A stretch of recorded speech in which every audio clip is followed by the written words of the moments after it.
to the CNE right here in beautiful Toronto, Ontario, Canada. I am ravishing most ravishing man on the internet, joined here by my side by the big CPT neckbeard right here at the X on a beautiful sunny day to play none other than God's gift to Earth. Wonder what that is, man? Tekken 8. Tekken 8 here at CNE Master Clash. LCQ happening today. We've got a lot of people coming in. Everyone is getting settled in. We're getting started real soon here. But yes, Captain Neckbeard over here, joined by Ravishing Ravish. We've got some great stuff planned for today. I am extremely excited, my friend, because considering, like you're saying, now we've had a lot going on all throughout the XUL too, which if you are here in the venue, if you're here watching at home, hey, thank you. What's up? How you doing? Take a load off. This is going to be a good day. And for the next 2 days, we'll be going over some of the best we have to offer in the city and also around the country as well. Something you do not want to miss, especially if you are a Tekken fan. It's been an incredible year for the FGC, and I can't wait for more, man. Absolutely, yeah. We, you mentioned some of the local talent we've got. We've also got some international invaders, we like to call them up here. So, yeah. Is that what we call them up here? That's what we call them up here in the Great White North. Call them invaders. Invaders. As if they're aliens coming down to, like, take away our snow or whatever. Yeah.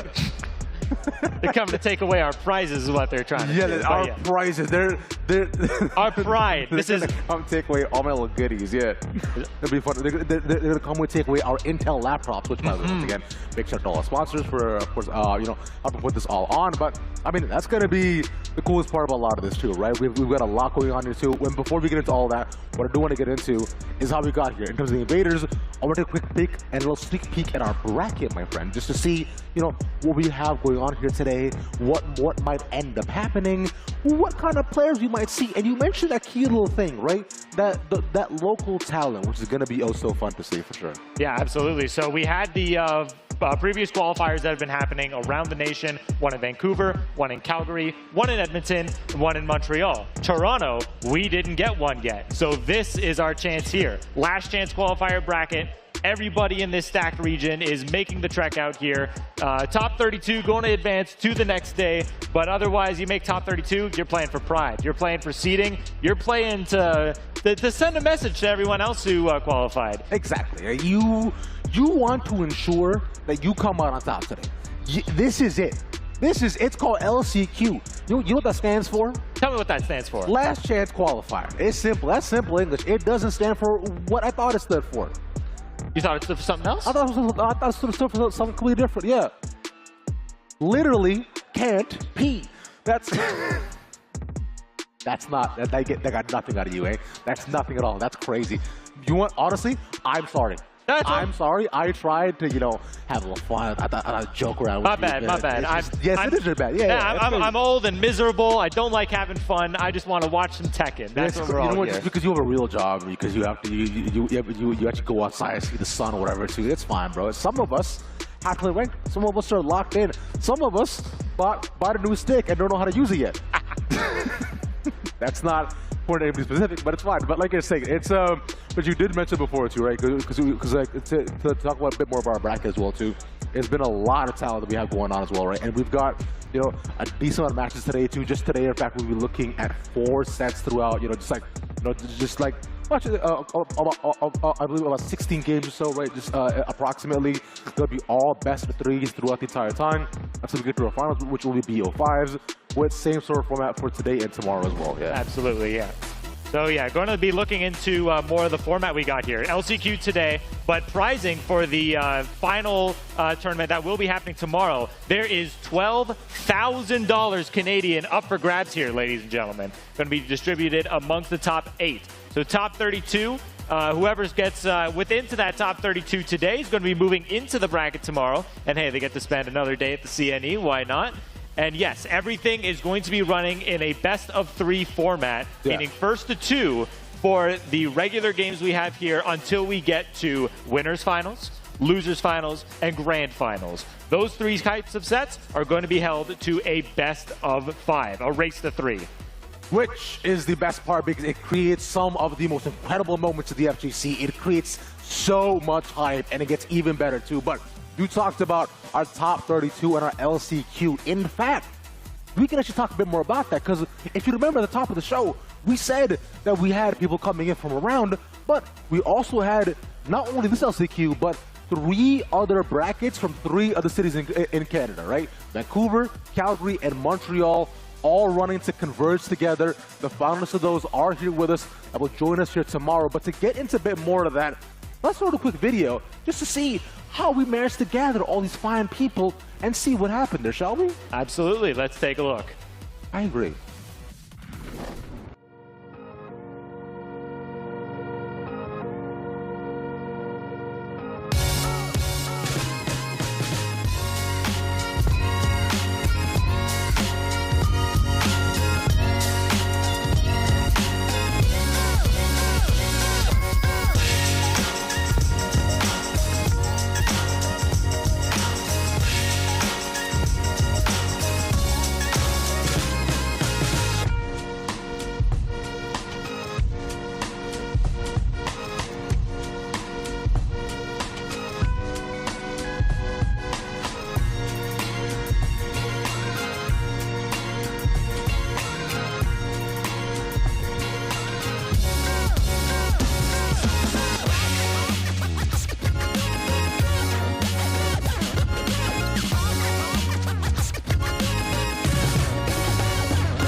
That was very, very cool. It was incredible to see as well, too, just getting talent from across 3 different cities all gathered here today, too, which, by the way, hey, how you doing? What's up, CD? Nice to see you guys. Hi. What's going on? So if you are around the area, you know, or just watching from home, so you want to come by, hey, come on down to the beautiful CNA. It's so sunny outside. You can come watch my beautiful face. You can also come see Cap as well, too. You can see my shiny head and see Cap's full head of hair with a ponytail as well, too. You know? No, it's not a ponytail. Not just yet. Oh yeah. I feel like there was some point you definitely had a man bun phase. Did you? No, not quite. Not quite. No? It's almost long enough to do, but like the real end goal, business at the front, party in the back. You know what? That's it. Do you have hair ties on you that carry you around? Not on me, no. But you do, don't you? I do. What's that like? Oh, I just tie my hair back. Nothing crazy. Yeah, I guess not, huh? Yeah, I've got nothing interesting. I'm sorry. It's fine. I just want to know what it feels like, you know? To have hair? There was a time I used to. Brother, don't even worry. I'm literally going down the exact same path you are. This is not going to last. So this is. I mean, so far your hairline seems okay. I don't know. If you look at just the scalp, it's all right. Yeah, it's peaking a little bit up here, but a little bit. Because I'll tell you what, I've had this since I was 14. No, I used to have hair, right? But then I've just decided that just shaving this all off, it's a lot cleaner, right? So I might as well do that instead. Yeah, of course. No, I can grow most of it back, but it's like, this is just easier. I've got a nice round head. You know, God gave me a nice little egg shape. I might as well use it. And I got a beard, so thankfully, I'm not complete. I'm not like, you know, just forsaken the choice. So It's fine. And you do too, don't you? Yeah, you have a nice little beard. Yeah. And it all connects as well too. Yeah, I mean, truthfully, the camera doesn't catch it very well, thankfully, but it's a little patchy. That's why I keep it a little short. Make sure the stash is all nice and thick, distracts everyone else. And you're 6 feet. I wish. Okay. You know what? Maybe you're not perfect. Thank you. You know, I'm glad Nobody's perfect. Come on. That's simply untrue. There's so many people that are perfect. Beyonce's perfect. Yeah, okay, there's one person who's perfect. You got me there. Yes. That's personally my opinion of courses, right? So it just makes it a lot easier. As we'll get on into actually our games today too. We'll have Mac versus Notoriosu. Yeah. Any thoughts on these two players, man? So yeah, Mac definitely going to be one of the players to look out for here. I must be blanking because I'm not too sure if Mac is one of our invaders, but I do know. But what I do know, we gotta stop calling them that. Yeah, we gotta stop calling them invaders. Hey, that's what it is up here, man. We've got our terms for what we have over here. We've got Toronto Man's Round Enders. We've got invaders. Okay. We've got a few other things. We'll see if they pop up. But yeah, Mac going up against Notoriosu, one of Hamilton's finest here, playing on the Paul Phoenix. Ooh. Name like Notorios. Of course, it makes sense. Yeah, I like that a lot. Nah, Paul, I enjoy. Now, in fact, they've actually, I remember in the most recent patch, right? They've made Paul 50/50s just actually better. Mm-hmm. So it is like an actual guess, because like, you know, sometimes you could either, okay, you know, he's okay, yeah, like, you know, yeah, he'll go low, yeah, maybe he'll go for the can, but like this time you're like, no, he can just do whatever you want, and then he can cancel, make me guess, just lie there, whatever it is. And on the Mac, I believe we'll probably see the Dragunov as well, you know. So it's like, which for those watching at home, let's keep a tally on how many Dragunovs you see today and tomorrow. We're holding up a little wager here. You said how many we said? I think just today, I think we'll see 6 today. I'm calling for 8. There are 8 today. It's just I want better for the people out there, but like, I mean, Drag, even after, you know, even after all the nerfs, even after all the adjustments, he's still so good, man. He's so good. He's got so many ways to open you up. And even if you don't want to open yourself up, you're eating sneak 4 after sneak 4, chip damage, plus frames, heat engagers. Like, it never feels like it's ever fair going up against Dragunov. Never at all. And then once you get towards the corner, you're looking at his grabs, you're looking at bar fights, you're looking at kill, crush, destroy. It's so much of it, and it whittles you down in such quick format. Because I remember watching Evo, and I remember watching Atif play. Do you remember how quick that lower finals was? That was a BO5, and that lasted 3 minutes. Yeah, you blink and you miss it. That was insane, man. But I do seeing the Paul though. Paul, in fact, was my first ever main when I started playing Tekken 3 when I was a kid. Ooh, all right. But mainly because I liked his hair a lot. I thought his hair was very, very cool. On another end, though, we talked a lot about the Drag. Give me your quick thoughts on the Paul. Yeah, quick thoughts on the Paul. Like you said earlier, a lot of mix-up game to go into, but the thing that makes Paul especially scary is that he has so much damage that comes with these mix. You don't want to duck because you're going to eat the Death Fist into a bajillion damage. You don't want to stand up because then you're just going to eat the Demo Man 30 times in a row. It's a nightmare to deal with. But let's see how Max will be able to take care of this. And there are the sneak 4s he was talking about already too, right? Just go for the lows. I like to call that move swipe the J's, because you see how he swipes at his feet. He takes his shoes well. Paul, okay, only has wraps. And again, we're going for action over and over. He gives it this back, and we're going down lower once more. Yeah, great step on the sneak 4. Going to get the wall break. Full damage, well, as much as you can get with the wall break. Crush, destroy. There we go. Takes the round, nice, and that was based on a lot of the early ship damage that he got to, right? We'll see it almost pretty much the entire time. So Paul needs to fight back. Nice counter hit too. Okay, not much more past that. Yeah.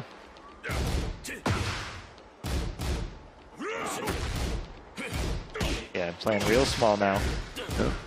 Like you're saying, but just more like more to just small Tekken, like in between the right, so we're just trading hits to try for any opening at all too. What we're looking to see from either side would just be more side steps as well too for Drag as well too. Drag setup I find work a lot better when you do manage to use more dreadful inputs to be able to get him you know, stays on his combos. Switch up the rage as well to get more options in his belt. Uses the drive. Yeah, Stuck in the corner. Yeah. Oh. There it is. Nice counter hit. Nothing. There's a sidestep too.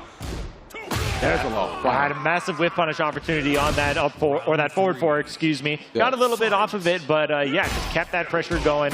Like, they're taking it real slow here. No big buttons getting thrown. Oh, but you're going to mash into the last hit of the string. Immediate spend of the heat dash. Wants to keep that pressure going no matter what. Oh, punish on the shoulder, gets whipped. Yeah, no reach was left on Paul too. And again, it's a redo of round 1 here, Cap, because we're just getting like getting chipped out over and over. No 50s, no demos, nice sidestep, but oh, could have actually easily got the carry on that too. Nothing to it. Nice, there we go. Good counter hit. Yeah, gets the duck on the high string. Great awareness. Let's keep it nice and simple. Already spent heat early. Not going to get the wall. So, close to it too. Again, a little bit off from being able to find that, but still managed to get the hit low to get. Ooh, we dropped the double heel? Okay. Yes, the sneak 4 into the sneak 4. Everyone complains about this move, and rightfully so. It is such a strong part of Dragunov's arsenal. Like I said earlier, incredible chip damage, +6 on block. Going to do a heat engager as well. Yeah. So he engages into heat, gets a heat dash combo after it as well. And like you saw right at the end there, hits grounded. This move does everything except play the game for you. You ever feel like Dragunov has too many good options? It's all good though. He needs it. He needs it. Yeah, he of all people needs more options. Please, Harda, make it happen. But unless the back in, there we go. Remember, this is BO3 already 1 up. 1 for Mac here again, and you mentioned this player's out to watch Sneak 4 over and over. Just to push him into the corner. Ball, man. Just getting shit. Oh, yeah. Yeah, and they did. Yeah, it just do back to back he to used it back. 6 times. I mean, hey, that's what we've been saying. So, Sneak 4 is just the move of all moves, especially on this character here. Oh no, bashes into downward 1-4. Takes it to the wall. Indicator, that's so much damage here from this dude. That's fun it again. Can't do it, dude. He's just trying to and just open it up. Because, like, yeah, look, getting the highs over and over, trying to make it match into it, but no, he just has no advantage at all. He can't do nothing. He's just stuck. Yeah, he's -6. He has to hold this. Yeah, he just has to hold it each time, bro. Dragunov's coming at him and saying, that's 1 for you. All right, another, hold that. Stay there, bro. Come on, man. Looking for some sort of escape option with the throw, but Max ducking it. And yeah, it's looking all but Max game here. Yes, he leaves into nothing. Doesn't actually try to find anything off the floor here either. Okay. Oh! Nice, got a heat engager. Can you get it off of it? Use the dash right away again too. Oh, come on. Yes. Yes, it's got it. Now wants to keep those plus frames to enforce more mix, but the thing is, you're spending such a valuable resource so early. Now you got to make this comeback with no heat to work with. Reaches the low on this too. Gets him in the corner. Big round. And a much needed one for OK to stay alive in this game. Now Notorioso finally getting a point on the board here. Gonna need to keep this string of momentum rolling. But Mac keeping that pressure going. Yeah. Throwing a lot of down 2s now as well. Death by 1,000 cuts. And it's kept happening the entire time. The slider doesn't work out though. Exit, he dashed once more to the third advantage. Still touch destroy, push him back in the corner again. He needs to find something. Razor, he has enough, lands it. This will do a lot. Yeah, well, yeah, critical health scenario here on a counter hit as well. Absorb the hit. That is quite the amount of damage. Oh my but God. hey, Notorioso is not going to be complaining about this not in the slightest. No, he needs to find a string here though, something, man. They're both trying to serve one instruction on one another too. And for this match, it lands low after low. That's a 2-0. Yeah, Mac taking it 2-0. Looking very strong, very dominant in that one. Yeah. But you can tell, like, especially right at the end of that game, that Mac had like 0 wavering at all. He literally just stood there and waited for Notorioso to whiff a button. Yeah. Waited for Notorioso to just whiff button in that last round. We saw in the first round just sneak 4, sneak 4, sneak 4. What are you gonna do about it, boss? It was actually insane how he conditioned him to do it. And then he was like, okay, cool. Sneak 4 is coming. I have a chance. He's like, no, mid. All right, cool. No, low. And it's just, yeah. And past that, if it wasn't that, it would just chip over and over again, right? He started off hot to whittle him down to maybe about a quarter of his health. And even looking back at the first round as well, it happened over and over. Yeah, you go, type to J, there we go, up 2 again. And each time at least, we saw the Paul be able to get one round in the game, but never mind, not this one. I'm lying. I mean, he did get around in this one. Yeah, this one, but just one. But it was almost a 6-0, man. So you mentioned before, Mac is going to look fearsome through this entire LCQ. Absolutely. If anyone, honestly, if it's anyone that can possibly take this entire LCQ, yeah, Mac's going to be up there. But again, like there is a lot of great people who are coming here. Some local talent. We've got Pocket, we've got Ryu Hosen, but we've also, again, going back to the invaders. But yeah, we've got some big names here. We've got Demon 20Z. We've got, honestly, like the killer of like basically everything we've got going on in Canada here. We've got Fear of Silence. Ooh, we got Fear here, bro. I saw him signed up on the LCQ, so if he doesn't show up, I'm going to be a little upset because everyone's going to think I'm a liar. But yeah, Fear of Silence has just been on a tear in our region here. He maxed out on dojo points. I know. 3 of those tournaments, he won here. Fear has been like killing it so far, trying to get as many TWT points throughout the entire circuit. I believe he made top 24 at EVO as well too, right? He was there. Actually, funny enough, dude, Fear is such a smart player. He was there, I think, up as 3 different players' coaches going into top 6. Yeah. And going into even just the top 24 as well too. Like he was there, like helping out players like speed kicks, bro. It's like this guy he's so smart. He's so good at the game as well too. And he's trying to ensure that his TWT, because I think he's in top 20 right now still, right? So, but he's like just on the cusp, bro. He's getting as much training, as much practice as possible, but this guy is an incredible player to watch. Yeah, and is a marvel to watch. Like even like when you say too with the coaching, like it's incredible to see like just how great of a breadth of knowledge he has to like just coach basically anyone in any scenario. Like so, like obviously specializing in the Dragunov, but just seems to have answers for basically anyone who's struggling with any character. Like doesn't matter who they're playing, who they're facing against. Just we cannot like make any bigger of a deal of Fear of Silence over here. He's just too good. Like it's like the thing is, and like I do fear for anybody who has to go up against Silence, right? Just like in this bracket, because like you're good luck, bro. Yeah. He's just so good, man. So it makes it very hard, a very tough and daunting opponent, but. And you'll see with a lot of his gameplay, which I find a lot of good Dragunovs have, right? We should look at him, look at JDCR, Atif, and so on, right? They use movement a lot to their advantage. I'm talking, it'll be, you know, like, it'll be a 4 sidestep to your 1-2 sidestep, right? Try about the axe kick sidestep. It's just, they're constantly on the move to allow you to whiff or get anything above them because a Dragunov wants his strings, and once he manages to get momentum on you, a small frame advantage, you can do nothing in the game at all. Love that. Yeah, it's a constant barrage of just like even if it's not just the movement options, like of course there's going to be like a non-stop like pushing offense like we just saw with the last game from Mac there. Down 2s, sneak 4s, down forward 1-4s. Just every option feels like a good option from Dragunov. So it's yes, it does. Basically nigh impossible to figure out how to do something here. Yeah, it is. It becomes very hard. But I mean, we're hoping to find other characters as well too. You know, once things have gotten better, right? Because you know we've seen as the game has evolved, character variety has become a bit more evident too. You know, I've seen more Warongs pop up. I've seen in the past, I think 2 months, I think 4 or 5 Yoshis.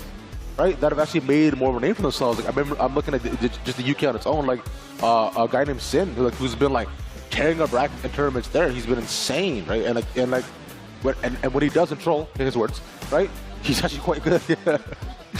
But getting a Yoshi player to not troll, that's like asking pigs to fly sometimes. Yeah. So yeah, going into our next match here, we've got Enre going up against MyAsma. Yeah.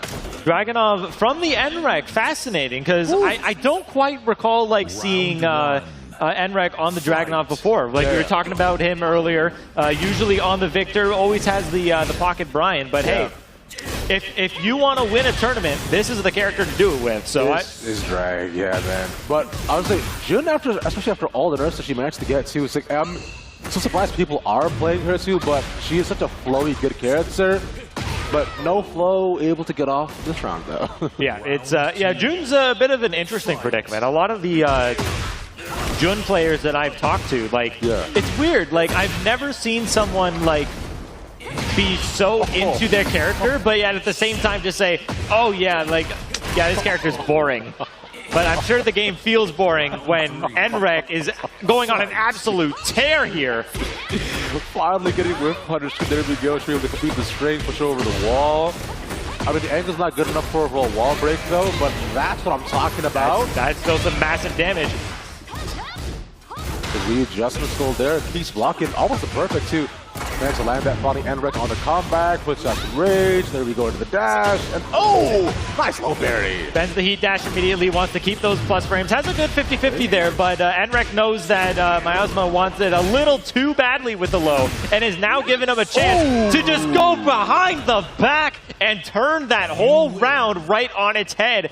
Enre in speedrunning fashion taking game one. Yeah, because the first two were disgusting. Like, he did not spare a second at all to just let it be known who's going to actually take over. But I think on the other end, MyAsma taking a couple of seconds to just, to breathe, think about what they might want to do, and just be able to readjust. Because the first initials, like, it was like they weren't able to get off like a single move at all, right? Or if not, then it was just could be countered, stuck in the corner. And we're going here. We're going to the farm, man. Yeah. This is the greatest stage of all time. I don't like this stage. Damn, that's crazy. It's so awful. Once I saw the UFO, I was like, this is okay, but it's like, no, this just think about this is good. Nice counter hit again. All right, big thing that I want to mention out here, MyAsma actually changed the costume as well. Yeah. And honestly, a costume change is mental shift. Yes. Such a big mental shift to you know, I wasn't feeling this fit before. Let's see if this does any magic for me.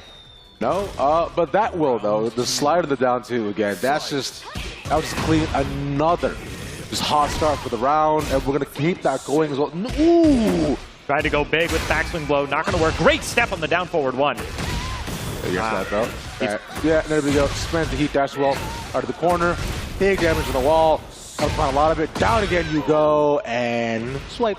Yeah, the big double axe handle, guaranteeing the down two after. This is looking like Enre's game to take here, but MyAsma getting that offense in to start this round. We've seen these rounds go very close before. Yeah. Great break. That was easy. Oh, that was nice. Okay, that's the break as well. This is the start. This is a good start for MyAsma. From the Jun. Get it. Oh, the reversal. The get up was nice. The iframes are so clean. The block is good. The drag, no break. Got it. Yeah, got up and away just to evade that forward two. Put it behind. Oh! Gets the hit in and takes a round. There we go. Big round for MyAsma. A much leaner one. They just swing the momentum back in their favor as well, too. Close calls across the board, but oh, the whiff again. Yeah, great punish as well. Good job staying on top of it. Nice. It's a little too greedy going for the low there. Gets sent downstairs. Bye-bye. And now we have stage hands to be aware of as well here, Cap. This is going to get tough and actually land it, but okay, gonna use the heat burst on this just to get a little bit of space to whiff, and we're both going in opposite directions. Yeah. Yep, stepped around the heat smash, but Dragunov's is one of those that doesn't stop on whiff, so you've got to play keep up here to get a big punish off of it. Yeah, not only capitalize because just the side step, and that should kill. That should be the round. And wait, I'm a liar. Drops it. Sidestep in a rage art. There we go. There we go. Now we're playing like we are in Toronto. That's what I'm saying. Should we actually get a lot of the shit back as well too? Yeah, gets some very needed health back. Yeah. And you'll notice too, Enre's still not enraged, so not going to get a damage bonus at all. No! Finishes the string with 10 seconds left. We are going to a final round. That was so clean from MyAsma. Managed to barely find land the hit as well to off the rage art. Getting the punish to get to, and a lot of these have just been whip punishes because the strings have not been landing so far. And hazard. Yeah, Enre got the interrupt on that first string before, and now he's getting a little greedy with it. So eats the full string, sent to the wall, sent to the other one. Now it's the wake up and guess. Guess is wrong with the spring kick. No break on the grab again, set down, but Jun is still in heat. There's the heat smash. They're so low. All right, gets the frames back. Just loads. And finishes it. We have a tie set. It was the double low into the mid, the fake out. MyAsma! That's what I'm talking about. All right, looking good here. Enre is going to have some thinking to do here because that first, like especially off that first game, that was looking incredibly dominant for Enre there. Yeah. So and you could see him there just thinking like, liver for sure. Yeah, something's not clicking here. Something's not right. Yeah, because you saw the first game was just easy, does it? And now for Enre, you can see just a little bit of visual frustration. Oh, you see the change of the BO1 of Steve. Sorry, I've seen this a lot. So many characters I know have a pocket Steve when it comes down to pocket territory. Yeah. So yeah, Enre, yeah, obviously known for the Victor, known for the Brian, like, and clearly has like a very strong Dragunov too. But I know he's always got that pocket Steve. Yeah. Won a few local tournaments with it, so you know he always keeps it ready. So. How do you feel about Steve, Kev? I feel like Steve's fun, but he's not like Steve, I mean, Steve, the way I see it, Steve is a good Tekken character. There's nothing more to say about it. You know what? I agree. Off the can, MyAsma, right behind the wall. Yep, there we go. Eats the full damage of the string.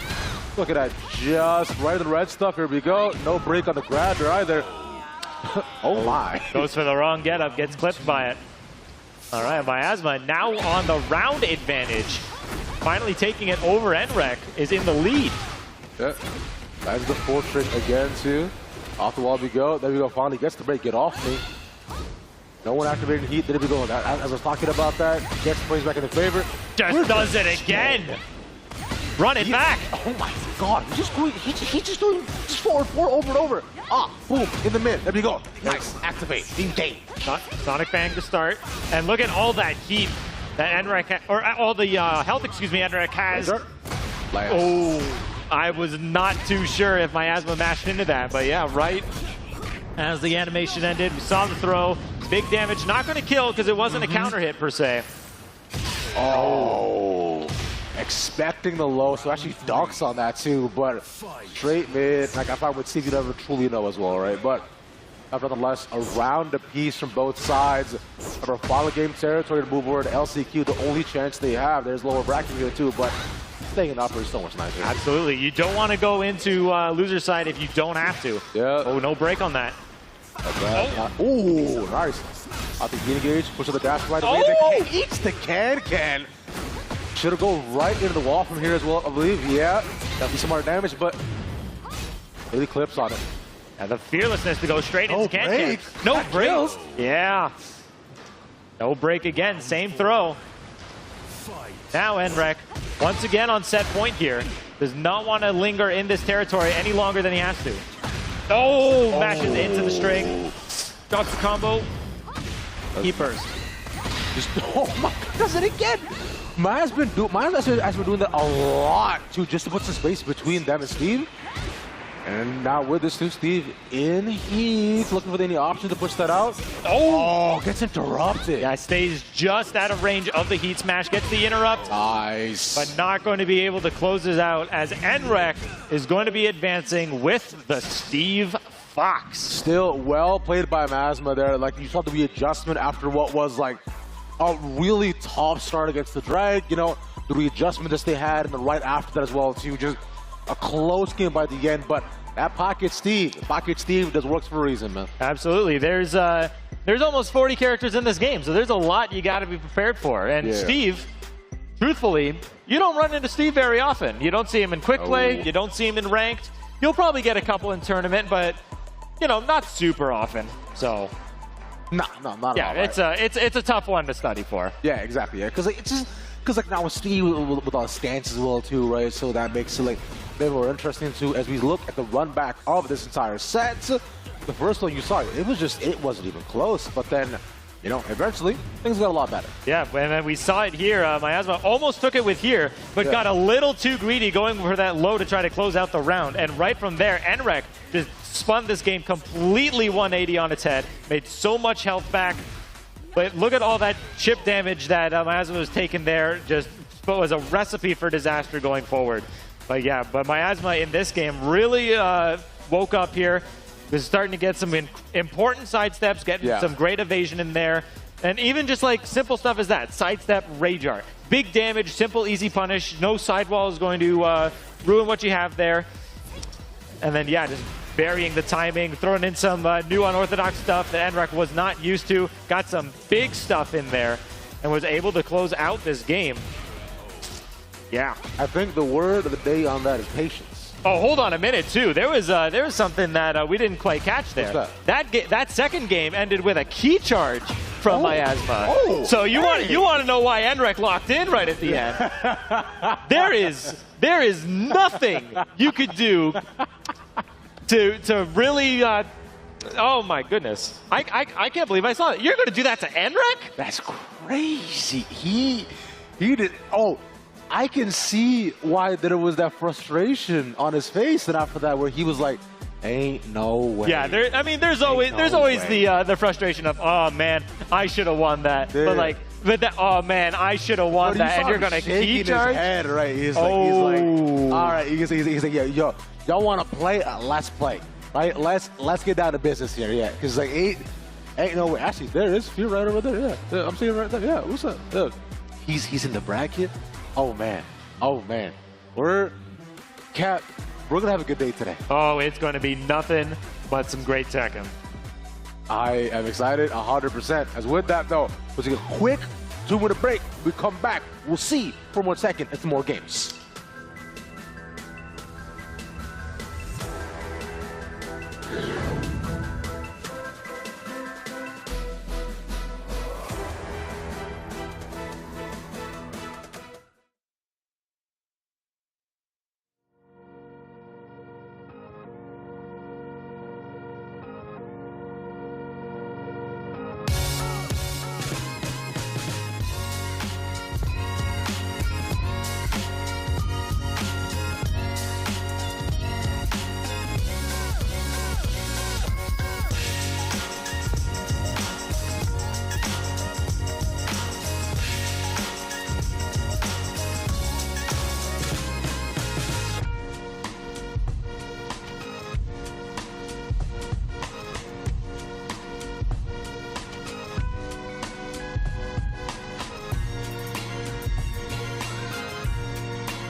All right, ladies and gentlemen, welcome back to the CNE Gaming Garage for the Master Clash for Tekken 8 Last Chance Qualifiers. Captain Neckbeard here, joined by Ravishing Ravish, and we've got some more pools action happening here. We're going to be going on to the loser side, but yeah, everything we've seen so far, like on winner side, I'm excited to see what we have for loser side, quite honestly. I agree. It's been fun so far, right? We've seen the biggest thing has been character variety. That's what I've been the happiest about. Is now, to be fair, it's been 2 Dragunovs. It's been 2 Dragunovs. It's been 2 Drags, but that drag had a Steve, which is cool. Yep. And it was also, as you were mentioning, that drag player was originally a Victor player, which I'm like, all right. Well, originally was a Victor player, and originally was a Brian player. So has a whole Swiss Army knife of characters to work with. So which is crazy on its own. But the fact past that is we've seen more than just drag, right? We saw Paul Phoenix, right? We also saw a Jun, which I wasn't expecting, and I have a feeling we're going to continue to see more and more variations as we go through our both losers, right? As we have such a wide variety of players in this bracket as well, too, from across Canada, which makes it so fun, man. Yeah. Yeah, so yeah, big cross-Canada bracket, like you said earlier. Again, this is LCQ stage here. Yeah. So we had 4 tournaments happening nationwide before.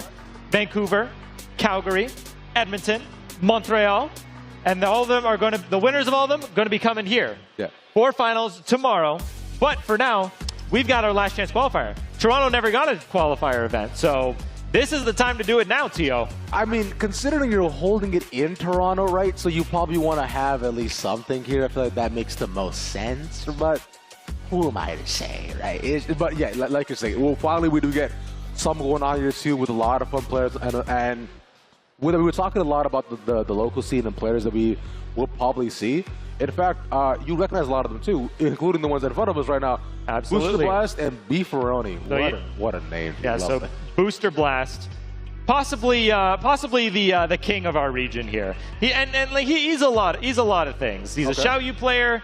He's Ottawa. He's also Toronto, but that's an argument that I'm not getting webbed into anymore. Sure. But going up against Beeron, one of our premier Jack players who in the last few months has really been getting down and grinding with the character. Yeah. So has a very good understanding of Jack, what the game plan is, but he's got quite the mountain to go up against here in Booster Blast. Now, I am a fan of Lazy Mat Man, so I do enjoy me some Jack Jesus, personally. So this I'm excited to see, but right now, Jack is making water into water, no wine today. Not quite. But yeah. But this starts with a 1+2, gonna beat out the sidestep, not able to duck in time. Takes it to the wall, big damage. Plant the seeds. Yeah, you gotta also be careful of the drill hands too, because that's coming every single time. The knee, doesn't get it. Nice block on the mid. Slightly backhand, still carries forward to the wall. Yeah, that's gonna be a decent amount of damage, but not enough though. See, because just looking, compare the damage between the two of them, although Jack is slower, but Xiaoyu much faster, and they're going to need a lot more space, able to close out the round, and he just kept rolling into it. Yeah, Xiaoyu's got a lot of speed and a lot of setups to catch people who are blissfully unaware of everything that Xiaoyu's quite capable of. Massive whiff punish on the Gamma Health 3+4. Good wake up too. Whoa, the sidestep. Whips the grab, but no punish on that either too. Gets whipped, and now off the ground we get the carry. It's gonna be a lot of damage again. They spend the heat there, take it to the wall. Not quite gonna break it. Great duck. Nice. The black, and now Xiaoyu's turn. This should kill actually. Yeah. With the Rage Art, just suspend it. Might as well secure it. A 3-0 start. Yeah, no need to make it any riskier than you have to. Spending some heat or nothing. Just take the round and hey, take the game, why don't you? Exactly. Booster Blast feeling good after that as well. But here's the thing though, is although no rounds were able to be taken, what was fun was that at least the games I found, all the rounds at least, were a lot closer, right? You saw at least both players have a turn this time, which was nice. So I don't mind that as well. We're gonna go over to the Coliseum. This is personally my favorite stage. Favorite stage for you? Yes, sir. This is my favorite stage as a Nina player. I do enjoy the freedom to go as far as I please. Absolutely, yeah. You know what? Can't blame me for that. Yeah, in game now. Coliseum, nice big open stage. So it's going to take away a lot of the wall setups that Xiao Yu has access to. But then again, Jack is also very scary at the wall. So I'm not quite sure who benefits more from the nice big openness. We do. We do. We do, because we have to watch it. Ooh, actually, times it stays down. Side, the whip. Now, finally, we'll see Booster Blast. That's my first no. on it, but yeah, he keeps tech rolling that direction, and it's going to go straight into the unblockables. So hey, if it ain't broke, no need to fix it. Yeah, the fact that he did it twice in a row as well, too, I find I've said the first time, shame on me, but second time, shame on you. Yeah. Oh. Boost is doing a very good job of knowing exactly what Beefaroni is wanting in these scenarios here.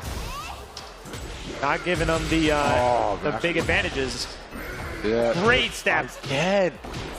Booster Blast has actually managed to do that 3 times now as well. The third unblockable. That's just, come on, this just keeps happening.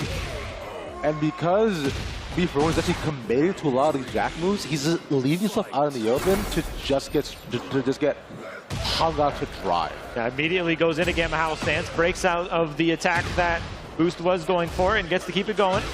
Oh. This is nice. Okay. Ooh. Oh, number 4. Again. Come on, bro. And he gets right into it. The block is there, and so that means that Boost must get to keep playing the game. This should just kill him. Yep. Yeah. 2-0. 2-0. Nice, quick, and speedy for Booster Blast. I think you don't have anywhere to be. Come on, bro. Yeah, man, bro. Relax a while. This is CNE, man. You can hang around. There's a bunch of food around here too. You can probably get some pickle ice cream and whatever weird things they got going on.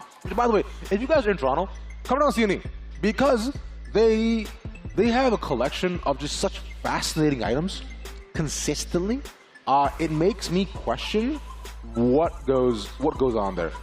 As I think, yeah. So we'll get both ways wrapped up too, because they're just taking away the things. What I like seeing though is whenever people have sticks, I like seeing how they customize them, because like it's very personal. They got stickers.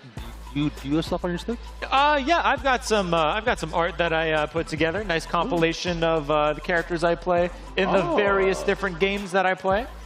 That's cool. I've got a sticker of a cat.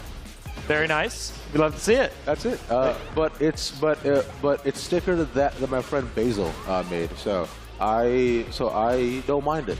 That's the only thing I got going on. Is you look back on this game, and it's like it was a collection of Xiao Yu strings and Jack whips, unfortunately. Yeah. Boost having just a very strong understanding of literally exactly what Beef wanted to do, both on offense and defense. We saw that first clip of the wake-up attempts just getting snuffed out every single time. Yep. The high unblockable getting ducked. The wake-up option getting called out every single time with the unblockable. And you saw there too as well, like right at the end, with Jack one of the punches, Xiao Yu actually managed to actually kept such good spacing and weighed out half the moves that Beefaroni wanted to do. So he was just left. So on his own, though, like you're saying, it just shows like a good knowledge check. Clearly, he has somebody who's actually who plays Jack against, or he was a Jack main in like 7 or something, and decided to switch. Which hey, I respect it. Yeah. I mean, hey, the big thing that's going very good for Booster Blast is again going back to the local talent. Yeah.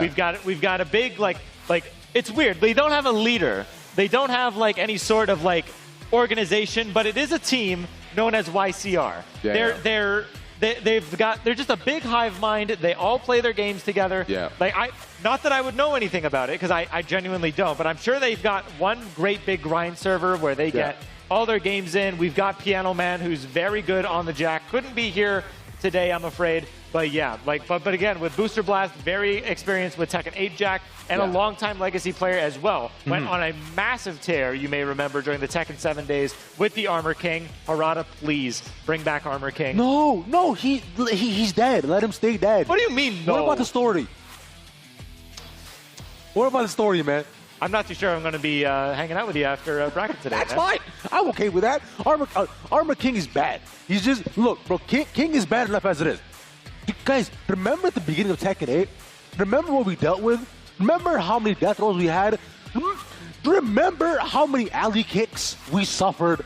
No more, King. No more. Please. Hold on. We? Yes, we. Collectively. You telling me you block alley kicks? Yeah. Liar. Whatever. Okay, fine. Don't believe me. Believe me. You can break his throws. I can. They've got tells, man. You're just lying. I swear, man. They've got tells. King players are a lot easier to read than you think. No shade to the King players here today. I love you, JMBE. All right, man. I'm not. You know what? Okay, it's. I understand. You're simply better than me. I'm willing to give it to you. That's fine. I am but a humble man who acknowledges my shortcomings. Right. I play this game for fun. I enjoy playing fun, pretty characters. That's what can I say? You know, yeah. like I enjoy my Ninas, I enjoy my Elises, my Jins, and so on. It's nice. It's just a good time. Man. Absolutely, yeah. I mean, hey, like I don't agree with that whole better than you. Come on, man. Like, so I know how to duck a low, or I know how to break a throw. Like, you know how to break a throw, so you know how to block a move. You know, like you don't mash everything. It doesn't matter. Come on. What? Because here's the thing. I didn't pay $80 to block. This is true. Yeah, it's just, and neither did you guys. It's just, which by the way, again, you actually don't have to break the throw if you just duck it. It's so simple. Always just duck and press forward, because every single time they will whiff and you will get your string off. It's easy. Wake up, mash. Wake up, mash. Get up in the morning in the bed, mash. That's it. Press a button. You've got 4 of them. Exactly. At least 4 of them. Use all of them at the same time. There's only one directional input. It's forward. If you press back, you're losing the game.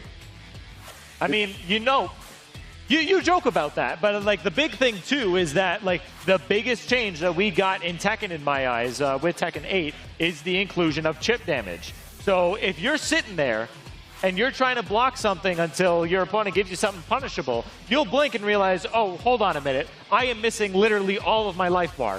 Where did it go? I was playing defense. You're playing too much defense.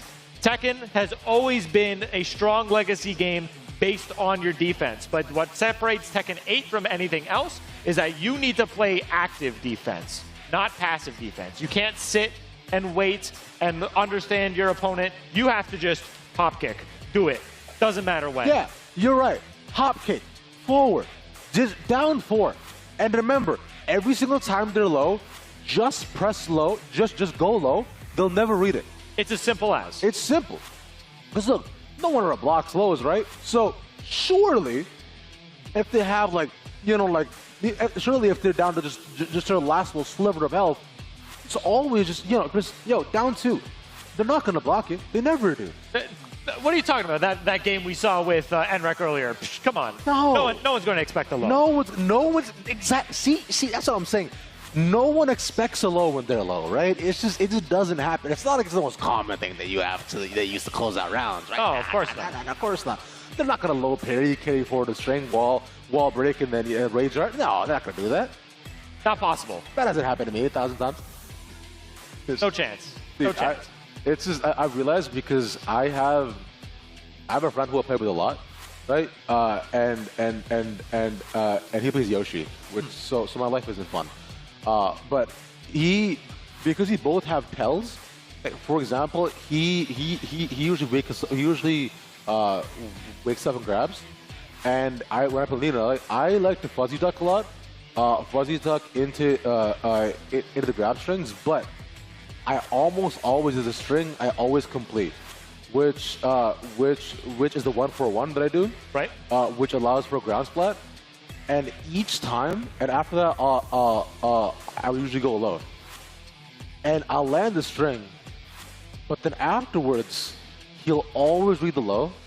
I'll get low parried, and then Yoshi gets it, puts on the sword, goes to Dragonfly, gets the unbreakable throw, and my life becomes harder. I mean, yeah. I mean, you were talking about it earlier with like the sudden rise of Yoshis that we've had. Like in Europe, in Europe, like even North America. Yeah. Like Trizzy's been on a tear as of late, but like there's a big conversation not being had about Yoshimitsu, I find. I don't think he's broken. I don't think he's problematic, but like, we need to start paying more attention to this guy. I was actually watching Arslan Ash train against Atif on stream, just in Yoshi mirrors, and he got frustrated being like, this character's dumb. No one should play this character. Which I get, but speaking of characters, we'll be loading on into our next pools match as well. It's losers between Demon and PopeFran. Now, you know these guys well too, right? Yeah. So yeah, Demon, like, you know, love to go back to the term. One of our invaders. Yeah.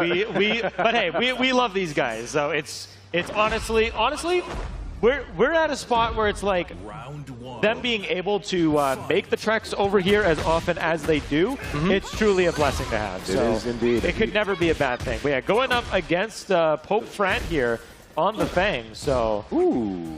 This is fun. Now, our first Fang of the day and our second Jin of the day, in fact, too. I'm seeing a lot more Jin than I expected, honestly. I didn't realize Canada has so many Jin players, but hey, I don't mind at all. But you mentioned he's one of the invaders, so I guess not. He's changing the stats. Indeed, indeed. We're getting stuff rigged over here. What's happening? He's dead. Yeah, he just. No, he drops it. No. Oh, the commentator's curse, man, happens everywhere. Yeah, far too often, but completes second string though. And unfortunately, PopeFran actually mashes into it, so he does get hit in the mid. It's fine. Ooh, okay. Creates the space. Nothing off of it, though. No one actually using the resources just yet. Nice. Keeping that pressure on. And you can see how Demon, like, still, like, applies the pressure without doing anything. Just dash forward, dash forward, dash forward. Yeah. Put in the fear of PopeFran just to mash anything, and he'll just keep doing it. Interesting that actually PopeFran is he using a lot of the tools that Fang has, right? Because you can see he has like 4 ways that he can launch, and in fact he's the one getting launched too. That's tough. Yeah, that was a tricky scenario there. High crush on there. Oh, and going to catch the back tempo as well. So you can see Demon's been doing his homework here, not letting Fangway players getting away with the back tempo stance. Yeah, because you would assume that more often than not, because they use that for a lot of the setups well too. He's doing a lot of that. Use the shoulder checks too. That's going to be really crucial to close out a lot of those strings. Ooh! Yeah, and doing a very good job of staying just out of range of the down back 3. But you see there, PopeFran got the heat first, while Demon had gone for the can there. So caught him airborne and got to complete the combo right after.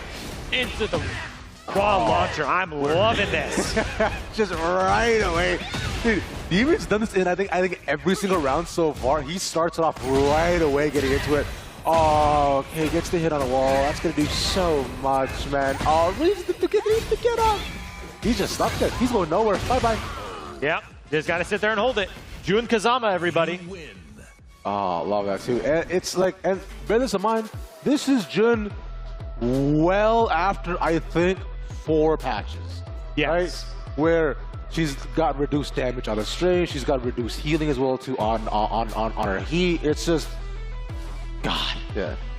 Which you seem happy about that. Not about the nerfs per se. You mentioned you had a favorite stage. I also got a favorite stage. Yeah. Yeah, we're rocking here, Elegant Palace. Those of you who don't know, I'm a big Lee player. I love the guy. Oh, no, yeah. If that portrait gets knocked over, I'm leaving. Well, that's one chandelier already gone, my friend. I mean, I don't know if we'll even see a lead today, but we will see is one corner of his entire mansion, in fact. And we're going to say stuck here. He's just putting us so much pressure, like, nah, hold that. Okay, but nice low. PopeFran not taking that for an answer, though. Ooh, catches the sidestep with the shoulder. Oh, no. And we're going to spin back, get Rajar, and that'll be the first round again to Demon. I'm not too sold on that guy. No, this kills, right? I'm Sage-Jam, trust me, I'm Sage-Jam. No, I'm taking away your points, young man. Those are mine. Sorry. No, will this kill, no. Wait, ooh, nice block on the low, too. It still gets the round. Yeah, it gets the round despite the fact that we're slowly going back into that will it kill discourse. But enough of that. Enough of that. Moving forward. No. Ooh, okay. The spinning, double shoulder to finish out once again. No, okay. Activates the heat. We spin once more. No shoulder on the wall either.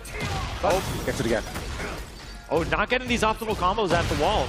Could be following up with a lot better. No step on that time. Sit there and guess, young man. Oh, okay. Nice counter. Okay, get some health back on that too. That's so crucial. But even stay alive in this. Use the kick. Oh, the heat, the low parry is so nice. Oh, the low heat smash from stance.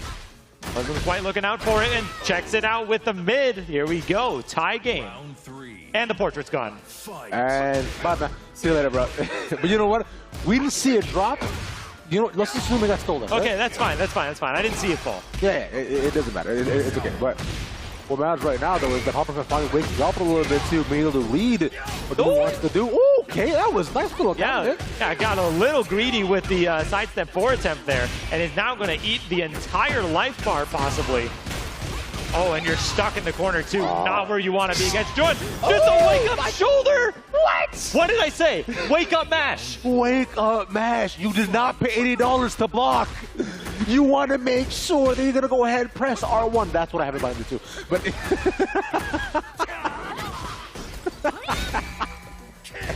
and the way that he loaded back into it, it's just 1-0 up. Oh, the unblockable. Oh, it breaks it. Oh, drops the combo though. But nothing off the guard. That's tough. No break on the grab either.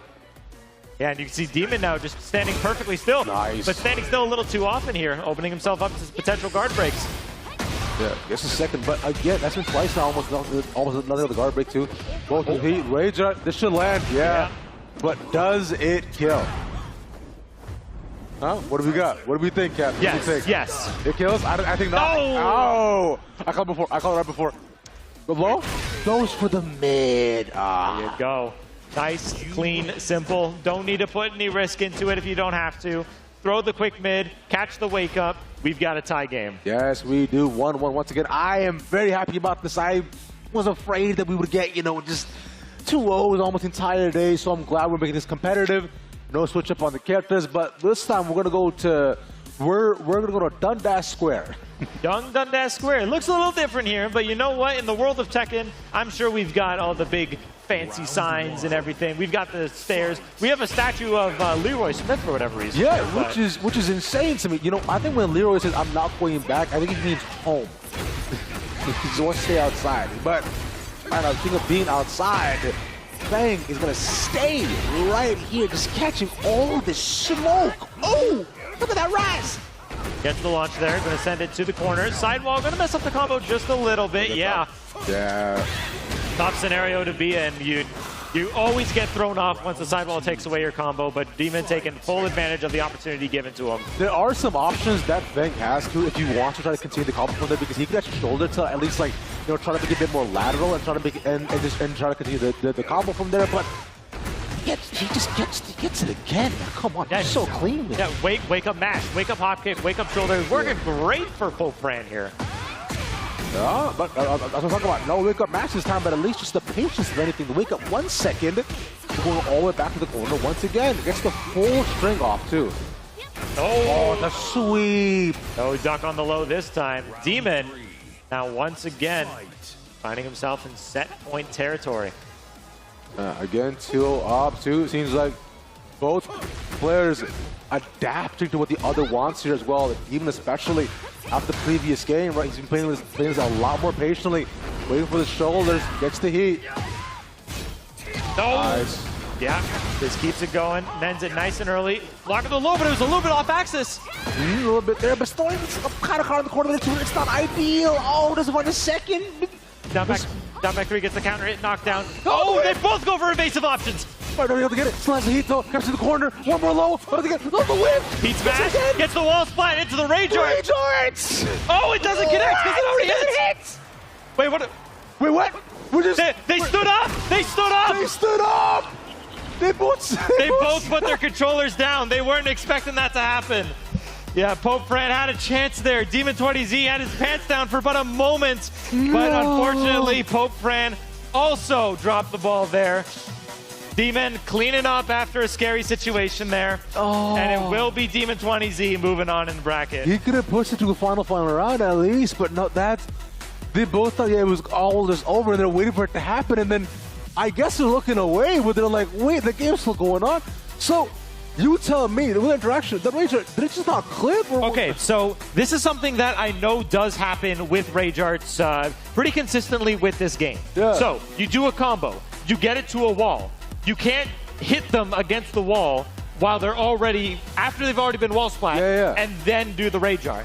It'll connect, but it's not going to play an animation. You're not going to get any meaningful damage off of it. Demon just must have slipped from his mind or just didn't think that was going to end up happening. So we got the Rage Art, they went to shake hands, and then we just saw them both stand still for a really weird... like a long amount of time, Like, I thought they both just DC'd or they were like handshaking on something, but yeah, that was interesting, but you know what? I'm happy about it. That was funny. Yeah. I mean, yeah, we'll take it. We'll take it. Great moment to have. But yeah, going back into some of the highlights from what we saw here. PopeFran really coming alive here in this second game in the Elegant Palace. Saw the Rage Art here, run up, mid, catch any option that Demon could have gone for there. But yeah, Demon was not going to be taking this this set lightly here. Locked immediately back in. Sorry, Ryu Hosen. And just completely went on a tear here. Yeah, it was the first two were just so immediate, and yet there you go. Yeah, that Rage Art option where I would want to see the player cam replay on that too, where they both just weren't moving.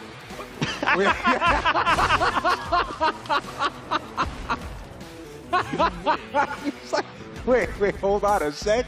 He's just like. Like you see, like, wait, hold on, wait. Yeah.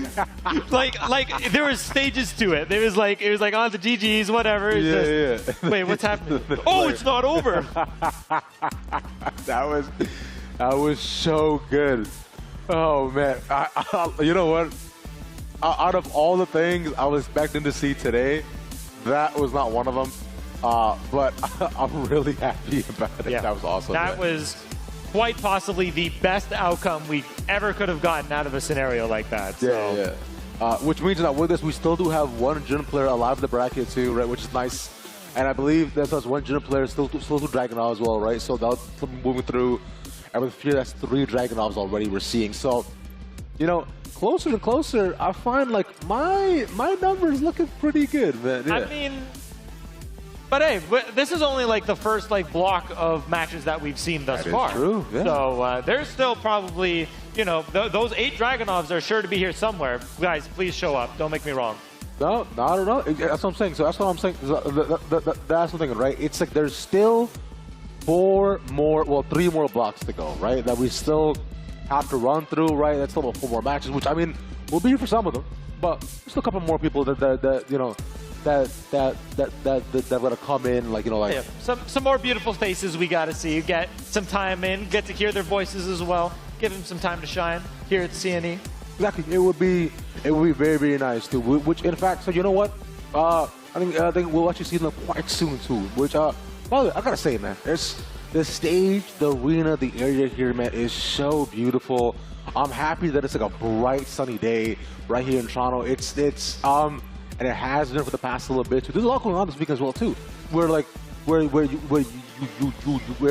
CNE, Fan Expo too, a lot of events as well going on as well. But which you can all enjoy. But hopefully you'll stay with us on that.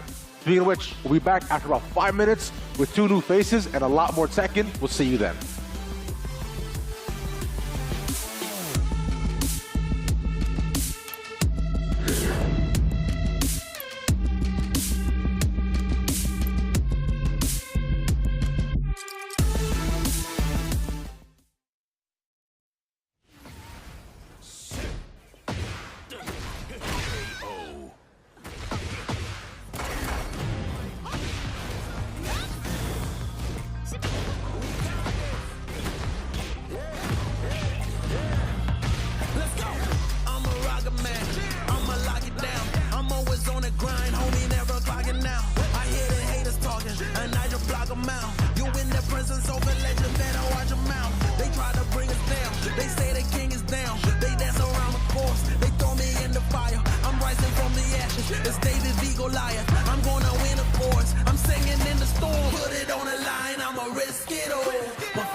my fists are gold. Oh, that's on my mind is where I wish to go. Are you ready?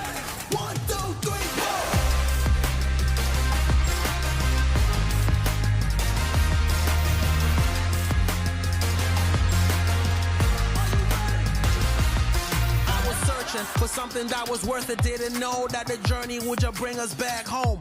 Bottle up Patron, here's the hip hop.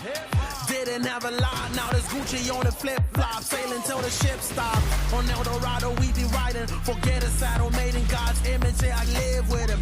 It is never too late though. Band-aid rip it, try something different, time to start lifting. Put it on the line, I'ma risk it all. My feet are on fire, on my fists are gold. All that's on my mind is where I wish to go. Are you ready? 1, 2, 3, 4.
All right, and welcome back to the CNE Masterclass featuring Tekken, which you know what that means. We got that good-ass Tekken action going on here. I'm TK Breezy, joined my man Bloodhawk. Bloodhawk, how you doing, my boy? Doing great. We've already had a couple hours of amazing Tekken games. I don't know if you were watching. I know you were actually getting some casuals back there. Yeah. I played a little bit, watched a little bit. I got some chance to watch the last two matches. Saw, Demon get that W. So very interesting into that that set. But yeah, it's been a nice time around here. Getting familiar with the Toronto scene, some of Upper New York as well showing up. So yeah.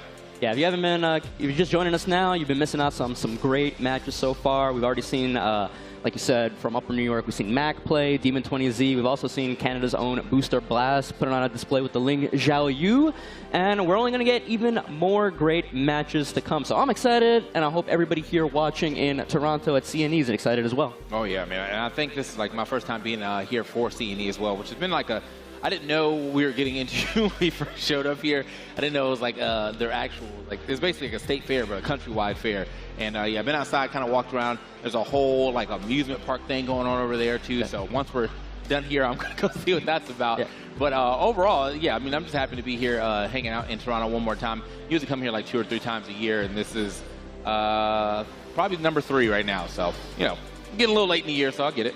Yeah, it's been my first time in Toronto for quite a while. I was talking to you earlier before we started working. You know, it's been a while since I've been up here, so I'm not super familiar with the new school scene. I know a lot of the old heads like Neo Russell and stuff who does TO stuff up here. So I'm really excited to see what the new gen of the Canadian scene is up to, and seeing if we can. We got a Mr. Fear of Silence in this set of pools, I believe, and this man's like a little bit of a terror up in Canada recently. Comes up, wins their events, so. Hoping to see maybe one of these local guys can finally take him down a peg or 2. Yeah, someone's got to stop him. But yeah, obviously, you know, he's been piling that Dragunov. Dragunov has been a character that has been talked about quite a bit since the beginning of the game. Got a nerf, and then for some reason after that nerf, I feel like more people picked him up. Yeah, yeah. And like have been like, no, he's still very good. Let me show you how. And we're seeing a little more of him. I think we just saw the last guy actually swap off of Fang. Yes. To go Dragunov. So I mean, that's just. Goes to show you. I mean, Fang's also talked about, and he's still like, I need to go higher. that feels like you originally came to the fight with the AK and decided, oh, I need a rocket launcher instead, man. Like, this ain't enough. That's like, but like you said, like I feel like maybe he got that little nerf. I feel like maybe a lot of people on a release were thinking like, oh, this character is like really, really strong. They're gonna like, you know, take out his legs a little bit, and after he got like maybe a little tap on the wrist, then they're like, oh, it's safe now. I can finally hop in the pool and play some Dragunov. But there's a lot of strong characters in this game right now. You know, Dragunov, obviously, the Feng Wei you mentioned, Nina Williams, Ling Xiaoyu. There's a lot of very strong characters at the top of this game, and hopefully we get to see a lot of them. We saw Demon with the Jun Kazama. I think that character's a little bit slept on, especially in North America. Not a lot of people at the tippy top playing that character. We saw some Paul Phoenix, another one I think is super strong as well. So this game, you know, for how a lot of people want to talk about how volatile it is, but I think like it's very relatively well balanced. Yeah, I mean the top is very good, but I will say that like the bottom half of this game doesn't really feel like they're unplayable by any means. Even when Kazi was like widely considered like one of the worst in the game before he kind of caught some buffs, I still like, you know, I've been online and I still caught some hands from some Kazis that just have really good fundamentals. So every now and then I think a lot of the times this game really does lean toward the heat system, and sometimes some people's heats are just so good that it like takes that character to heights unknown, while other people's heats like may need a little work, and that's probably why they're not seen as much. I know back at the beginning it was like a lot of people were saying, oh, you're still playing Tekken 7 and Tekken 8 if your heat is not that good. And so I think they've been trying to work on that. But it looks like we have 2 characters who I definitely think have good heat. We have Asuka coming through. We got 2 different stories with these characters. I think Asuka has been on the come up recently, especially shout out to King Ray Jr. doing great stuff up in Versus Fighting last weekend.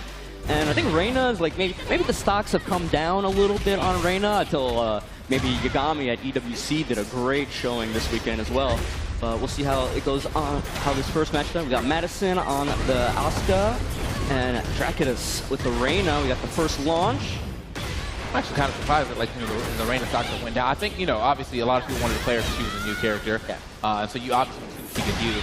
And even if she was kind of an offshoot of Heihachi, she still is her own character. Now that we got Heihachi coming back, obviously. But looks like Dracus right now is gonna do it up real easy. Yeah, first round. Yeah, finishing off Madison with the heat enhanced 3+4 string.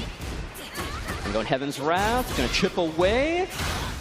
Oh, okay, because I keep no plus frames up, not enough to get out of that evasive move right there to go ahead and get past. Still though, and I got Asuka much on that defense. Just again, okay.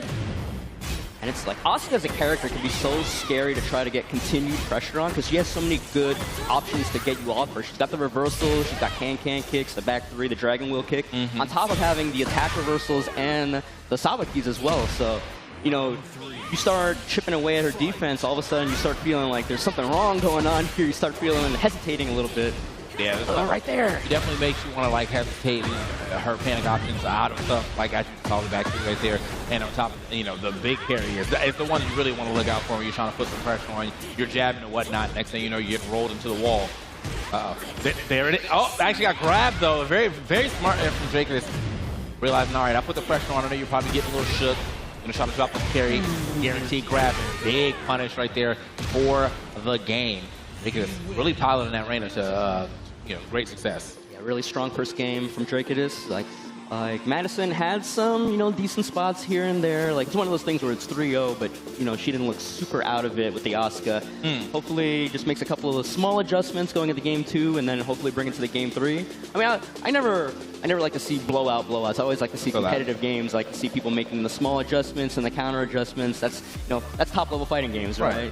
So. At the very least, getting a couple rounds. You know what I'm saying? Yeah. Like, if you don't get a game, that's all good. But being able to get it, if you get 3-0 the first round, and you get 2-3 the second round, you're like, all right, you made some adjustments. You were that close to turning it around. Looks like we're gonna get a swap though out to the Lily. The Asuka going away and bringing out the Lily. Another character I think is I won't say slept on, but I definitely think it's not always in that conversation of like the top. Even though I feel like Lily is kind of insane. I think Lily is in that tier of characters where I also think like you have characters like Shaheen and stuff where I'm like these characters are very good but not like oppressively so. Right. It's like when I've heard people say like, well, if this was the top tier of the whole game, I'd like it a lot more. I hear people say sometimes like if Lily was the best character in the game the way she is now, I'd be okay with that, But we'll see if it'll go. Like, I mean, playing Asuka and going to Lily, the rival, that feels a little bit wrong to me, don't you think? Like, you gotta pick your side. You're definitely playing two sides of the fence right now. But at the real, I think now they got like a friendly rivalry going on. It's not like true enemies. Yeah. But hop kick. I was about to say Dracus was not worried about this Lily until that hop kick hit. Oh, nice block. Not a great punish though. Yeah, I could have got a way bigger punish off that one. The hop kicks are flying and they are hitting. Unfortunately, the wall kind of messed up that combo. Still able to pick it up regardless. Yeah, like you said, the wall. That combo was gonna work, and the wall. When you wall splat, like normally when you combo people in Tekken, they're like horizontal like this until you hit the wall, and then they instantly like do it 90 degrees. So it messes. Sometimes it messes with the hitboxes. Yeah, you also more often than not, depending on how close you are to the wall, really have to adjust what you're doing. So may have not been ready for that adjustment that you needed for that combo to actually get the tornado and then some extra damage. However, though, still gonna be able to take that round. So that's all that matters. Nice punish. It's a 3-1 heat engager, but uses the parry to stop Madison's pressure. And now they're both in heat right now. Spen's on the heat dash, but couldn't get the follow-up. Spen's heat burst, gets the back turn hop kick. You don't see that a lot in this game. Nice duck, but late on the punish. And Dracus ties it up 1 round apiece here in game 2. Yeah, it's simple right there. Flash punch combo as well. 1-2 real quickly. Yeah, that was unfortunate late punish. Otherwise, it wouldn't have even been in that situation.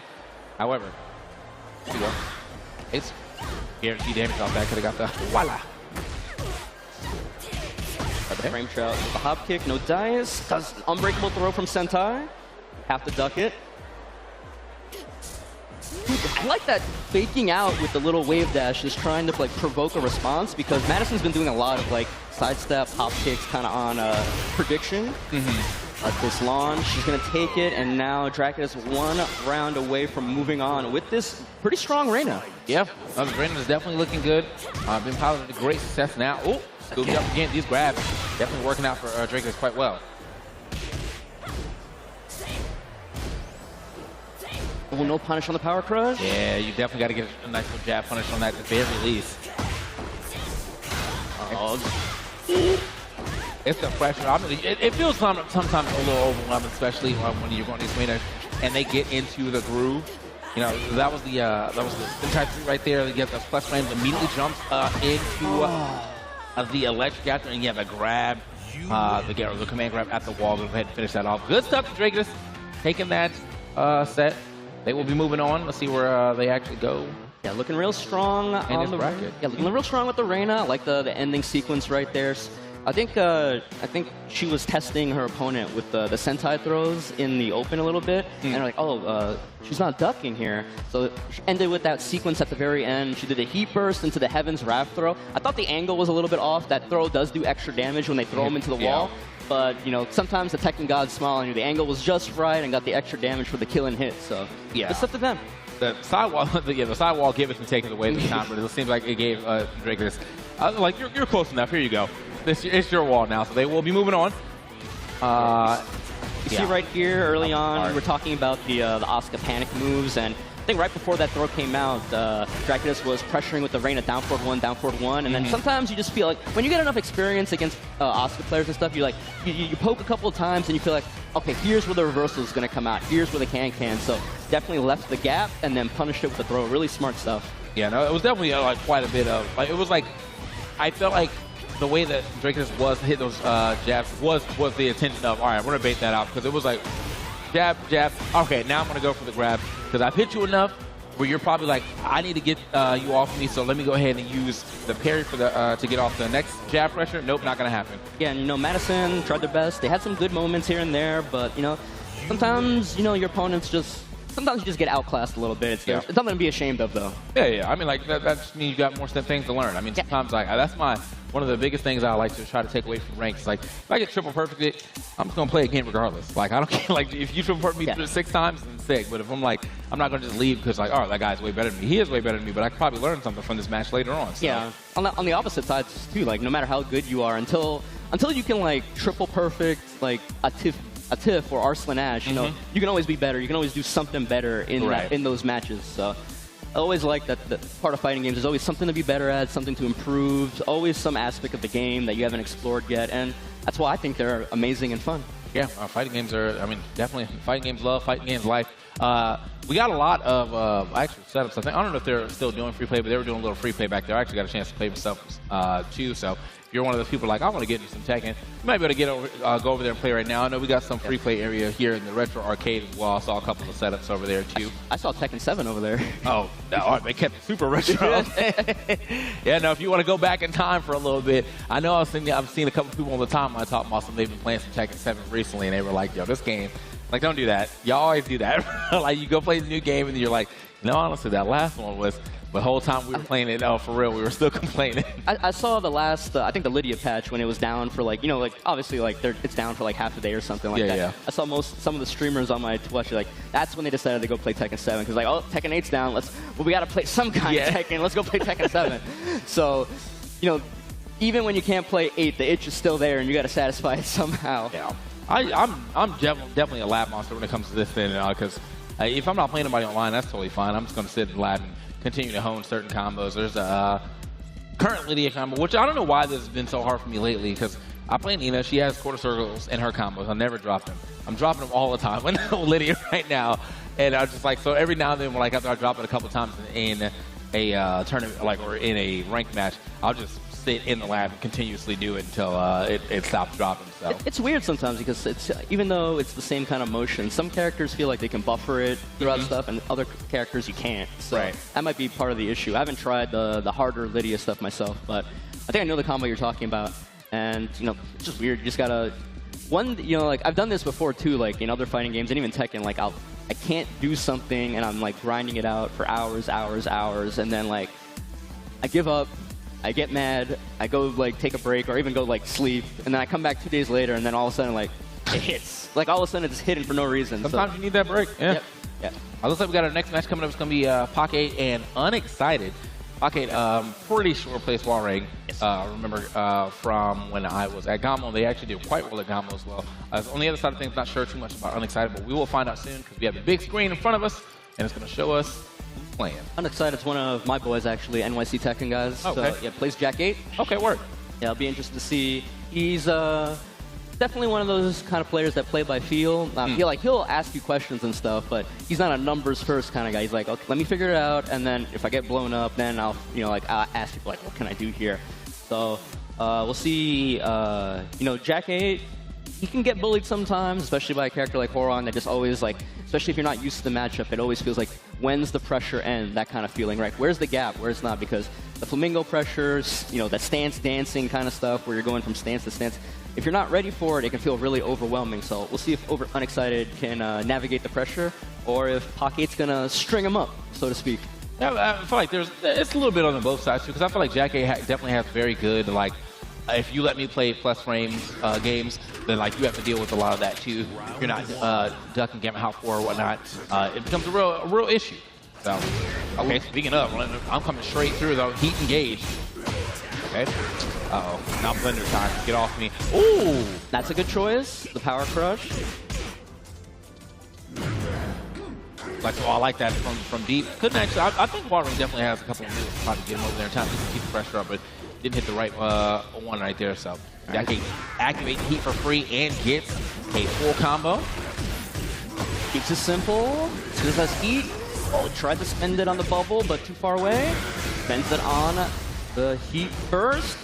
He's been going for that down 1-2 many times, and finally, wasn't the low that he's been doing, but went to the well of it, and another down 2-1. How do you feel about going to the well, like, so many times in the first round on that one string?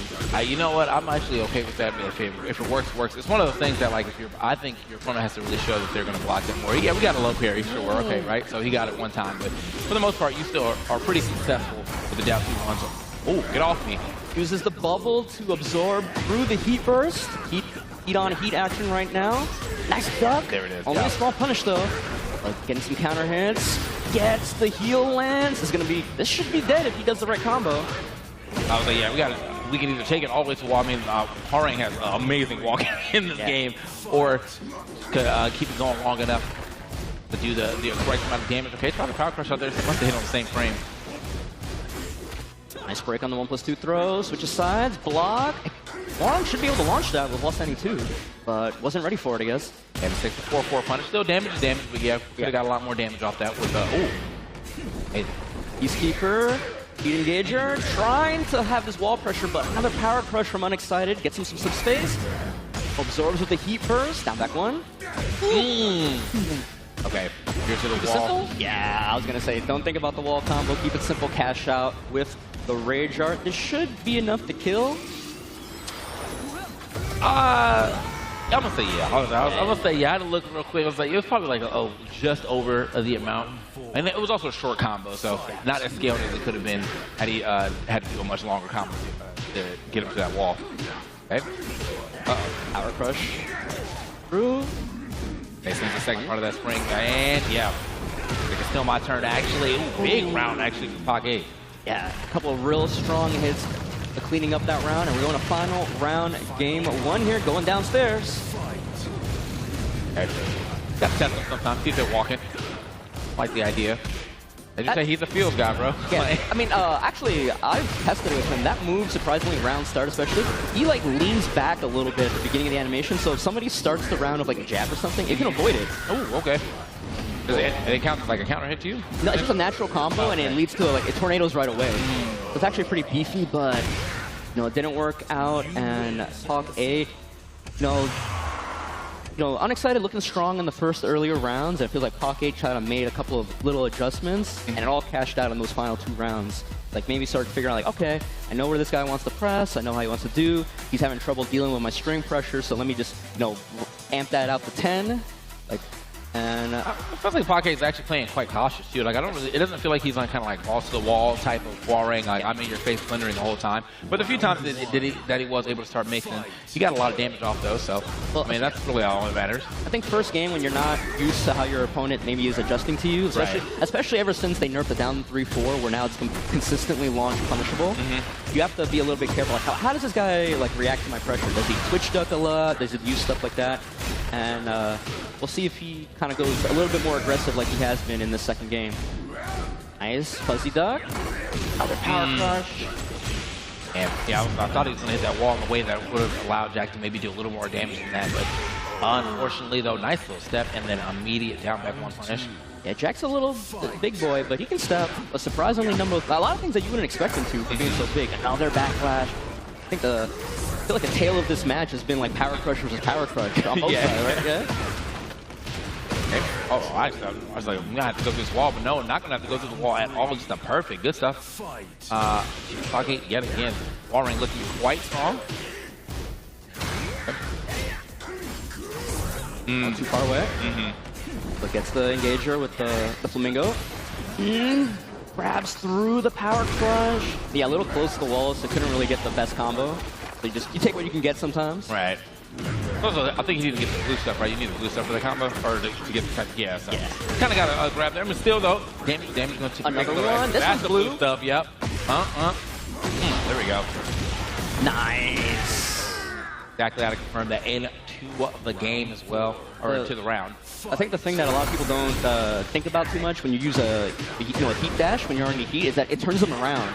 So like, when he started that combo, Poke was back turned and then flipped him around with the heat dash to get the better combo going. I didn't even know that. Okay, good to know.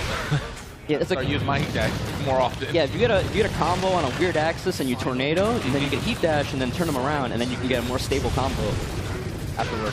But these guys have been trading. It always feels like the rounds have been so one-sided. But again, it's going the final round here in game 2 with Pop 8 and. Side wall taken away. However, though, he's still keeping that pressure up. Got a lot of. He was there, but yeah, they actually didn't block it.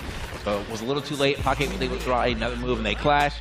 But it's going to be enough for Pac 8 to do the damage, to take that round and take that game. That means Pac 8 will move on. The winner's side of things. Still, though, good set. Good set. Yeah, it's just like they were like trading power crushes back and forth, haymakers. Like I said, the rounds, the games were close, but the rounds felt really one-sided. Like, I'm gonna blow you up one round, then you're gonna answer back. It's like a heavyweight fight, man. These guys just throwing big haymakers, knockout punches, and Pac 8 just ending up being the one that comes out on top this time. Yeah, it was exactly what we were talking about too, though. You know, the whole like. You may have went down 2-0, but like every game, you know, one more correct decision at the very end could have flipped this whole game around. So very close game between our competitors. Do like the way the Pac 8 definitely used one is running 3 or 4-4-3. Like that's a very good way to get back in there, and it never really got stepped too often either. Yep. So he knew when it was time to throw that out, or 4-4-4. Sorry. And here I'm talking about, like, these guys just kind of answering back and forth, just trying not to deal with each other's pressure by using the power crush armor. And you know, it's just one of those things where I feel like if you ran that set back, you know, maybe Unexcited would have been the winner instead. Yep. Like right there, I feel like if anything, Pac 8 started getting, maybe was the one that started picking up on Unexcited's timing a little bit when he wanted to use those power crutches, because you saw right there, you know, waiting it out, letting him whiff it, and then whiff punishing and whiff the Peacekeeper into heat mode. I think he did that a lot too. There was quite a bit of like force field or bubbles that just like didn't even touch him because he was just right out of range. He's like, I know you want to look for this, and then you expect me to probably like come in with another 4-4-4 or 4-4-3, but like I'm gonna just wait. Yeah. Like, I'm gonna just wait. You're gonna do that. I'm gonna get a punish right after. Yeah, and you know that's a big part about like sometimes high-level fighting games. Like obviously, you know, Horong, a character with really strong pressure, really strong mix-ups. You want to be in their grill. You want to keep mixing. Sometimes at high level, the best thing to do is nothing. And you just leave an opening for your opponent to like flail, mash, do something like that bubble from the Jack 8 from Unexcited. Just like, okay, here's the moment where you want to press. I'm gonna leave that moment open for you, and then I'm gonna make you pay for it and feel dumb for it. Yeah, I mean, I feel like that happens quite a bit. There's like it's like a spectrum. Like you see somebody whose movement's like so insane, you're like, all right, I'm a little shook. Yeah. But then you see the guy that's just standing there, and you're like, what is he thinking? You know what I mean? Like, what's going on here? See a lot of that happen where, you know, someone's just standing there, and the other guy's like, all right, I'm gonna run in. They go for like a running attack, immediately power crushed, or immediately like heat engaged on. Their running attack puts them in the air. Now they're getting full combo. Just like, yeah, you gotta be wary of those things. Sometimes the person that's just standing around can be the most menacing. Yeah, sometimes sometimes the very first time I play really good players in tournament, they'll do something like a Dragunov running 2 or something like that, and I want to power crush, and then all of a sudden they're just like walking around me and something. I'm like, that was the very first like time we interacted in this match. How did you know the very first time? And I was like, those are the kind of things that just can throw you off right away. It's like, is he in my head already? Like, does he know? Like, but they don't know. Like, they're just playing safe, making a read, and you have to play around that. Like, okay, he made that decision here. What do I do the next time the situation comes up instead? Right. So, but we're gonna get our next match going on here. You know, once again, if y'all are just joining us, we're here at the CNE Master Clash. We have everybody's here. We got all of Canada here, and a lot of people from the upper states. We got some people from upper New York and such playing for a $12,000 prize pool. Join us again tomorrow, where we're going to get to the finals. We're going to have 36 people trying to play for that prize pool, and it's going to be great Tekken action all weekend. So if you're here in person or watching from home, thanks for hanging out, and I hope you all have been enjoying the great Tekken action with me and TK Breezy. All right, man. Also, got to give big shouts to Intel. It's their 20th anniversary for Intel, so big shouts to them. They're powering my computer at home. They're powering probably a bunch of computers here. And then we also got to give a quick shout out to MSI. There's a laptop over there, bro. Look at this laptop right here, bro. MSI holding it down, showing us we got, great IP, great product. And honestly, I mean, if you don't got an MSI laptop, I'm very surprised. That's been every laptop I've ever owned, I think, has been an MSI laptop. So big shouts to MSI for always holding it down. So. But yeah, as I said, our next match will be, I thought, Ryu Hosen and Old Greg. Old Greg. Old Greg, yeah. I gotta see how old this man is. Sometimes you get these like people that Old Greg, and it's like a 12-year-old kid. Just like you don't know what old is yet. You can't even fathom old right now. Sometimes they're real young, but they hit you with that like wisdom beyond. You're like, I'm older than, I've lived more years than you might think, and it's like, what are you talking about? You're 14 years old, man. We're just getting everything set up right here on the stage. But yeah, hope you guys are, as I said, enjoying. If you're watching, or if you're here. Pretty much appreciate it. I know there's going to be a lot of people probably sitting down later. I know there's a lot of things you can be doing around this area too. There's the Intel booth actually right in front of us. There's free play things. There's a retro arcade, a garage. They have Rock Band over there. Like I was, I haven't seen that in a while. I feel like I haven't interacted with Rock Band since my college days. And that's way too long ago. I'm not going to say exactly how long ago it was, but way too long. They even got like a outlet store over here if you want to get some clothes or something. Actually, did not see that. I probably will step over there to see what's going on. I mean, it's definitely an interesting affair being had here. But as someone coming from America, I don't feel like I've never really been into something like that. I know we have like our fairs and whatnot, but I don't think I've been to like a county fair or like anything like that in a long time. So to see it this big, inside and outside, is like really cool. Yeah, 100%.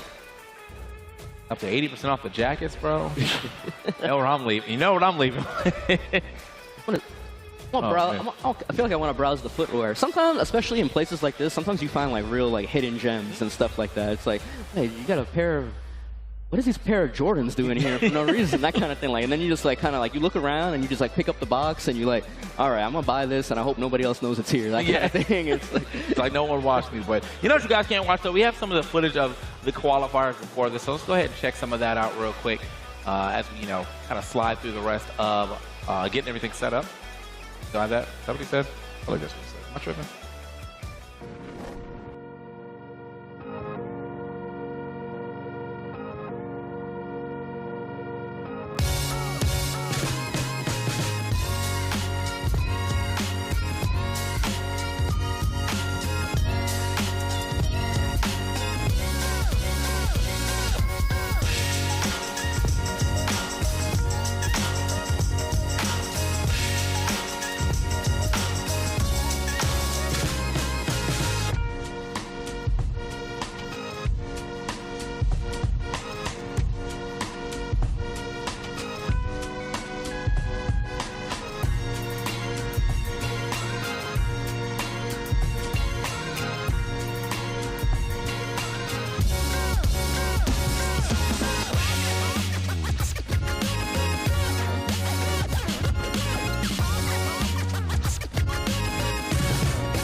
Ladies and gentlemen, welcome back to CNE Master Clash here in Toronto. We've had some great Tekken action so far, and there's more to come. I'm Bloodhawk, joined here with TK Breezy. How you been feeling about the matches so far? Been some very, very good matches. We've always got some good matches here in Tekken. In the Tekken land, I've seen, also good character variety. They were talking about it earlier, but we have seen quite a few characters. I don't think we've seen any repeats yet, and we're not going to get that going on yet because we have Paul and Zafina on the screen.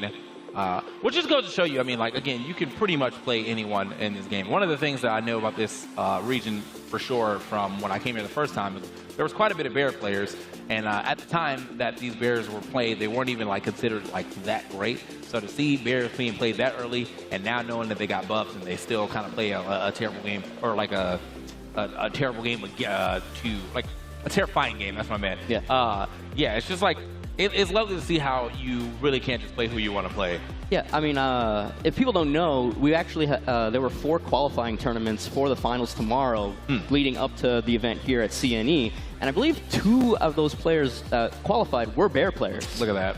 So crazy. We'll hopefully see some more today. We got Rio, Hosen, and old Greg. He don't look that old. I'm gonna be honest. He's like, he looked younger than me, honestly, if I did. But we got, like you said, we got the Paul versus the Zafina, strongest in the universe, versus the girl with the creepy hand. Yeah, bro. We got creepy hand, creepy movement, all of that. So, see how this one plays out, though. Oh, okay. Yeah, unfortunately, I got the launch, though. You know, he's like, I know you're coming in, immediately walk straight to that DF2, but was not ready to pick up that combo. You were talking to me about this character earlier, Paul. Like, you know, like this character is you can play this character as complicated or as simple as you want to. Sometimes it can come all down to that Deathfist versus Demo Man. But you know, if you dive a little bit deeper, there's a lot of nuance that you can get with this character. Yeah, no, his sway pressure is absolutely scary almost all the time. I feel like anytime Paul starts swaying on me and I'm like not handling it well enough, you see right there. The double dash that they kind of like boosted in that last patch, where now he has like better options out of it. There he is. Look at him immediately doing it. Yeah, you can go into deep dive now from back sway or the forward crouch dash, like you mentioned. But the low heat smash we've been talking about Paul so long, the Zafina been doing work, ends it with the low poke. 1-to-1 rounds so far. And Zafina, this character, I think was slept on for a little bit until like one of the more recent patches where they gave her the running 1+2 into the Tarantula mix. I feel like now you got a lot more people picking her up. I think obviously Shadow 20Z in North America is one of the big ones. Kagamaru from Japan also been playing this character a lot. So you know, the Zafina stock's on the rise, so to speak. Almost stepped the heat burst and just spends it right away on the standing heat burst. This character's got, you know, one from stand to low and one from standing. I think the standing one is like 12 frames or something like that. Incredibly fast. Yeah, I mean, I thought it looked like he was actually trying to walk it, and he just still kind of got sniped, you know, by maybe like the later half of that hitbox, and and getting losing that round. So now has to bring this back. Got one more round to work with here. Give us to a round 5. Nice block, okay. Nice block, nice punish. Couldn't get the wall splat though. Gonna challenge with the Rage Art. Nice choice there. Gonna, you know, give yourself some breathing room. Let this animation play out. Give yourself some time to think about. Neither one has activated Heat Burst or a Heat Engager yet, so that's on the table. Right there, Heat Burst cancel. Run up duck is crazy, bro. Run up duck, like he knew you were about to look for and got the punish now into the final round of the first game, and it looks like this round, or at least the beginning of this round, in favor of Zafina. All right, old Greg keeping it simple. Tried to get the running 1+2 there, but whiffed it. Nice challenge with the duck jab. Tried to challenge with the power crush, but got hit low. Just a little bit too far on the heat burst. Punishes the power crush. Nice stuff. Rio wasn't looking real good, but the Death Fist couldn't pick up though. It's just another, I think another Death Fist was done it right there. You know, pick up Death Fist with another Death Fist, we're out of there. Uh-oh.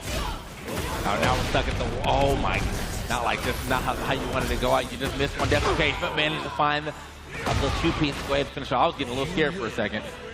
Yeah, I think off of that low heat burst from Zafina, you can't get a full combo. Like normally in open space, I think she just gets like the back 3 stomp. I think when you're by the wall like there, you just get her down forward 1-2-1, like the really simple wall combo. But he was going for something a little fancy, and I'm not sure if it actually works. You know, sometimes, you know, you can call me a liar. You know, it's not like I know everything about every character, but just going by what I've seen from other people. But so a little bit back and forth. I like how you mentioned you called out the instant duck on the heat burst into, I mean, the heat burst into the heat smash. you know, like right there in the previous round, Ogred ended it with that kind of same sequence, you know, heat burst, immediate heat smash. So maybe Rio Hosen, remembering how he lost the last round, was like, okay, he's going to spend it right away if I run in. So that's one of those hard reads that works out, but it has the data from the previous round. Yeah. Yeah, and that was, you know, obviously got him into getting that W right there, because if that would have hit, I think that would have been the round for him either way. But, yeah, Rio Hosen now, let me move forward. I think one of the things that old Greg can look at, though, is that Rio Hosen has been ducking a lot. Like, a lot of those, you know, running 1+2s have been getting ducked, which is one of the ways that Fina can kind of keep pressure up if she catches you blocking it. And so if he continues to duck, obviously now you got to start looking into your mids. Yep. Just like that. Here we go. Blocks the spring kick. It's punished.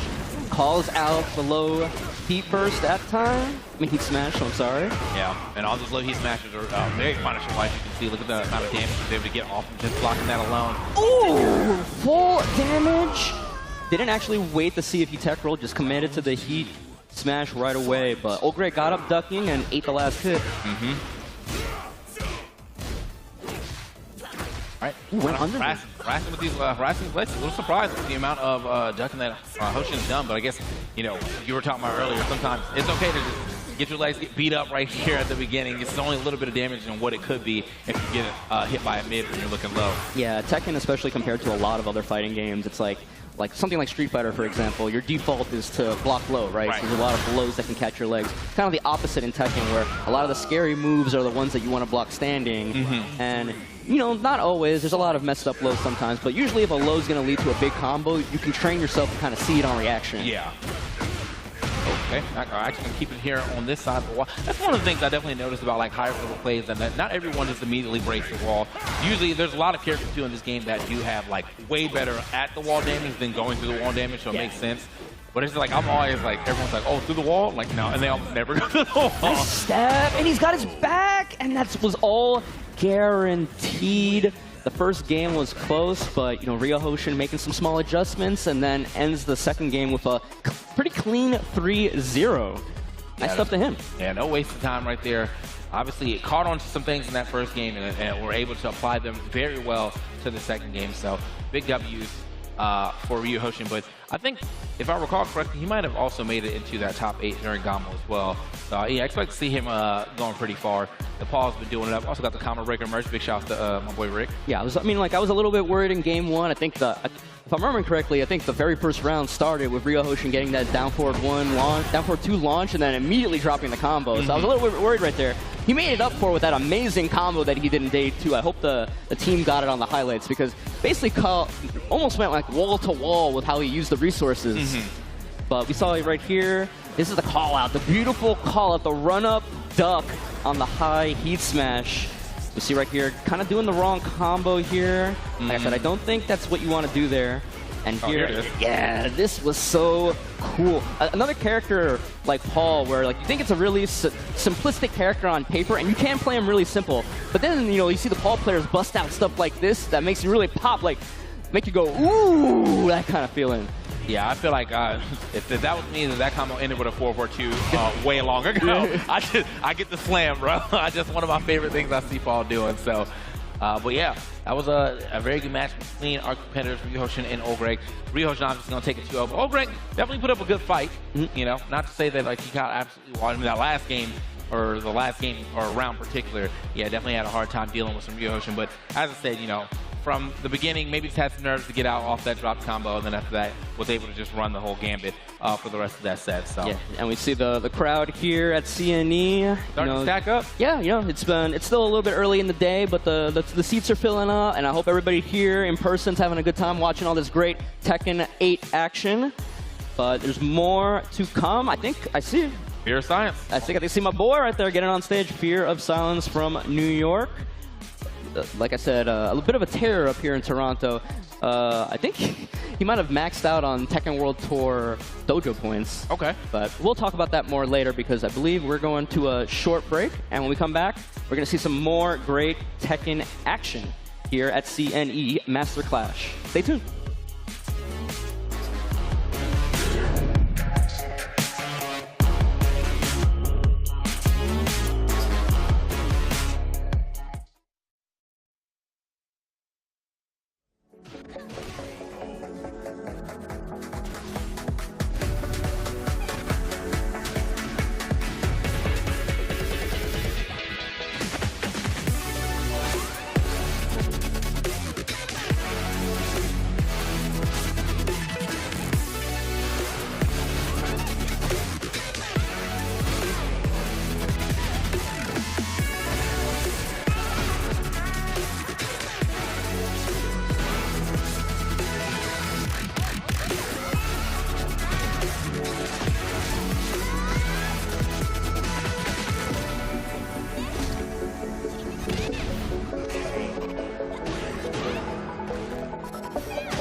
Homies, welcome on back to the CNE for some more second action.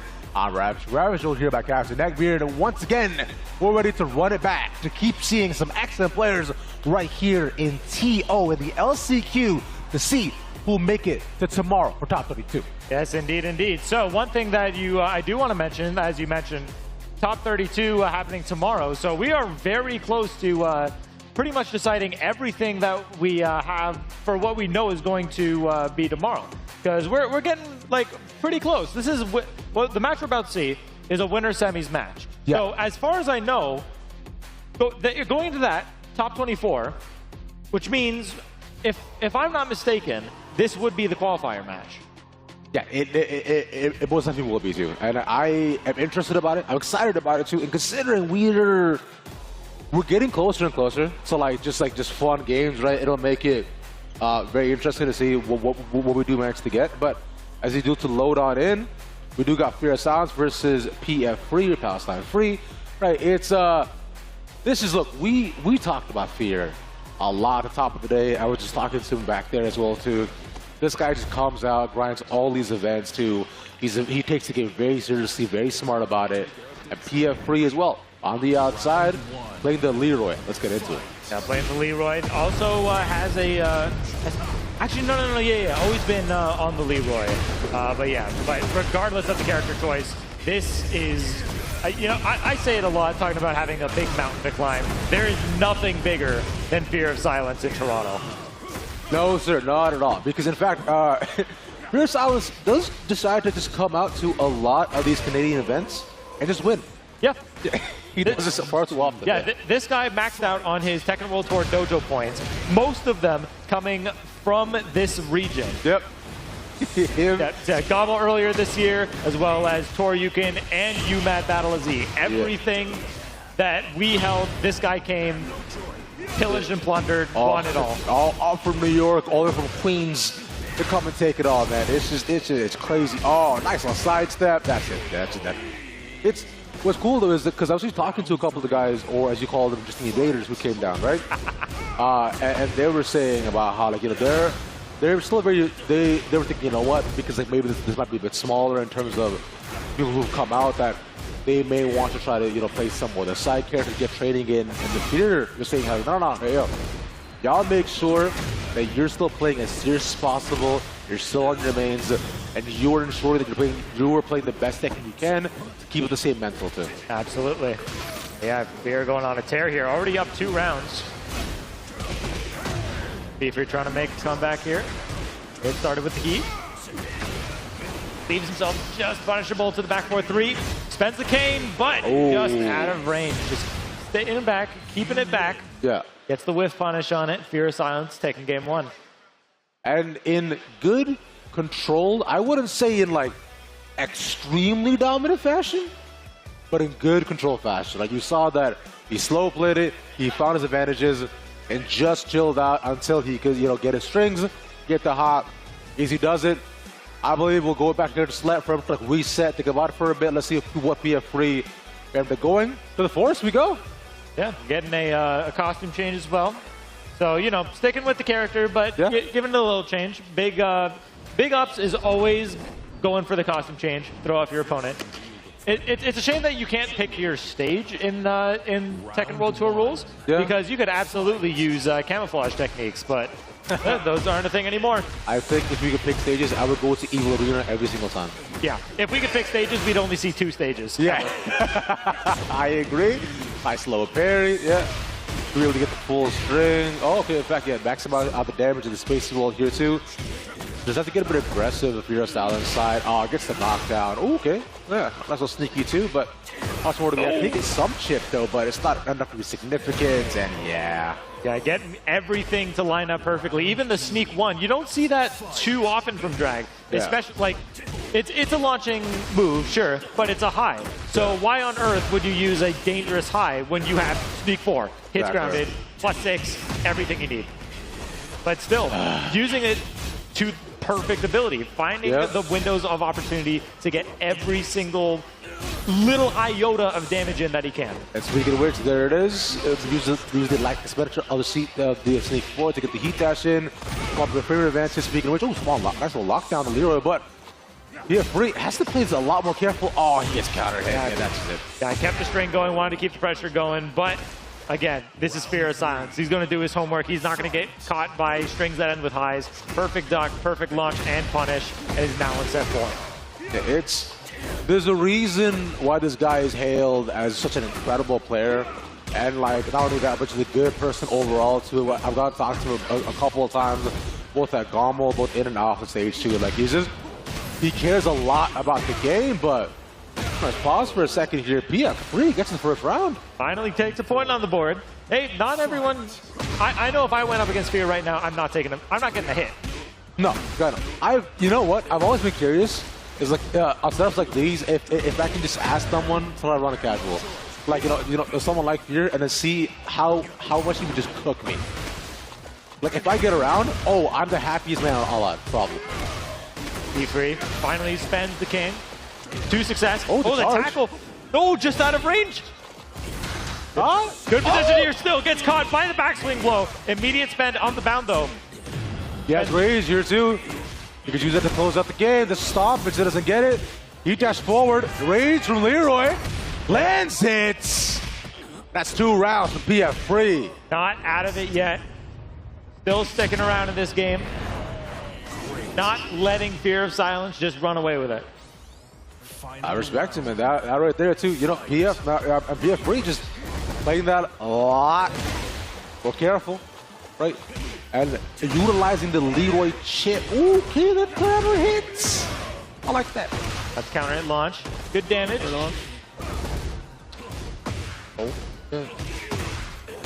Oh no. He gets the swing. Yeah, he gets the carry over too. Switch sides as well. P3 getting a little too impatient now. Wants to keep that pressure going. You're trying to find a sidestep to get a launch off too. He does this quite calmly a wall drag. He gets the lockdown, the stop. Take that to your dome piece. And that's a 2-0 for Fear of Silence. Now, Fear of Silence, like, we've said it once, we've said it a million times. If it's anyone who could take this thing, it's going to be Fear. Yeah. What are you looking at me for, Booster Blast? all the guys out here just watch it play must be like, there's no way. Right? Nah, but the great thing, too, is that everyone here who's like, we're all cautious of Fear. We want to do our best against people who come out of region, but everybody loves this guy. So yeah. He's just a good, wholesome dude. Like, he's just a nice guy. He talks to everybody too. Comes out, just hangs out. It's too bad that he's also really good at the video game. Absolutely, yeah. Yeah. Oh, yeah. It's we talked about it too as well too. This guy's like, still in contention for TWT at top 20 as well too. So let's see what more he can do, because like you're saying, right, there's more events coming up for the year too, and slowly as we approach the penultimate stage going on in Tokyo, Japan this year as well, right? That's gonna be very, very exciting to see what goes on.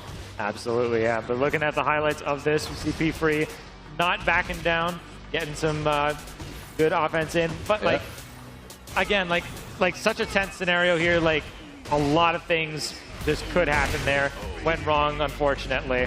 But yeah, Fear, like, come on, man, it's Fear of Silence. Yeah, he's just solid. He's vibing, yeah. They'll come and get to sit down, chill out with all of his other homies too. Because like you're saying, he's also chilling out with all the other New Yorkers and people from outside as well. All of them forming a coalition to do all that. Hi guys, what's up? What's up, everybody? That's what I'm saying. Hey, what's everybody up? here at the CNE having a good time? Yeah? Yippee! Hope you guys having a good day. Enjoy some second in beautiful Toronto. And hey, you know what? If you got breaks too, you don't feel like going outside, you should. There's a cat show here. Dude, I saw there's a dog show going on as well too. There was such a massive line to go see all the dogs. I want to go see the cute dogs, man. They're out there just like hopping around, prancing. I love dogs, bro. Yeah. And plus, there were like 20 cat carriers out there too. They were standing there just looking like cute kitty man, being all swiping. I liked it. Oh my goodness, yeah. There's a lot to take in here, but yeah. Like, even just here at the Enre Center, we've got the Intel Gaming Garage here. That's true. Whole lot of exhibits happening here. We got retro games. We got tabletop RPGs happening. Yeah. Like, there is so much happening just in this confined space, as well as a flea market just all the way down through here. So it's wild. There's Artist World here too, and there's just one building that we have here at the Enre Center. There's like 4 buildings of stuff here, and not to mention the entire street festival of the X that's outside, which is why most people come, right? Stalls, vendors, games, carnivals, rides, and lots of weird food, pickle juice, smoothies, so on and so forth. Just like mustard ice cream. Oh, man, the ketchup and mustard ice cream. I tried mustard ice cream last year. Honestly, not that bad. Damn, really? Yeah, it wasn't that bad. But I do like mustard, and it was sweeter than I thought it would be. So I didn't mind it too much. There you go. Anything to take your mind off the taste of mustard. You love mustard? Dude, I can't eat mustard, man. Why? Dude, it's nice. It's sour, it's fun, it's tangy. Ew, it's rancid to me. Rancid is crazy. You know what's rancid? Mayonnaise. Mayonnaise. By itself. Yeah. Yeah. But in general, I feel like mayo, like in sandwiches, is just yucky. Like, it's just not, it's so unnecessary. It feels like a waste of a condiment. Yeah. But that's my opinion, of course, Everybody got different opinions. I'm just a personal hot sauce enjoyer. I really don't want anything else half the time. But that's just me, though. Either way, y'all can think about your, sandwich options and what you want going on alongside the TEKKEN. I can throw it a quick break. We'll be back in just 2 minutes.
All right, ladies and gentlemen, welcome back to the CNE Masterclass for Tekken 8 LCQ happening here at the Canadian National Exhibition. Captain Neckbeard here, joined by Ravishing Ravish for what we are now entering top 24 territory. Yes, sir. Remember, a lot of players from today will be going on over to tomorrow to face up against the winners of the qualifiers from across Canada. That's through Edmonton, Vancouver, Calgary, and Montreal. And following down Toronto, we'll gather the best for our top little segment coming up tomorrow as well for y'all, though. Speaking of which, you know what? That's not just yet. So y'all want to make sure to sit tight until that does happen, because for now, we still got more qualifiers going on. Oh, we got more games. And we got Ryu Hosen versus Fighter JPN. All right, so Ryu Hosen we saw on stream not too long ago, actually, going up against Old Greg. But to mention here, going up against another Zafina in Fighter JPN, who as of late has been proving to be the definitive Zafina player to be watching out for, both offline, online, you name it. You'll see, I don't see a ton of Zafinas in general, but so far from what I see so far. But Ryu Hosen looking a lot more confident than the first game of the day that we saw. Oh yeah, he is dialed in right now. This guy's a combo and a lab machine. Any spare time he's not playing the game, he's labbing the game. He's figuring out optimal stuff on every character. And this is a matchup that's like, oh, I need to spend like 3 to 5 business days labbing to get a basic understanding. This guy knows. He just knows. Yeah, because Zafina, you're looking at like 3 stances, right, that you gotta like take into, and the issue is like once she goes into trench stance like that, you can't really hit her too, which makes it really hard to go up against. But a lot of launcher options, but none being able to be revitalized by Fighter Japan for now. Though it's just Ryu Hosen. Ooh, missed the shoulder check though. Oh, that swing around. Minus, not his turn yet. Oh, there we go. That's the launch. Gets flipped by the mid. Staying low, looking for quarters on the ground. Not gonna find any. A little bit broke. Shoulder check again. All right, no fix. He's denied there. Ooh, nice box below. There's a knee to the body. There you go. Yeah, like Ryu Hosen, like this is like he's a player who's like this is possibly the only person I think who could have been this prepared going into Zafina, especially like looking ahead. He probably knew that he would have had to go up against 2 Zafinas to get to this spot here. Yeah. Which I'm just happy to see that from the first game of the day, Ryu Hosen looking a lot more comfortable here as well too. I'm seeing a lot more double mans. He's making Fighter Japan guess way more this time though. But on the red stuff, finally activates heat, using some resources. Oh! Gets caught mashing for the second hit. No break on it. Dead. And Fighter. We gotta break those guys. We gotta break those grabs. Come on now. Oh, big counter hit. All right. Alright, Fighter, gets tossed back as quickly as he started as well. Goes low, bonfire anything that he can, yet nothing, no punish on the low boost though, but from here, there's what I'm looking for. Sends the parry. Ryu Hosen trying to find an opportunity to knock Fighter JPN out of stances here whenever he can. And just like that, he's just going to have to brute force these interactions here. Don't give Fighter JPN the chance to go into these stances. Death Fist, what's the mix? Good knock. I saw a duck on the grab as well too, but using the E-dash, no, knocked down immediately to get up. It'll be low once more, maybe. Oh, doesn't finish the string.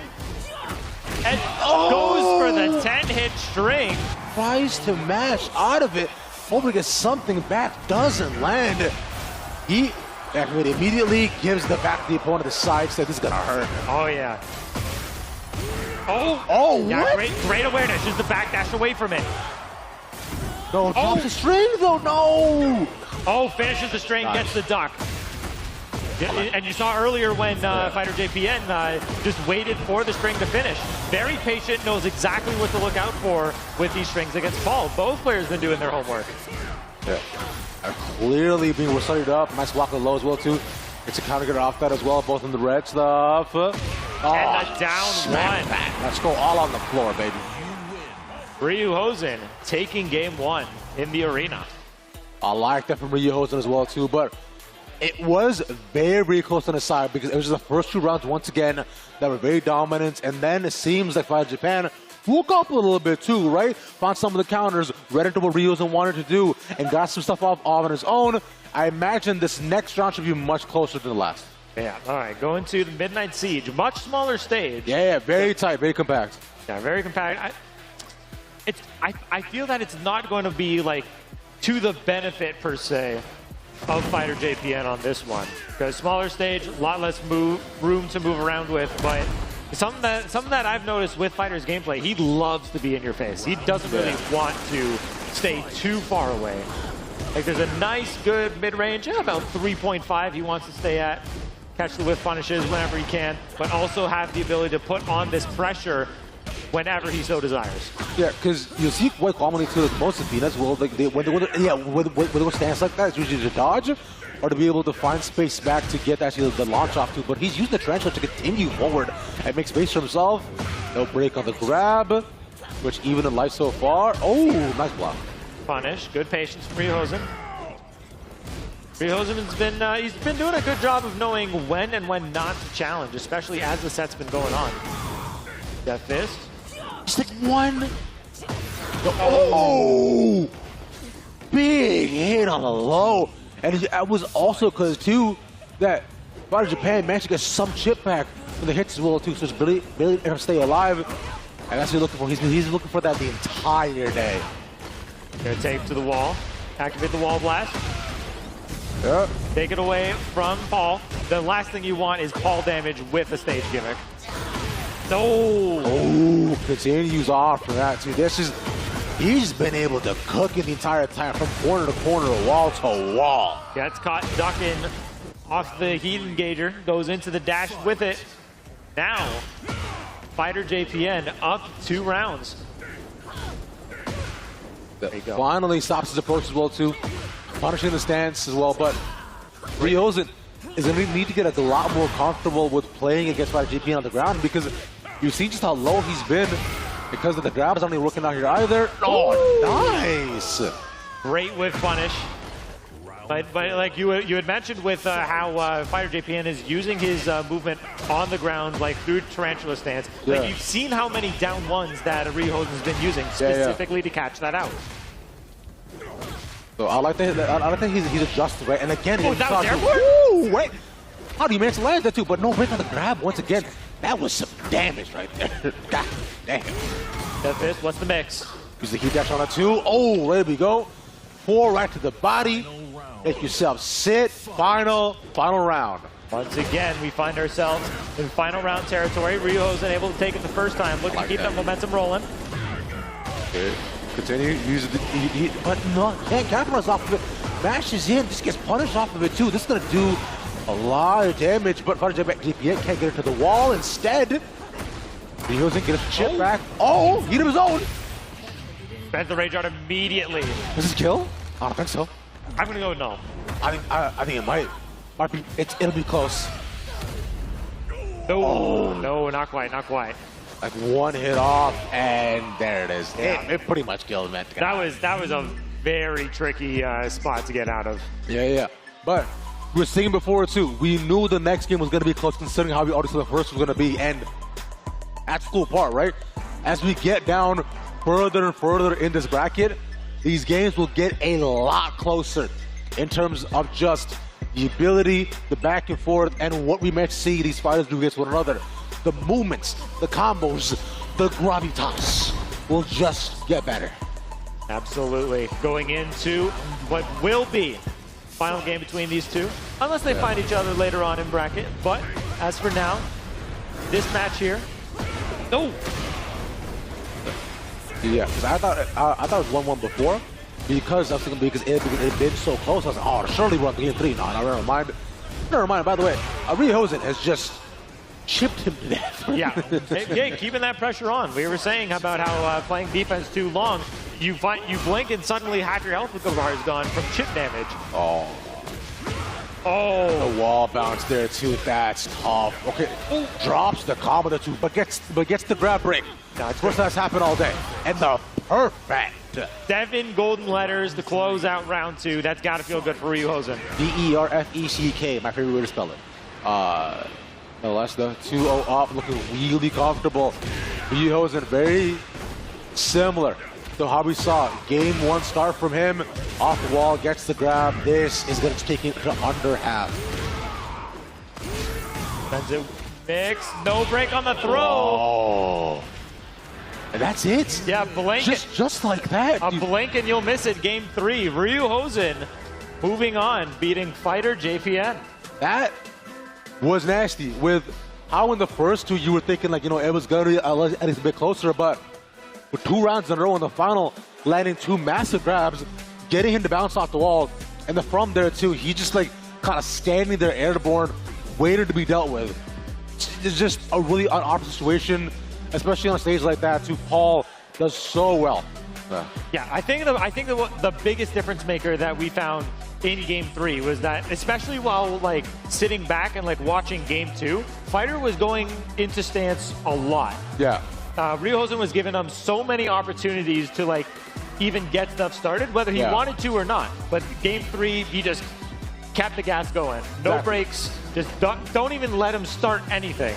So we'll see if we can get anything. Exactly. And we'll actually see it here too, because you see Fighter Japan from this net replay, you can see how often he's going low into Tarantula or trying to go into Mantis from there too. Because like from there as well, like you can see he's a lot of options for launch or poke, but usually, right, Hosen just didn't let him land it. But only the second game, getting hell aggressive Fighter Japan, did he just like catch him off guard a decent amount of times. And then even in a game like this too, you were thinking, okay, maybe it might be close, but like they looked a lot more dominant from one end to the next. Yeah.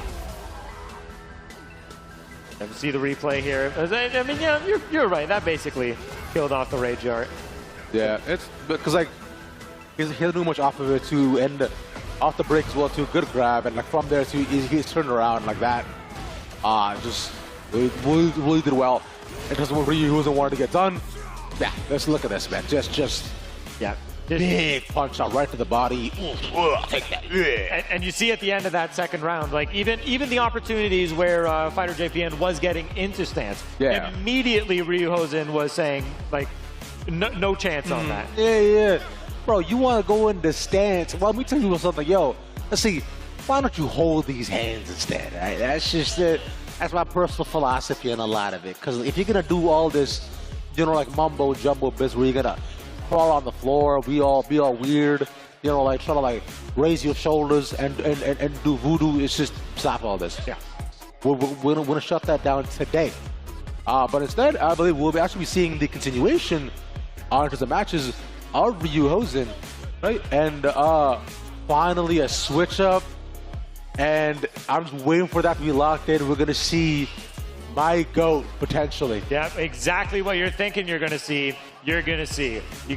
On the bug we've got there, Pak8 versus ZeroKen. Those of you who don't know, ZeroKen, our premier Leo player of the region.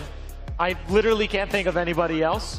But this guy has been like, he's been on a tear. Like since Tekken 8's come out, like he is really locked into like focus on understanding what Leo can do. Like he talks to me so much about like all the strengths and like inherent weaknesses of the character, but the way he plays Leo, it makes it look like Leo has no weakness whatsoever. And Leo has gotten like not a significant but a decent nerf in terms of his ability to be able to carry his combos from stance to stance, right? So it makes it a bit tougher, but nonetheless though, still very free flowing on the other end for Poke8.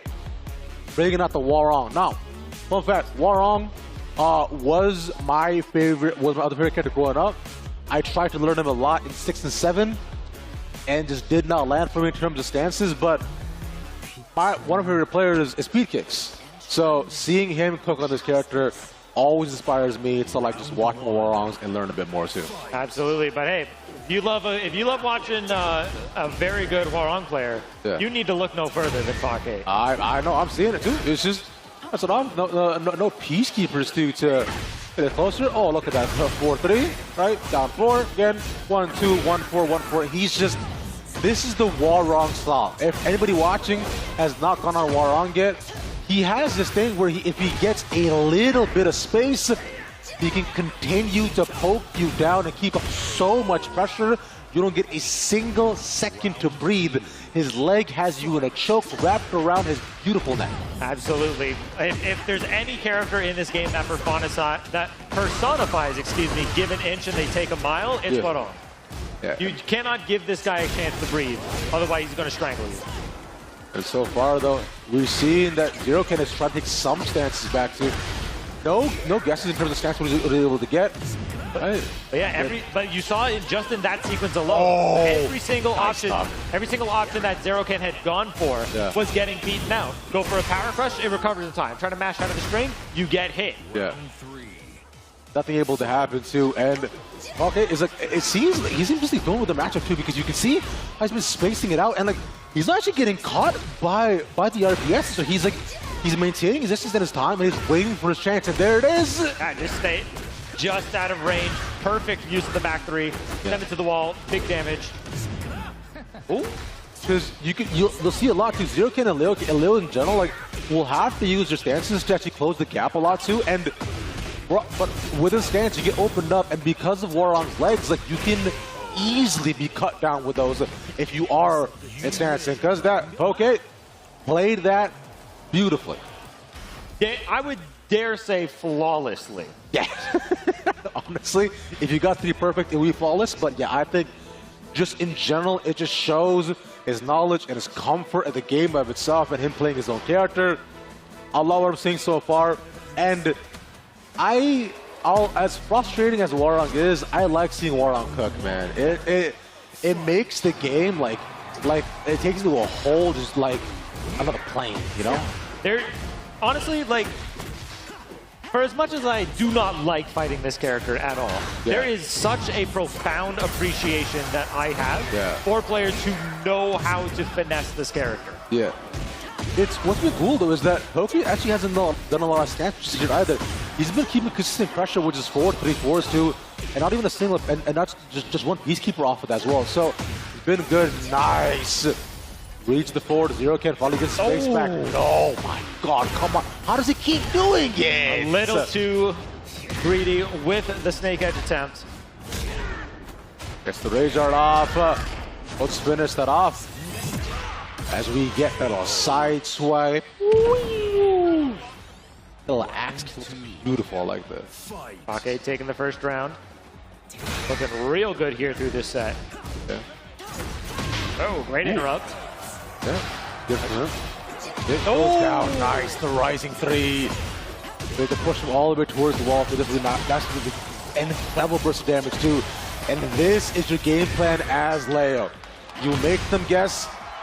You allow them to go, you go low, and you take it all, baby. Absolutely.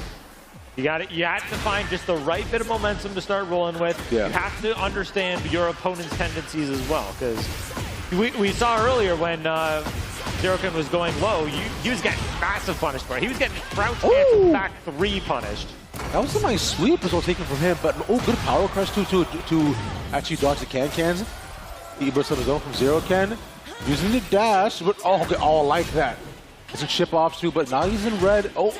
I can't think that because that hits low and mid. Sorry, yeah, it's so tough there. Good duck, but not gonna get the punish in time. Another, he's still in mode. Logan, the Rage Art. Oh, let's go, Zeroken. Going up 2-1 off that.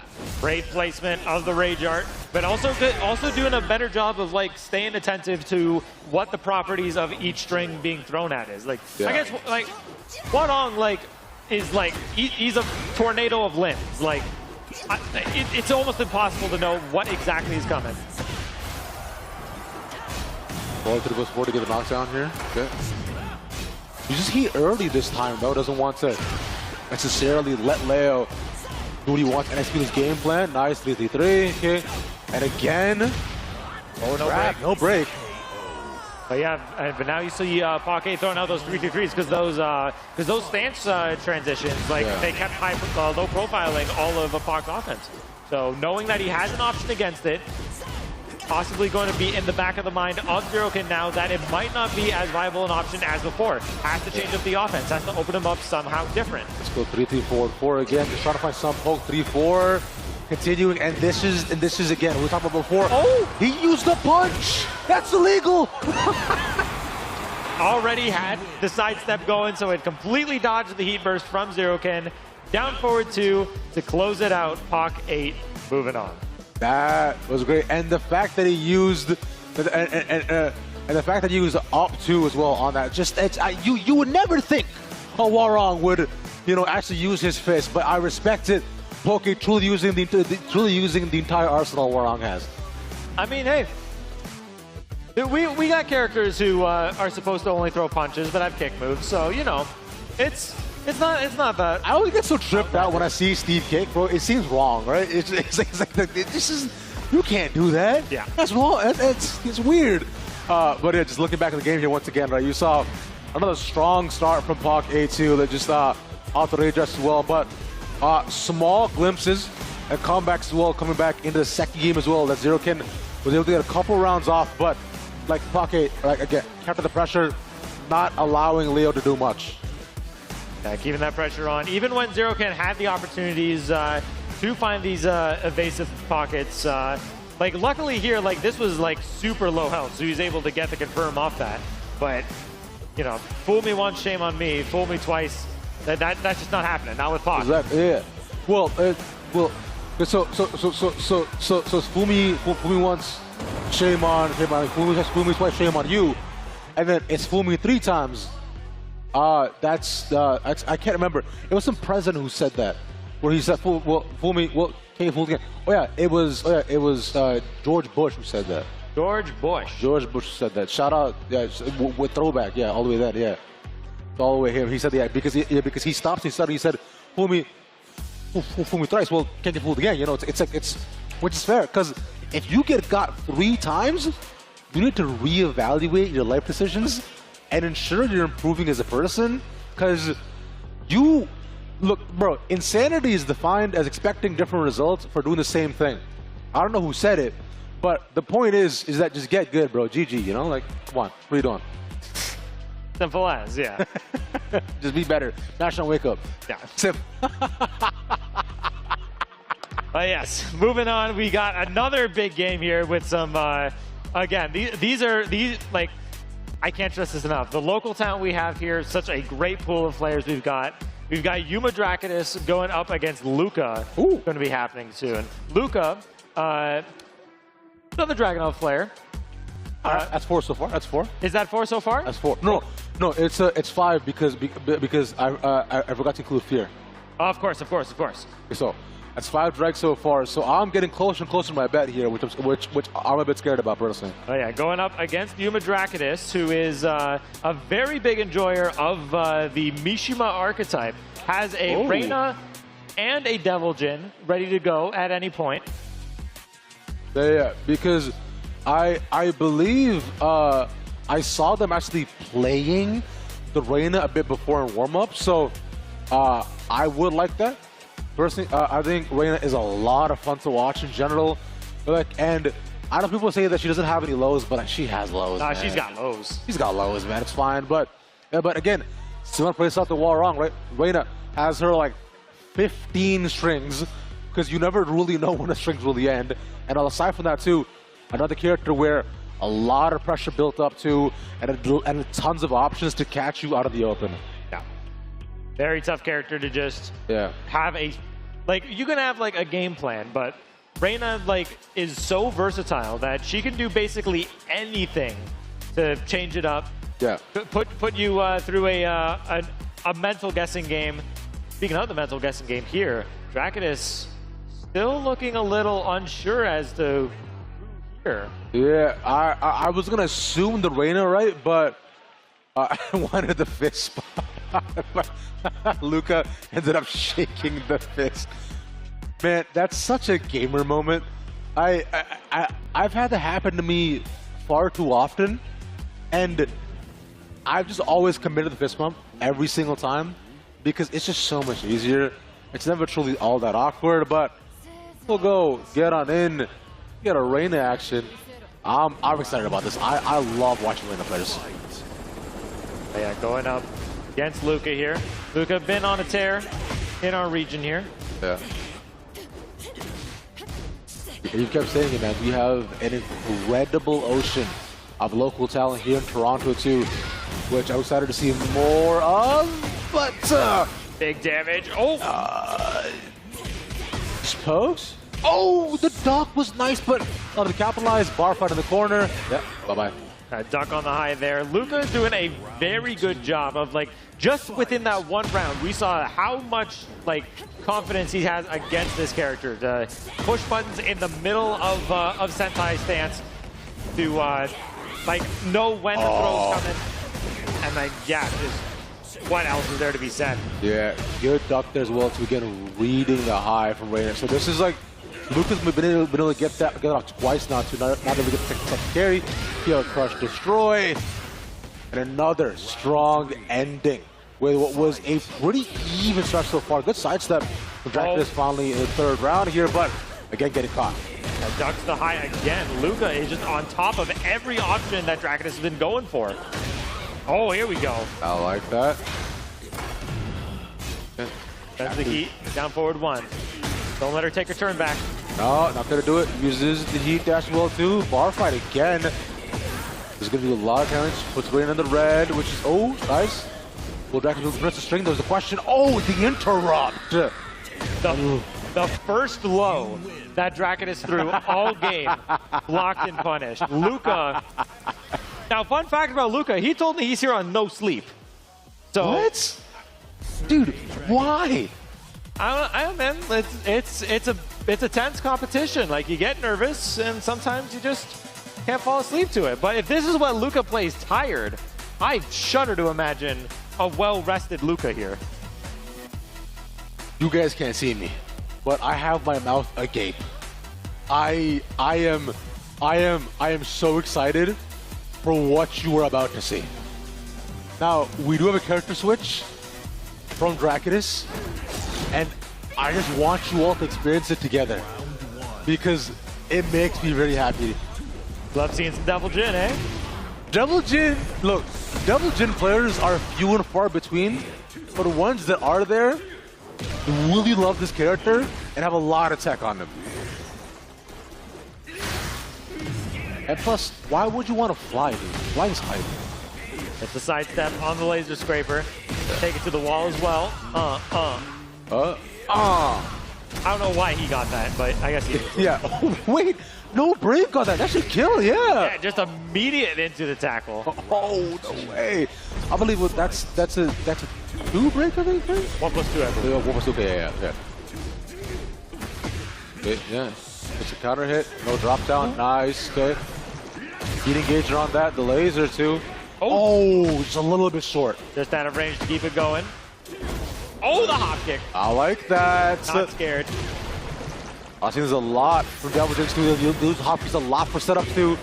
In the air, that should kill. Yeah. Yeah, the Morning Crow stance from range 3 to get the whip punish on the get up 3. Remember, get up 3, that's safe on block now. So just staying out of range and getting like just a free punish for it. Massive for Dracus. Finally gets a roundup on here. And this is cool stage on stage too because of the breaks that both Drag and DJ can do on the stage well. And that's already the first full break we're seeing. Nothing from Dracus just yet though, but remember, it's still 1-1. Oh, this wipe, kill, crush, destroy. Launch, you go. Oh, good counter hit. Oh, unbreakable. Guard break. Pushes it back. Nice laser. Just kill. And yep, just immediate spend the Psycho Crusher. Don't give a chance to drop that. See, dude, what a sick name, Psycho Crusher. It's so cool. It's so edgelord, but it's based. It's such a great name that it didn't even come from this game. I know. Yeah. But with that, no. Finally, all the way down to the bottom we go. Ooh, try for the heat engager. Good side step. We're going to heat engager off that. Oh, drops it a little early. Oh, it was a reset into the 1+4 to guarantee a little more damage. Gets the whip punish with Morning Crow and takes the game. Wow. The DJ switch up from Dracus.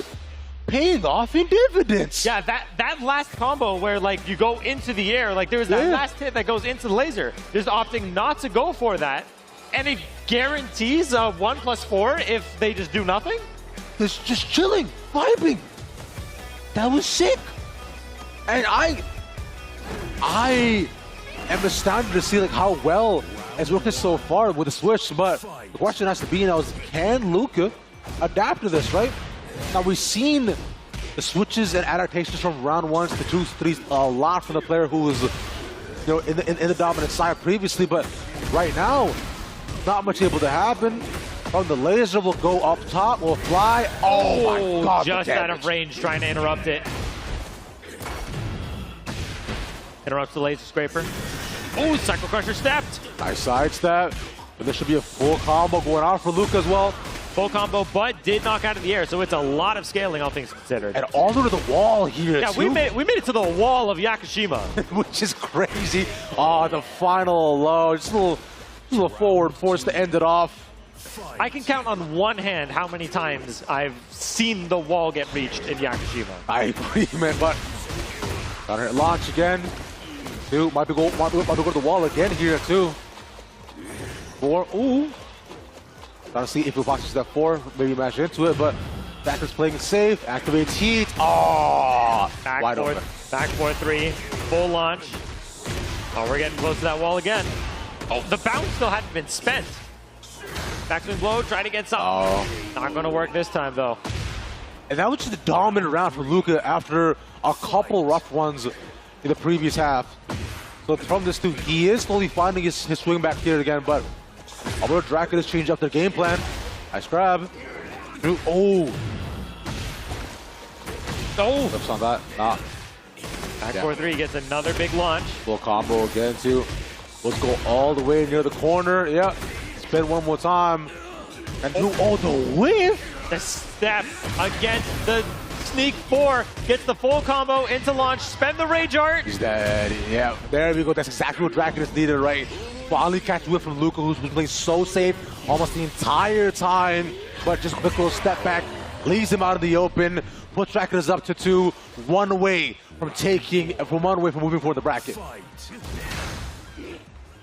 Okay.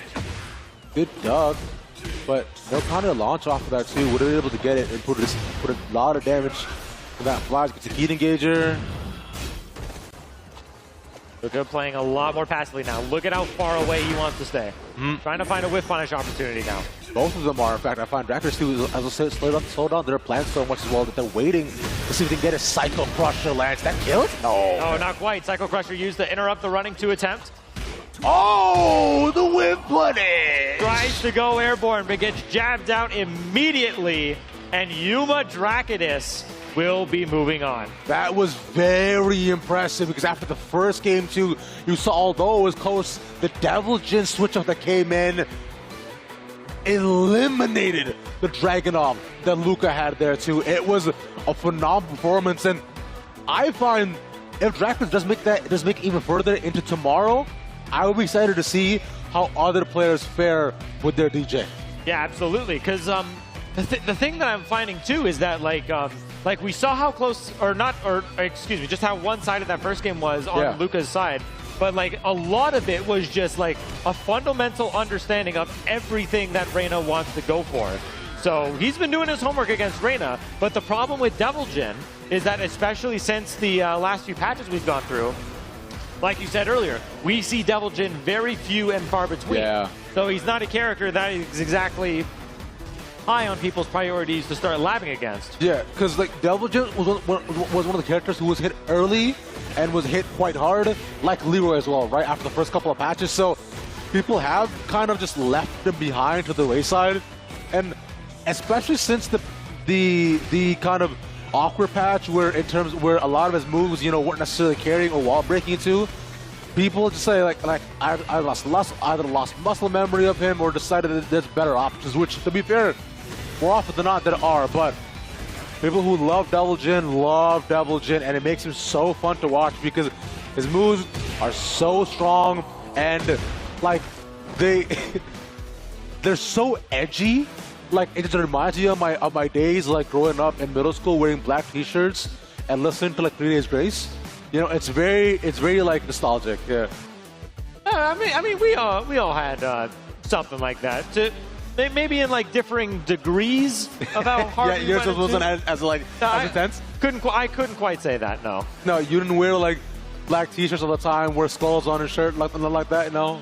No skulls were allowed in my elementary school, I'm afraid. So was actually not okay, man. I wore a lot of graphic tees, and I remember my very Indian mother. Hey, what's up, seeing you? Y'all having a good time? Yeah, yippee. Yo, bro, in the front row. What are you drinking? What's in the yellow can? What is that? Oh, Fanta? Nice. Lieutenant Husky, ladies and gentlemen. Is that pineapple flavor? Is that pineapple or peach? What is that? Pineapple, right? Yeah. Oh, okay, hell yeah, dude. That seems like it bangs. Let's see who else we got here. We have JMBE. Yeah. I want to see more. That was cool. I do that a lot. We're at a lot of lands, like whenever we go to the crowd, being like, yo, do you guys think that the Leafs will win tonight? Just like have a conversation with people. Yeah. It makes it. It's so funny. Like catch them off guard. Like, you want me to respond? Like, I don't know what's up. Let's go on the spot right now. We're talking to you. Yeah, camera in your face and everything. I'm having a full conversation with you. You can't respond to me, but I want to talk to you. Exactly. Let's make things really interesting. Yeah. I was gonna say but my very Indian mother, I remember got a little bit worried when I started wearing all black suddenly, in like grade 7, grade 8. Started buying all these graphic tees, and she was thinking like, what's going on with my son? Why? Like, what is this phase he's going through? She's like, Mom, it's not a phase. It's not a phase. It's not a phase, Mom. I just like Hoopstank and Billy Talent and Simple Plan and Sugar Cult and Jimmy Eat World. I just like these bands a lot, and Billy Talent and more. But yeah, it's just a classic, and it's just a good time, man. Yeah. So that's going to wrap up for what we've got now. We're just going to take a quick 5-minute break. We'll be back in a little bit. Make sure you stay tuned. We are going to be right back with some more Tekken 8 at the CNE.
For something that was worth it, didn't know that the journey would just bring us back home.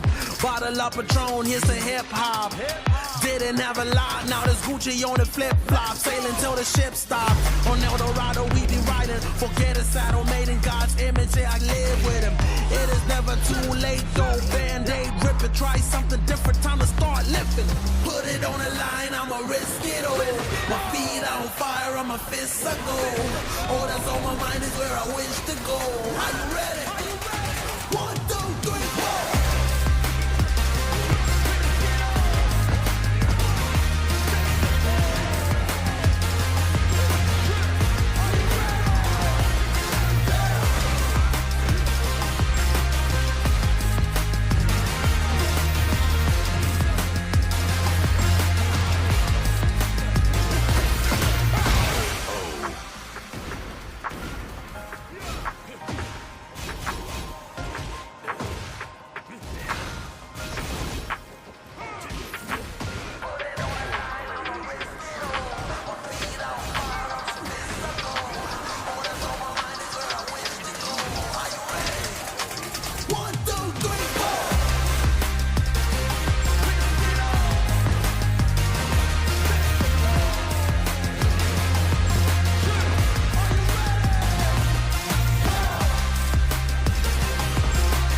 All right, and welcome back, guys, to CNE Masterclass featuring Tekken. Brought to you in parts by Intel and, of course, MSI. Big shout outs to both of them, Intel and MSI. But look at that. We got the championship trophy in view, in shot. That's what these people are playing for. And hopefully you drove here, because trying to get that through TSA seems terrible. I'm TK Breathe, joined my man Bloodhawk. How you doing? All right, somebody's going to have to buy some luggage just to get that thing home. Yeah, unless they got a car, like you said. But yeah, we've had some great Tekken action so far. If you're just joining us, you missed Mr. Fear of Silence doing some damage with the Dragunov. We also saw Poke 8 and Dracus showing up again on the main stage. But now we're getting into the top 24 action. And all these matches so far are for top 8 winners side. But I think the big thing that a lot of people can say at this point is that you kind of breathe a sigh of relief. Because I think if you got into this point, you're moving on to day 2 no matter what. Right. Right, but now you get a chance to, like, you know, kind of cement yourself, at least the first part of this tournament. We're going to have, like, even more action tomorrow, but as of right now, we are going to be getting to this part of the tournament now. So trying to see who stays alive and who gets a, you know, like a bigger piece of this, or I guess stays on the winner's side of things, gives himself a better chance of winning this tournament. And up first, oh, I see nobody up there, but we'll get some competitors soon. I think I have an idea who's already ready to qualify, or who's in the running for qualifying on the winner's side, though, based off of who I've seen here today, though. But I'm going to wait until they show us that on the lower half. If you guys are out there, you know, watching on stream, hope you guys enjoy what you're watching. And if you're here in the crowd, thanks for watching as well. Looks like we're at Mac and Narek. Yeah, and Narek, Enre, I think I saw them earlier. I think Dragunov. I think I might have been misremembering. That's a good guess now. Yeah. And like at this point in the bracket, you ain't lying. You are not lying. I know that Mac definitely has it, and I know he was also messing around with the Fang for a while, but I guess he's kind of committed to the drag. Yeah, I've never seen a more self-loathing Dragunov player, man. It's just like playing the best character in the game and you're not having a good time, like, or one of the best characters in the game. Definitely in the contention. But I've seen a lot of names pop up recently where people are like, you know, obviously, you know, Arslan Ash using the Nina, doing a lot of work, putting that character up. I've seen Alisa as well, the regular Jin, Feng Wei, all strong characters, all up there, in my opinion. Feel free to argue with me. I love debating about stuff like this, as long as you can, you know, back it up with some facts. But any standout matches for you today so far? Anything that's been standing out? We've seen a lot of stuff today go on, and we got some more to come. But I don't think any standout matches. Yeah, I mean, there's definitely been some close calls and whatnot, but I feel like for the most part, none of it's been like an upset or anything yet. I think we were getting to that point where we might see some upsets. Some people may make it a little further than I expected. Like, I think almost everybody I think I'm going to see in this like qualifying area, and probably who will qualify on the winner side are going to. Yeah. But I think those 2 matches after we get like the winners semis could definitely kind of go either way, in a way where it's like, all right, hold on, I had an idea who I wanted to win, but the other person definitely has a chance to make it happen too. Yeah, for me, I think the last couple of matches were pretty good. We saw Ryu Hosen versus Fighter JPN, the Paul versus Zafina. Okay. That was pretty good. We saw Dracus bring out, we saw her earlier playing the Reina up against Maddie's Asuka and Lily. Okay. Then we just saw her earlier, just now, playing, tried the Reina against Dragunov, and then went to the Devil Jin to close out the set. Okay. So now I know she got 2 characters in the back pocket. What I remember from them is that they were playing Devil Jin. I think when I saw them back in Gamo days. So it seems like the Reina might be a newer pickup. Yeah. Well, there's nothing wrong with that. I feel like, you know, if you play one Mishima and you play them like with great execution, then it's probably a little easier to pick up another Mishima. But yeah, I mean, I think both those characters are fine in the meta right now. I know there was a while that Devil Jin was talked pretty crazy about because of his Heat Smash, and they toned that down. He still has some pretty crazy stuff, but at the very least, we've stopped the whiff punish from across the stage. All right. Oh, hey. I don't know if I'm allowed to talk about that game. But Just gonna say, hey, good game, good game. But shout out to MSI's 20th anniversary. We got one of their products right here. MSI sponsoring this event along with Intel. We got this beauty of a laptop with the MSI branding. This is a big boy too. That's a beast, yeah. Yeah. You can tell there's some good hardware in that one. Yeah. You know, if you're ever trying to game mobily, That's probably one of the, that's what you need to look out for MSI. So also, obviously, a big shout out to Intel as well, powering all kinds of systems, powering my system at home, most likely powering every system here because Intel does it. You know, you need a processor, check out some Intel. So, all right. I see we are getting things going. Looks like it's going to be. We're moving around. Yeah, we had some soul searching on the character select screen, like you know, it felt like trying to deny what is about to happen, which looks like the Dragunov mirror. Yeah, you know, and if you guys are, you know, if you were like big Tekken watchers at the EWC, we also had, you know, the highest level of Dragunov mirror. Did not go in the way that people probably expected it to go, but it was an exciting mirror also. I was like not excited at the beginning, and then as it was going, I was like, this is kind of goes crazy. So I'll give it up. Yeah, even if you thought, no spoilers, because you know if you want to check it out for yourself, but even if you thought you knew who was going to win or you were pulling for the other player, just how the set went, I think, was the biggest surprise to a lot of people. But we're gonna go with the Dragunov mirror here, Mac versus Enre. What's the first stage here? Okay, Fallen Destiny. No gimmicks. Oh, yep, no gimmicks. Just let's show crazy tornadoes going on in the background, but it's the apocalypse. It's about to be the apocalypse of this game. Keep seeing Dragunov versus Dragunov everywhere. So, well, here we are. Just got the better checks. Uh-oh. So I think I've heard Max say before. I don't think he firmly believes that no one can play the Dragunov matchup better than him. Oh, okay. Yeah, he feels really confident. Even if he wasn't playing the mirror, I think he just feels like one of his training partners for a long time, Uncle Raiden, shout out to him, played the character for a long time in Tag 2 and Tekken 7. So he has a lot of experience against this character, and regardless of how he feels about the game, you can already see very strong player, very composed, really good at that, good close-up, small Tekken, and takes the first round. I think that's one of those skills too that, like, if you have that skill to be able to like win mirrors, like that is a skill in itself. I mean, like you know how to play your character, and by proxy, you feel like, you know, people think you automatically know how to play against it. Sometimes you don't. You know, you're like, you're doing things. You're like, I understand why they're working against you, but I don't know why they will work against me. And then they are working against you. So having that skill to be able to beat your character with your own character is, you know, that's a skill. That's a great skill to have. Yeah, I don't know how you feel about it, but I actually hate playing mirror matches. I hate playing mirror matches. Yeah, I will always default to a secondary or something because I get into that mode where, especially if somebody does something that I wouldn't do, it starts taking up my mental space, right? Like, why would you do that right there? And then instead of thinking about how to win, I start like criticizing them in my brain and something like that. So, but just like picking a different character keeps that out of my brain. But big counter hit, the second hit of the down forward 1-4 string from Mac, gonna carry to the wall. Ooh, wasn't maybe expecting the wall splat, so he kind of hesitated on his follow-up.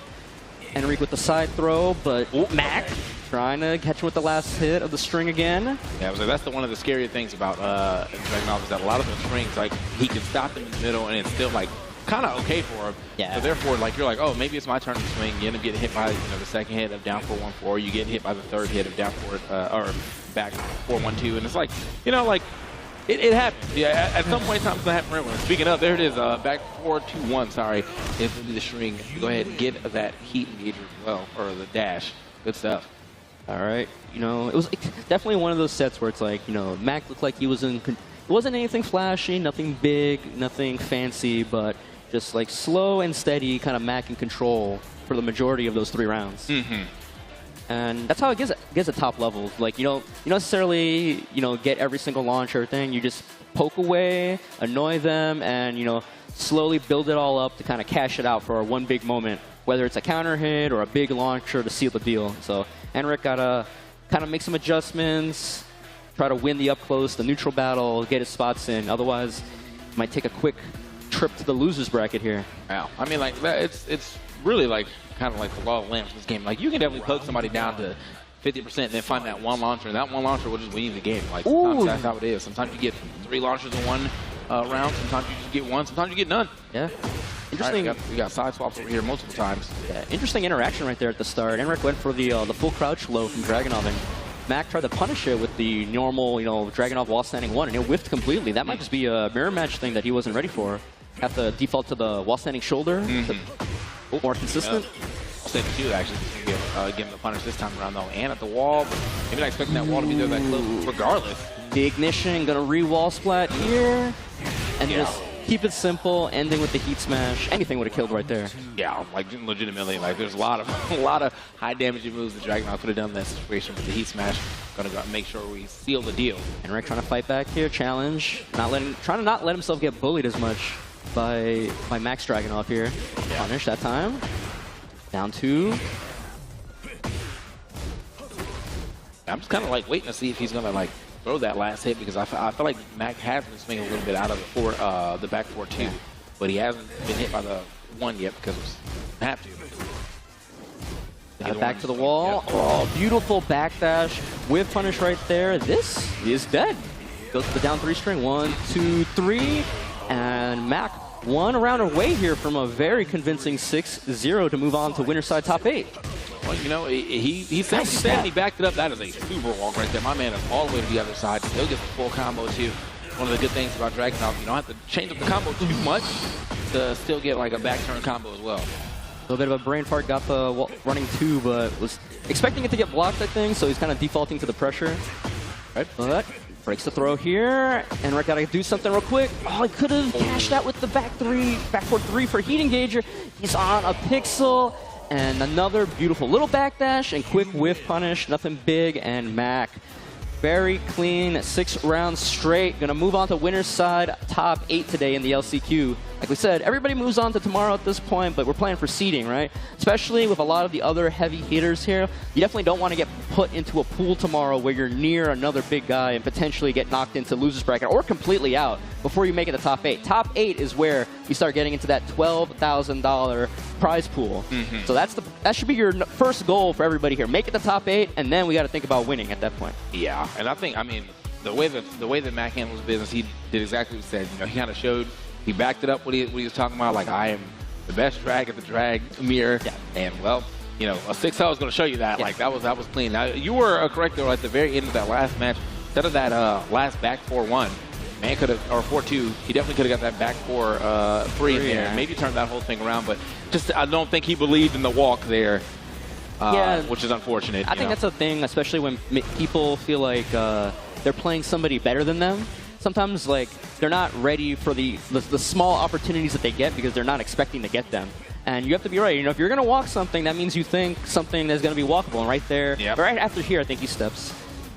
Yeah, that's normally one of the times you do have to kind of walk anyway. I mean, like, with down 2, and I think it's -1, so, like, you're not really at any type of advantage. So, yeah, you do have to kind of play some level of, like, tricky defense. I know a lot of times they will just go for full crouch down 4, or down 1-4. Yeah. But, like, the walk was a good idea, and he definitely got around, just didn't believe in the option right after. But it is what it is, man. You know, that would have got you around. Not sure if that would have, like, started the comeback, but still, good fight you put up against man who says he's the greatest at his mirrors. And, all right. Got to give it up. TK, you know, you got to bear with me. The Dragunov train is not stopping because we got another one coming up here. New York's Fear of Silence versus Rio Hosen with the Paul. It's not another, you know, we got not a mirror. It's not a mirror, at least, so you got to take it where you can get. But, yeah, you know, but I mean, yeah, that's I don't think there's ever going to be another top 8 in the history for as long as this patch goes on, where there won't be at least one dragon there. So, hey, man, you just got to get used to it. It's, you know, for the love of the game. But either way, it should be Paul versus Dragunov coming up next. And we did see Rio Hosen playing a little earlier as well, too. First combo we saw, you know, wasn't able to pick it up. But after that, his gameplay just full on, you know, cleaned up from there. So expect to see a good match regardless of who's on screen. I feel like he's only gotten better. We saw him before as well against another Zafina, I believe, fighter, JPN, playing even cleaner at that point. So it's like, you know, sometimes your first match on stream, you know, you get that little rust, you get that little stage fright, you shake it off, and then you get that tune-up, and then you're just playing normal going forward. But he's going to have quite a task ahead of him. You know, ranked on the TWT Global Leaderboard, one of the best Dragunovs around. I mean, at least in NA. Yeah, I mean, out the gate, he was definitely like he was waving the flag. Yeah. It's like, I'm the leader of Dragunovs out the gate, and he's hasn't really, like, you know, fallen off much. Also, one of the greatest coaches. I've seen that man on stage every time anybody's getting coached, and they end up getting some W's. So I know I saw a tweet, I think recently from Speed Kicks, was like, yeah, man, I may not like coaching, but if somebody should get sponsored for it, at least it's Fear of Silence. Yeah. And that is facts. Doing RPS for I mean, they're already sitting in their chairs. They got their sides going. So what's the RPS for? Just to prove that you can do it? Maybe it's a flex. Like, oh, I'm already winning the mind games. But, you know, we're talking about Drag being really strong and some people hopping on the train. This man was struggling through Tekken 7 playing Dragadon. So he's not a Johnny-come-lately. He was playing this character when a lot of people thought this character, including Mac, thought this character was bottom 5 in Tekken 7, which I disagree with. Like even at the end? Yes. But so, this him being like, him having this drag just feels like a reward for sticking it out through Tekken 7. Yeah. And we'll see. They might be going through the same trajectory in this game. You start very strong and then catch nerf after nerf after nerf. Yeah. And we'll see where you end up by like season 3. So like in 2027, 2028, we'll have this conversation again. Remember when drag was real good? But looking real strong. Real Hosen trying to fight. Hasn't spent heat yet. Hasn't used heat first. He might not get a chance to here. Beautiful duck on the second hit of the string from Fear. Again, nothing big, nothing fancy, just especially when you have that life lead in something, you don't want to do something super risky and give your opponent a chance to come back. You actually want to tighten up that defense and give them no gaps. But they're quick. Oh, okay, there we go. I was going to say both of them actually heat gauge. All right, trying to charge up by half of it. They're just kind of get some space on that death fist. Oh, nice duck. Bottom looking Should for get the wall here. Yep. Clean wall splat, and then with the Iron Mountain, you're gonna do, I was gonna say, you're gonna go for the heat burst. Fear saw the same thing, but blocked, but couldn't get the punish. Send his own, it's gonna blow up. Extra damage here, but it's gonna scale the combo a lot. I don't know if he's gonna try and cash out with Rage Art or gets the wall. Clean wall splat, still not gonna kill though. Bro, look how much health he got back off that whole combo too. He was literally where he's at now, and he ended up getting like a full chunk back just off that combo alone. That's the power Nice cover duck. health. Nice duck. Yep. Two big ducks on strings from Rio Hosen. He knows his stuff. He just hasn't translated into any rounds yet. Trying to get some frames up on him. Oh, Didn't duck that one. Gonna get the re-wall splat here. Heat burst for pressure. Goes for the Oki Ender.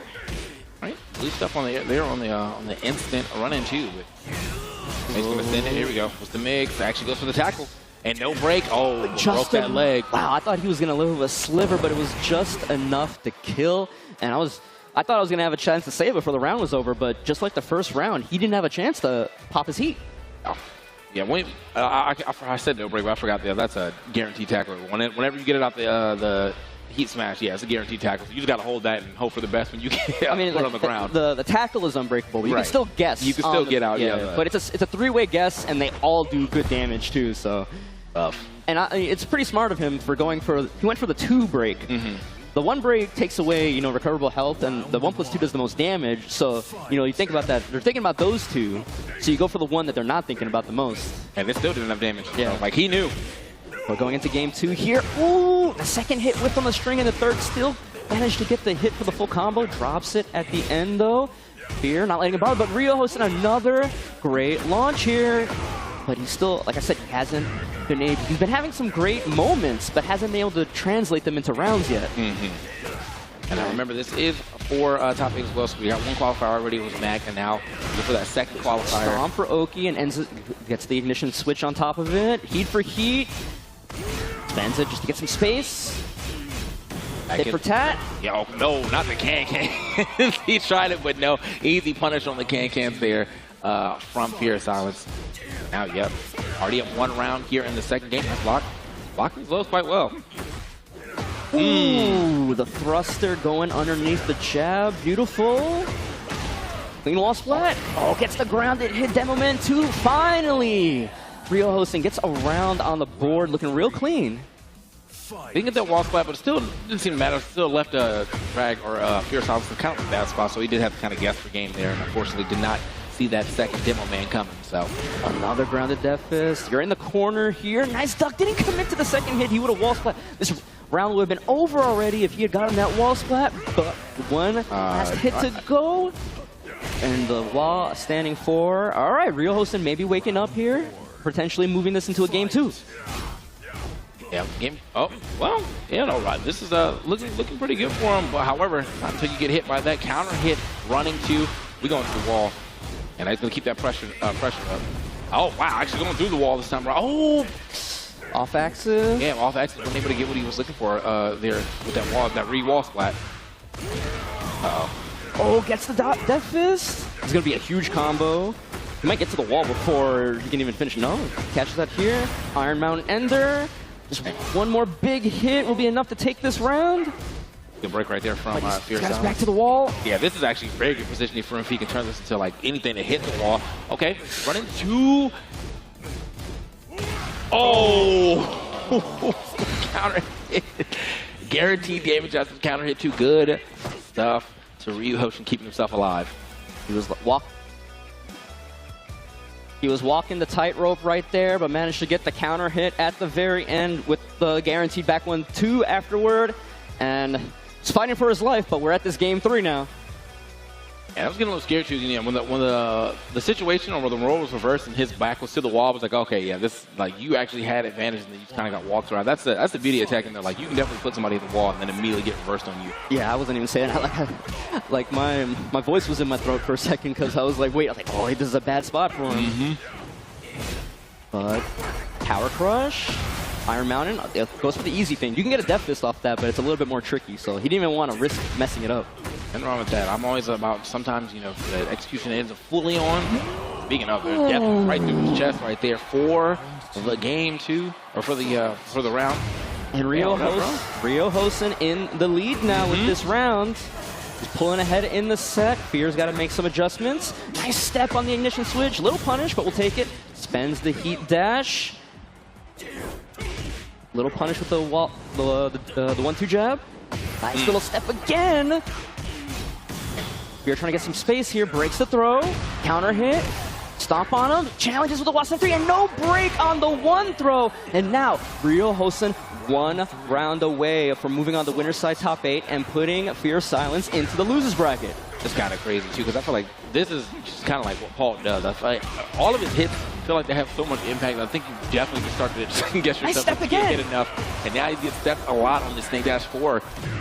He first put that away. And then immediately Demo Man's 1 hit away. Bro. Here on a sliver and keeps it small with the DF1. And, oh man, kind of got blown out game 1. Barely clutched it out in game 2. And a dominant game 3 from Ryu Hosen, putting Fear in the losers bracket. I was about to say, man, it would be very crazy to see Fear make that comeback. The sliver of health, like, he has some recoverable health, but the fact that you are already at a sliver, like, that means you have no, like, the minute you guess wrong, it's over. And unfortunately, I think he might have looked low on that last down for 1 check. And yeah, just kind of ran straight into it. Yeah, at that point, it just goes down to the down forward 1 and the the generic down 4 low. Either one's gonna kill you, and they're about the same speed. So it's like literally, you can't even fuzzy it. It's like a 50-50 guess. Yeah. And Ryu Hosen kept it safe with the DF1. Didn't even want to give a chance for Fear to potentially block or low parry and come back. You see right here, the game 1, Fear looking pretty confident here. And then that, damn, the 2 grab, I feel like did perfect damage right there. And then game 2, Ryu Hosen keeping it close, keeping it scrappy. Block, you see right there, it was still looking a little bit bad with that shredder kick. He tried it, yeah. He definitely wanted to do something with that shredder kick there. But I mean, it was all good. And yeah, as we go into this last game, you can definitely see like whatever just made, they were full on. There were some kind of good moments in here for Fierce Silence. For the most part, like it felt like Ryu Hosen really controlled the whole pace of this match. Yeah, I was like, I was talking about earlier how we saw him his first match of the day. He looked a little bit shaky. Like his very first launch of the day, we saw he immediately drop the combo, and he looked better from there. We saw him again against another Zafina earlier. I feel like even in this match, he was leveling up during the set. From game 1 to game 2 to game 3, he was just playing better and cleaner, and managed to close out the set. Yeah. Very dominant. So that means he will be sitting on the winner's side of top 8 as well, as we have 2 more matches for you to go ahead and qualify for the winner's half, the winner's side of the top 8. We're going to be doing a little later now. And it looks like I see Demon up there. And so we got Demon stepping up. Good for him still being on that winner's side of things as well. Obviously been stepping it all the way up. I think when he went to Gommel, he did make it into top 8, but I think it was on the loser side. So now this time around here for our qualifier top 8. On the winner side of things, looks like he's going to be going against Booster Blast. Okay, all right. We've seen both of these. Actually, both these guys, I'm pretty sure we're in top 8. So yeah, it's going to be a pretty good match. Ling Xiaoyu versus Jun. Yeah. So unfortunately, maybe the standout moment of the match we saw earlier from Demon was him almost having a "What are you standing up for?" moment with the Rage Heart. but we will. He's got a big task instead of potentially. I would say like I think Booster might be like straight up the best player in Canada right now. You see him a lot of online brackets as well, going toe to toe with some of the USA's finest. Like obviously Joe Crush. Actually, it's either him or AAA. Okay. AAA is also up there with the Shaheen. Both very strong. Yeah. No, I think I've definitely seen Booster a little more, but I'm not saying that because like AAA is not. I think he might just enter more stuff. Yeah, I don't know what the order is, but I feel like that's the #1 and #2 for me in Canada. Okay. But we'll see how it goes. And we'll see how this one plays out. Being #1, #2 right here only really matters right now in this game. Who are you #1? Are you #2? You want to be #1 because #1 gets to move on to the winner side of things. I can start off on the Coliseum. John, you already starting off. Getting a little stomp right there at the very beginning and just some guaranteed damage. There was a counter hit, so. There's a whole string. I feel like that string's not as punishable as like one would seem, though. Yeah. I think it's a lot of little things about both these characters where they can do a lot of little things to keep themselves safe, or especially that Hypnotist low. When she's in heat, the launching one, only -12, super crazy. Going for the mid there, though. Demon hasn't popped heat yet, but not even having a chance to. Round 2. That's a very sneaky low she throws out to get into back turn. That's that. Very dangerous character from back turn stance. Counter hit, a lot of options. I haven't seen Demon start using that Kazama power like right there.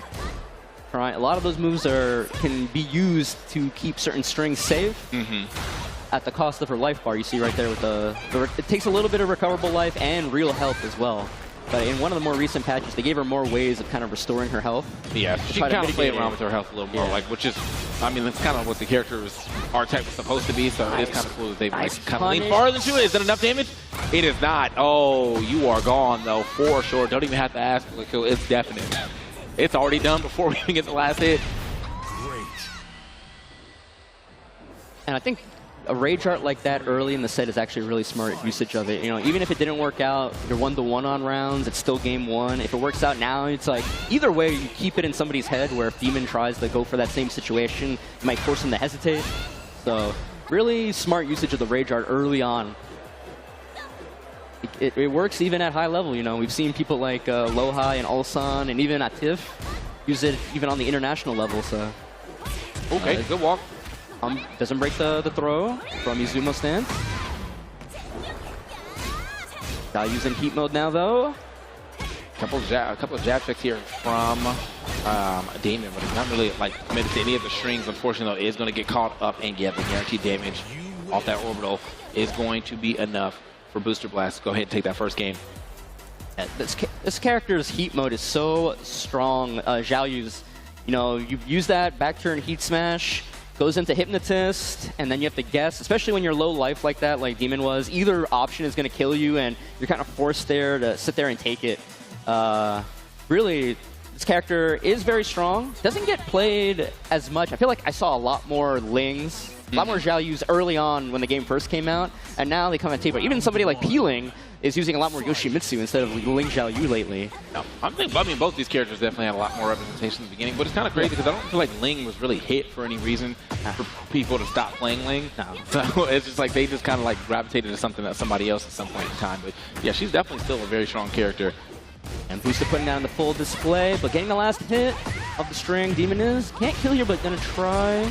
Oh, try to get the string. They buffed that string recently that it actually recovers a lot of health for her if you manage to get it. So it's just a one-wall combo that chunks you, but sometimes you want to do the life regain build.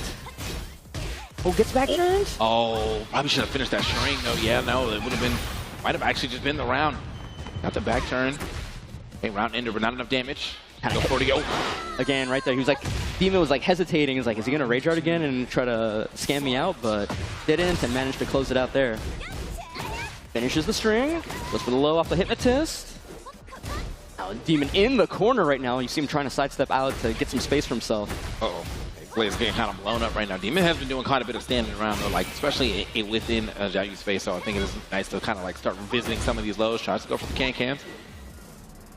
Gotta pop this heat burst or something soon. Oh, somebody, like we still got both of them still on resource, but June is the one very much closer. No heat used losing for. That's one of the things I do not like to do, even though I still get stuck doing it too. I do not like to die when I have not activated heat at least once. Yeah. Ooh, counter hit 444. Ooh, full combo. Looking fancy. Gets the spike into the mix-up afterward. Demon still trying to fight back here, but these steps from Booster, using both the steps and the Art of Phoenix to avoid Demon's retaliation, trying to get his offense going, but the Can-Cans finally find its mark here. Okay. Oh, sidewall though, and well, luckily he didn't get punished for. However, does just go ahead and drop of the Heat Smash regardless. So he's going to be out of resources here. He's going to have to play this one just standard Tekken while we still have a lot of resources on the other side of a Xiao Yu. Rage available, Heat available. Heat's going to be used here. Oh, round ender, there it is, 1-3s. Yeah, Booster that time again was trying to move around, trying to make Demon whiff, and the frame advantage was too much, but the 1-3 both times just catching him moving. Nice punish with the up forward 1. Oh, okay. Originally wanted over there with like I think a back four to try to get that tracking. And that's a nice thing to do when you run up on somebody, because like, a lot of the running moves are linear, so like you expect them to kind of sidestep. No break again on the throw. Second time. Oh, no break on this throw. A full combo and is going to be the round. So now, final round here. This is the round that Demon needs to stay alive, and the round that Booster needs to take it. A good break. Seeing Demon going a little bit more for these throws now. They worked twice. Was potentially seeing like maybe Booster had a weakness, but Booster finally broke one. Broke it there, okay. If you're fighting Wing, you definitely want to break the Waning Moon throw. Man, I had some reach. Yeah, 3 character lengths away, still able to get a hit there. Oh, back 3. Can we get to the wall here? Boom, boom. Just a little bit short. Okay, yeah, I had to make it safe. Breaks the throw again. Both these guys, Booster wanting to end the set here. Demon trying to bring it to a final game. Sends the Heat Smash. Big life lead. Trying to turtle up. Nice block. And ends it with keeping it sweet and simple with the down 4 right there. And that was, I mean, that was kind of a scary switch too. I like where he decided to use his Heat Smash. He was like a sliver left. He's like, all right, let me just go ahead and put some pressure out there at the very least. And when you have that type of lead, and then you're kind of like worried about maybe just getting one extra hit. You start maybe sometimes throwing out some reckless things. You end up getting launched. You're like, wait, now he's back in the game, and he has all his resources, and he can end this with a Rage Art. Like he could legitimately potentially steal this game and or just put me at a sliver of health too. Yeah. I like the way in general, like he was playing really safe that entire final round. He got I feel like he was having, up to that point, he was having a hard time chasing Booster down with this wing. But the one round he got a life lead, he was like, you know what, I'm not going to rush in, I'm going to make him come to me. And eventually Booster got impatient and ran into that back 3. And that's what really ended up, it took a while to get to the end of the round, but I feel like that was the turning point of the whole round. Yeah. Using that right now. We got a lot of help to spare. Oh, just barely out of range to get that launch. Was able to get away from the birds or the projectiles. Couldn't get in range to actually get a Punisher here. All right. Have to play a little more game if he wants a chance to take this round. Again, Booster having the fight from behind with the life lead. Keeping it closer than he did in the final round. Nice block. Oh, he tried to go for the full crouch 1 and he messed it up. It would have been over already. Yeah, the parry. Yeah. Okay. When Ling does that down back 2 low swipe, she's back turned, but she's -8 or 9. Her parry comes out frame 1. So no matter if you commit to your button right away, she can parry it, which puts you in like a weird mix-up. She's like, okay, is she gonna parry and I want to delay my button, or am I just giving her room to do something else? Right. That's like, that's one of those, high-level things where it's like, that's there, but you always. They're not always going to use it, so you do have to still swing sometime. Yeah, it's one of those lows where if you don't want to play that mind game, it's one of those lows that it's better to try and low parry it instead of low block it. But I've been yapping so much that Booster very cleanly winning round 2 here in game 3. Again, winner of this moves on top 8 winner side of the LCQ.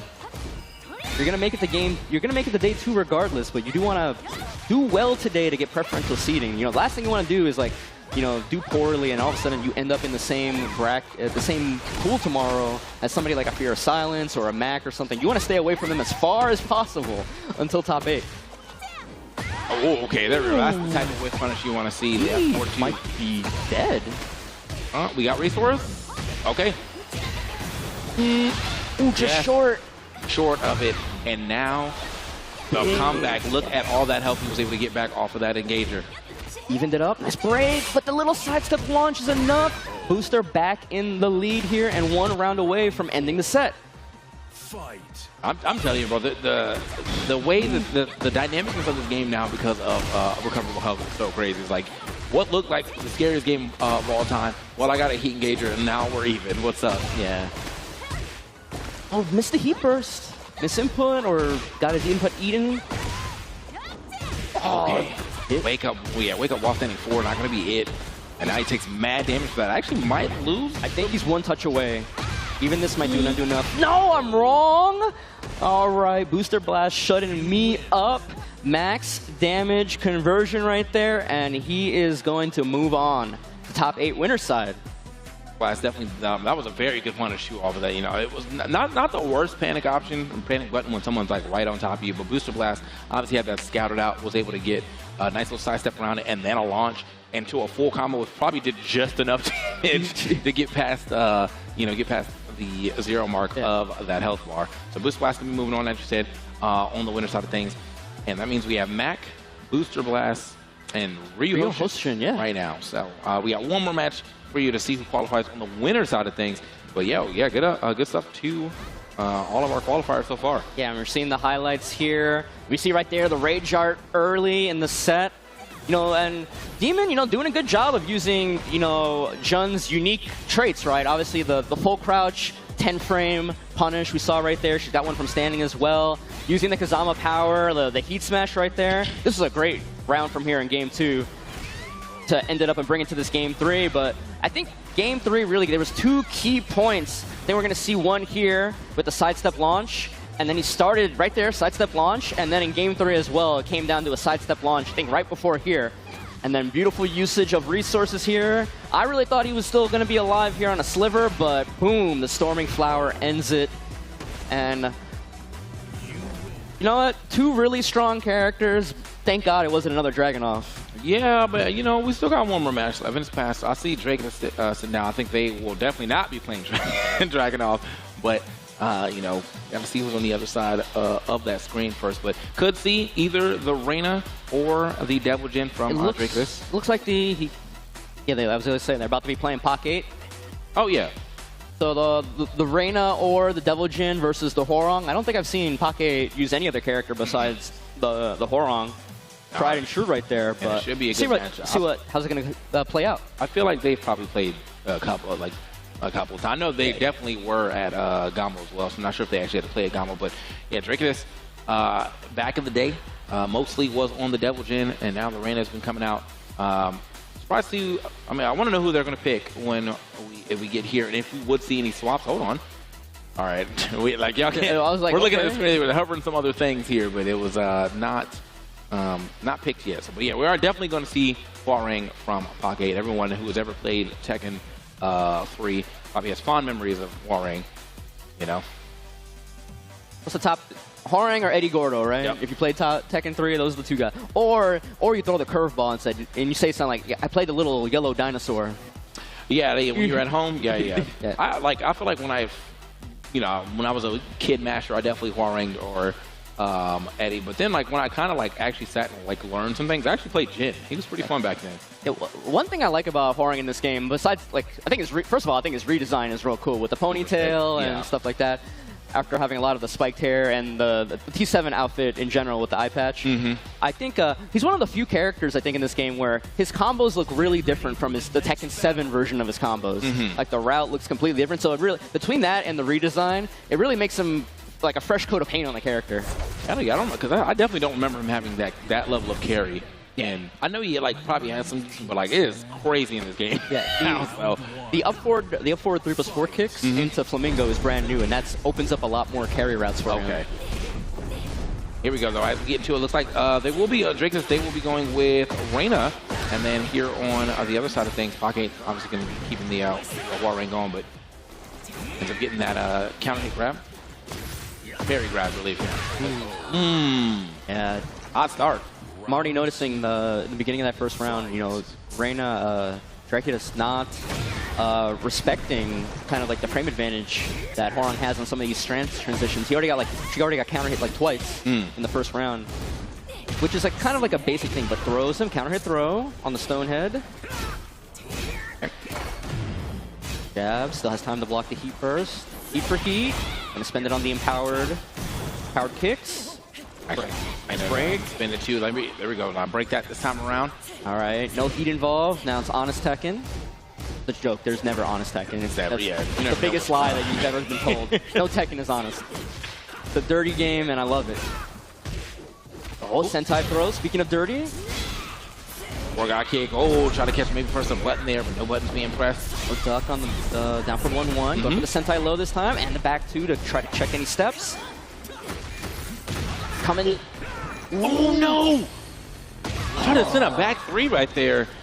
I feel like you could have sent pretty much anything else, but regardless, still got the whip punch to go ahead and take, and they like fist bump right there. Yeah. I don't know if that was supposed to work, or that's one of the things. Like, I don't think they're gonna tech roll, and this will combo if they don't tech roll. And he was betting it all on that. But the Horon special that tried him through. I'm about to die in a certain situation. I'm gonna match on that evasive back one. Oh yeah. Spinning punch. Counter hit. Yeah, he catches like mad distance time too. That definitely avoids quite a bit of moves. And roll and choke. Gonna work here, and then run up heat smash for the finish. A little bit of back and forth right there, but a clean 3 rounds straight in game 1 here for Poke. Are we gonna see the character switch? No. Selecting sticking it out with the Reina this time. No Devil Jin. Okay, you know, there was some thought there on the stage from Dracus, but still, you know, still kind of thinking right now, trying to decide where are we going to head. It looks like it's gonna be Elegant Palace. It's always random, so we never know actually where they're gonna go. They're gonna pick, but it do get to pick character, and they are going to stay with the Reina. So must have saw like a gap there in the offense. Was like, this is an area that I can get better punishes, or this is something that he's struggling. Let me go ahead and like double down into that. We didn't see any health sweeps in the first match. Yeah, already bringing him out in the second. It's a little bit of a obscure Reina tech on stages like this in Sanctum. Normally that wall in the background will break, but it takes 2 big hits to break it. Reina has a move 3-2. Both hits counts as strong hits, so she can actually break it in 1 wall splash. Okay. If you just want to cash it out right away. Okay. Ooh, unblockable. Getting a little feisty, or a little bit of a misinput. Yeah. I know what some of that animation, I'd be like, oh, I definitely need to block this. Like, no, actually, you're supposed to not block it. That's actually the one thing you're not supposed to do. Sometimes your brain just goes like, it starts going like, wait, is it? No. And then by then you're already getting hit. Ooh, okay, unfortunate if they're on the Dragon Emperor, but I have the chance to power it up. Is going to keep that, you know, safe. Oh, whoa! That was a crazy electric. Where was the hitbox on that? It's going to break. No, it didn't hit the wall slide. I think if that had wall slide, it would have broken the wall. But this breaks the wall. Are we going to get to the next one and break that one as well? Oh, hits the ground that I think he wanted it, but keeping the wall position instead. Rage, back one coming out again. Oh yeah, I was like, just keep it simple. Yeah. That's what you got to do there. I think this definitely should be enough. I mean, it caught him out the sky, so sometimes I'm a little skeptical, but it's probably enough. Should 100% be enough. And a little bit scrambly, especially with that back-turned electric. Yeah, that was like a shoulder electric. Like, how did you get that? But Dracus making some adjustments and, you know, looking strong. I was about to say looking strong in this second game until that counter, but dropped the combo. Heel Lance connects. Tried to parry, but a little bit, the running 3 was too slow to get parried. I like when I see people actually challenge her like that, her version of the Hunting Hog out of that, out of stance. It's like, I mean, yeah, she gets class, but it does have like quite a bit of wind up. So if you know what's coming, you can just kind of float them out of it too. Yeah, it feels like she's winding up everything into that first kick. Got another launch here. Or can he finally try and break this? No. Okay. Nice block on the low heat smash and punishes it with his heat engager of his own. Dracus try to get away from this wall. Nice block. Oh, unfortunately, I think that was like a weird axis that they were on. Also, was about to hit the sidewall too, so you really have to like worry about how you're gonna like adjust that combo, all things considered. Okay, back punch yet again. Back one into back one. Right, you gotta always keep it around, especially when it's about to be the end of a round. Like round-ending situations, you gotta keep that Horong back one in mind. So evasive, but if you block it, it's still minus 14, I think, so you can get a big punish, or just make it whiff. Speaking of making it whiff, getting the launch, but off axis, I feel like Drake is getting really unlucky with these off-axis combos. Okay, trying to keep the pressure up. Oh no, that's punishable. And did not actually, wasn't in heat, so he couldn't go for the heat dash out of that to try to make it safe. So yeah, just a very punishable down forward 1/1+2. I'm gonna keep it a buck with you, man. It felt like one of those games where I felt like the game didn't want Dracus to win, man. It was like they were trying. They got so many cool opportunities, and then it was like an off-axis launch, or the wall was in a weird spot, or just something, and it was like this combo drop after combo drop that I don't feel like was fully their fault. No, not at all. Yeah, but sometimes the game giveth and taketh away, and well, the game definitely took that whole game for sure. Could have potentially seen a game to be there, but still, even when the game is kind of gifting you, it is got to give it up to Pac 8 to be able to close it out regardless. That last round, it was a lot of like he was able to get the blender started for like the first half of that life bar. Crazy electric. That is one of the electrics that I wish, I wish I could go up on stage right now and download that replay and take it home with me, because I would love to dissect how the hitbox on that electric worked. See right here, getting the float, cashing out with the rage art, but then it's just like really weird situations here on top of, I feel like, not being able to call out the Horong back one. You saw it in that first game. It came out a lot more in the second game as well. But, Poke doing what he has to do to move on, and he's in winner's side top 8. Yep. So, I mean, that does not mean that is the end of Dracus. Dracus will just have to go play probably another match off stream to see if they get a chance to get into the top 8 on the loser side of things. But we do actually have one of our qualifiers for the loser side of things coming up next. Didn't catch the names yet, but we will find them relatively soon. But yeah, more Tekken 8 action coming up for you right now, actually. I thought we'd cut to a short break and get some more things going. We're going to be running this whole bracket today for the, this is the qualifier bracket really for tomorrow, where, the action starts getting real scary because people start getting knocked out.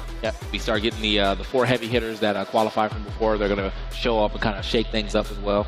I mean, you were talking about it. We still haven't seen any Bear this weekend. Oh. But like we mentioned earlier, 2 of those qualifiers, I believe, are Bear players. So hopefully we'll see them perform tomorrow. Like we were talking about, more Tekken 8 action. I almost said 7 because I was thinking about the retro game arcade over there. Bro want to play some 7 so bad. I'm trying. I got to remember how to play Heihachi.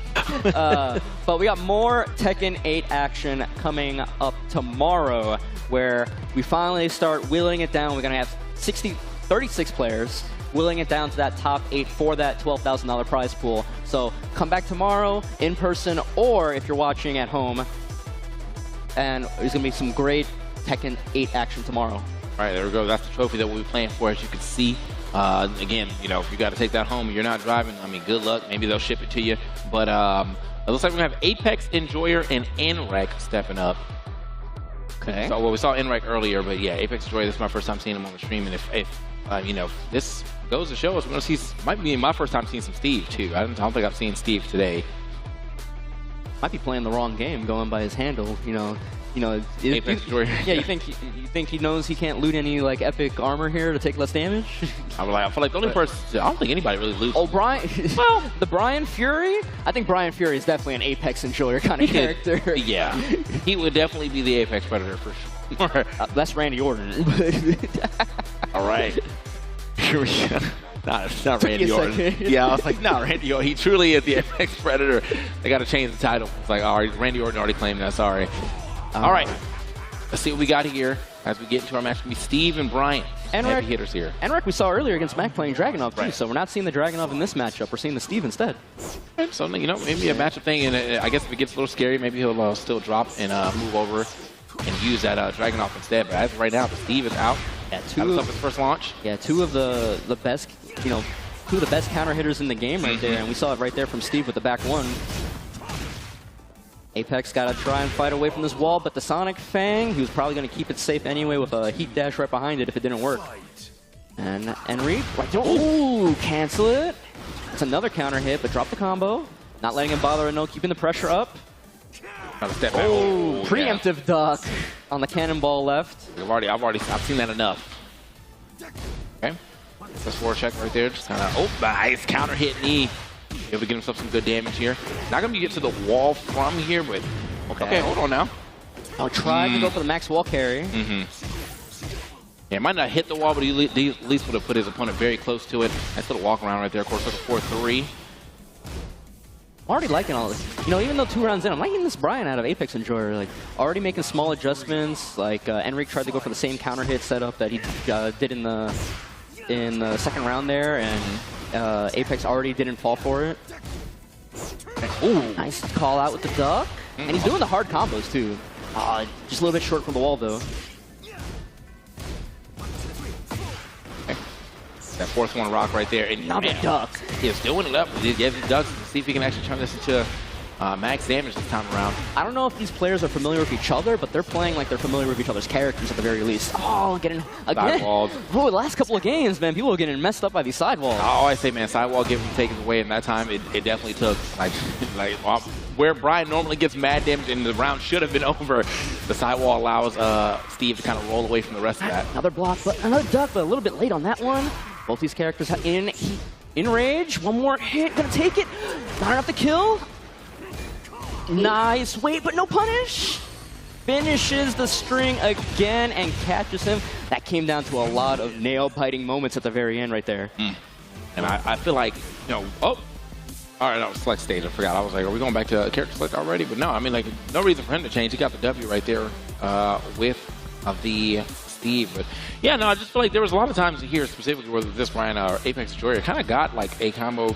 But I feel like if he was maybe like 3 more units over, yeah, you know, it would have like netted him way more damage than potentially those rounds. But yeah, because he had to do like a lot of open space combo, and even though there is quite a bit of wall carry from Brian, that is a relatively bigger stage. Not this stage though. This is a small one, and I think regardless of where he gets to hit, he should be able to carry to the wall and get all that wall damage Brian is known for. Ooh, tried to force the hatchet kick, but ran into the back one. Easy combo. Gonna try to keep this wall pressure staying down. A little late on the punish. Good use of the duck jab to try to keep pressure. Again. Nice. Getting the wall here. 1, 2, 3. Gonna set up taunt. Stays down. Actually able to cancel. You saw they stayed down, canceled out a little earlier. Yeah. Whenever wasn't able to get the block though. Whenever you see that combo ender with the Requiem, the elbow, it's a taunt setup. And a wise man told me, why tech roll? Do you want to die now or die later? Just chill out, yeah. Yeah. Stay down, let him hit you once on the floor, and then then you can try to get away. I almost straight up forgot about the fact that Steve also has very good rapid punches at the wall. But a little late on it, therefore he was able to tech roll and get away and like live a little longer, but fortunately couldn't get himself the round there. Nice. I was caught him walking too, so that's guaranteed. Yep.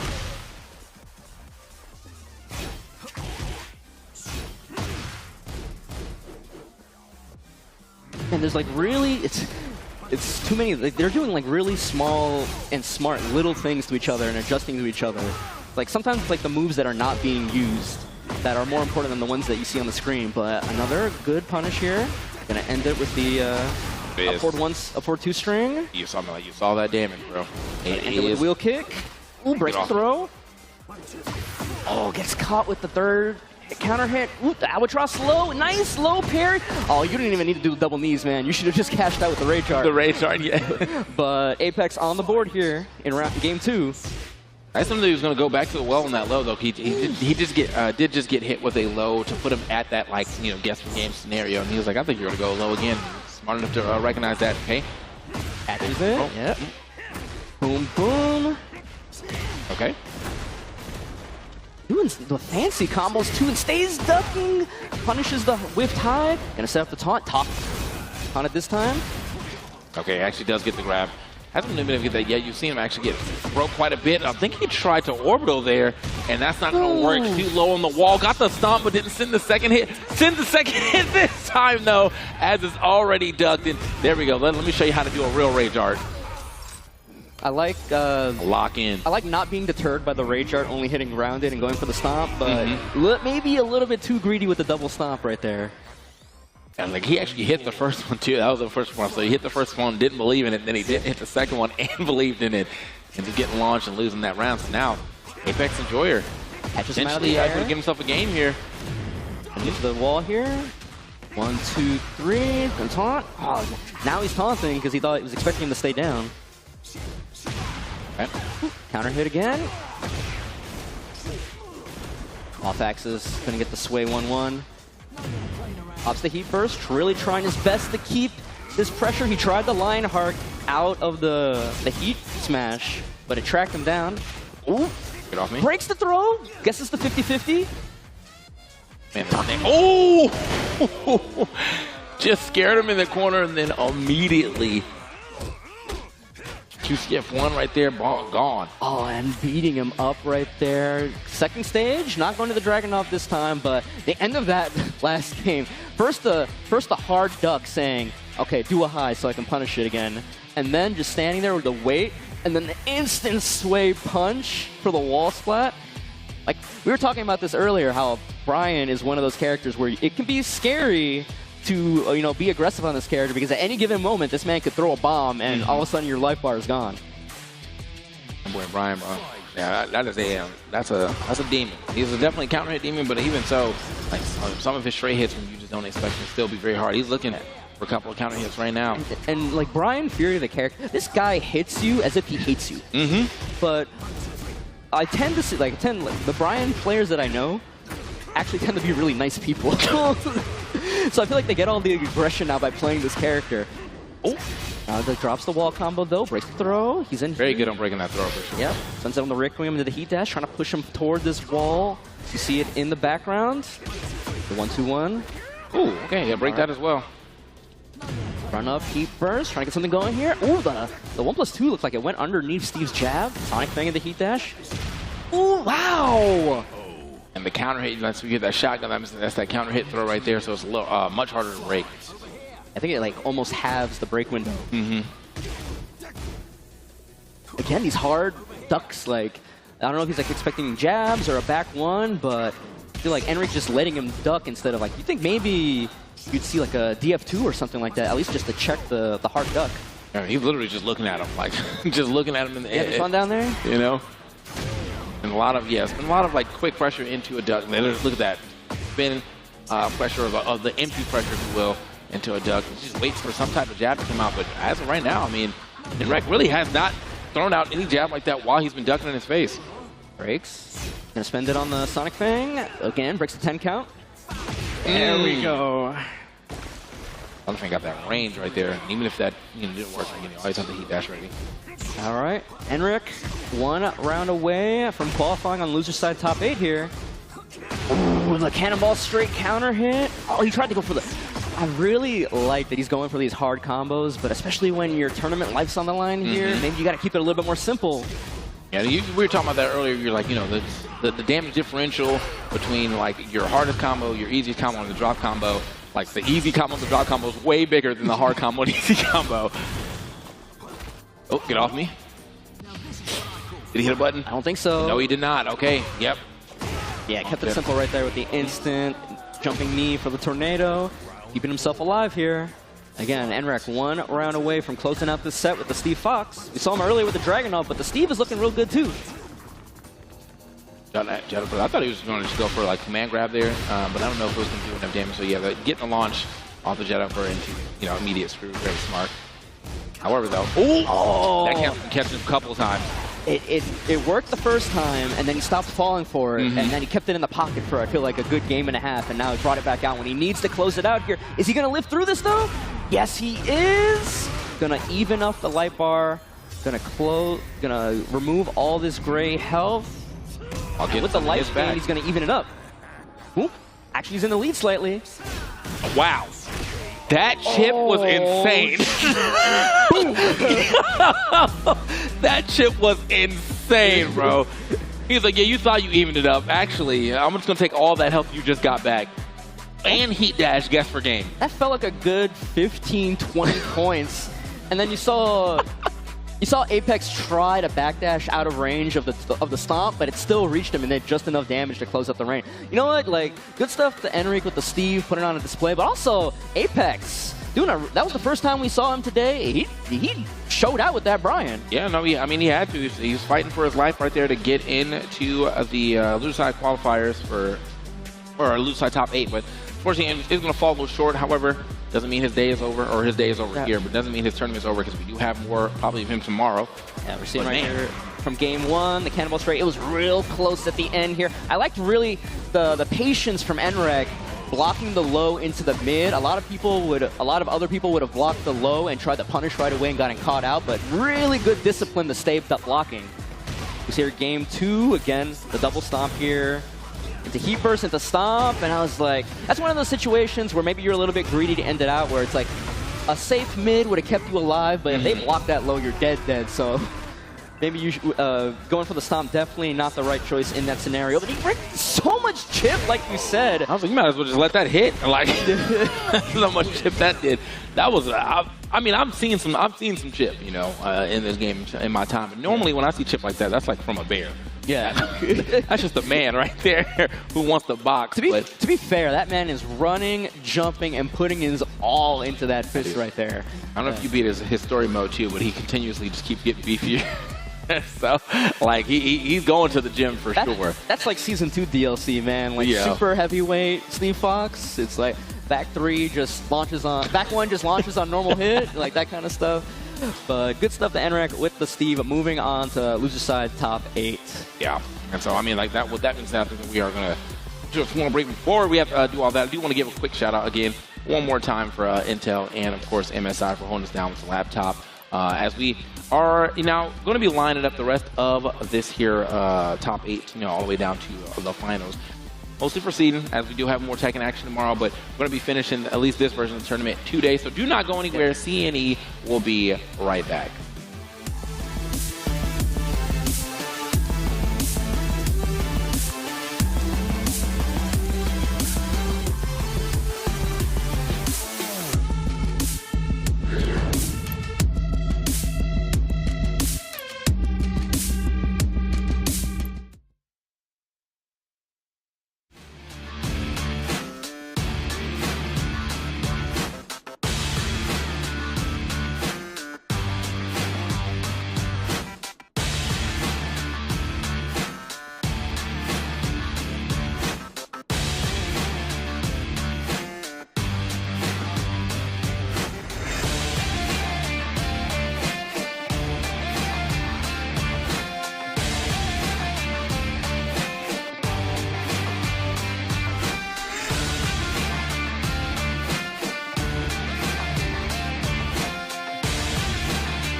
Came with the hands out, get them off.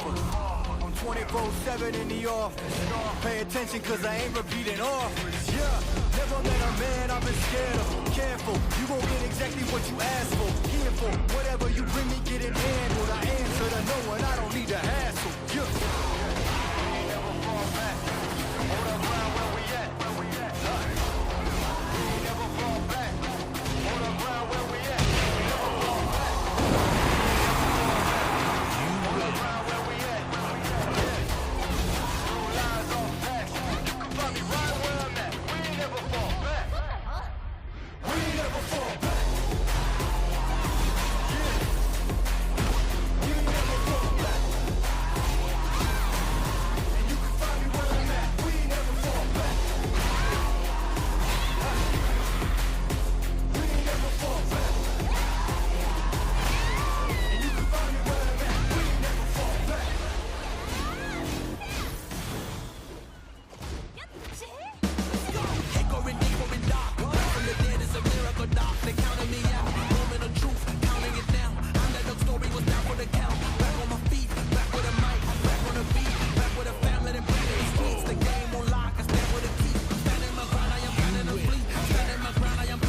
They going dark, giving them more that we got. Kick on the door, try to knock, but nobody answered. I'm going hard and taking my chances. I keep it moving, I keep advancing, keeping it gangster.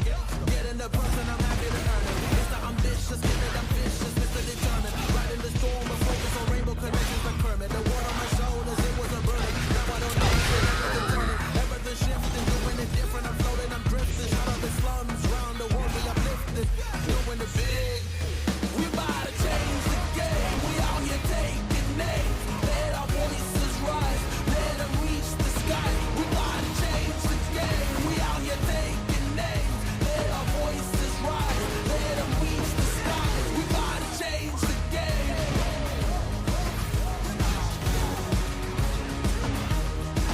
We about to change the game.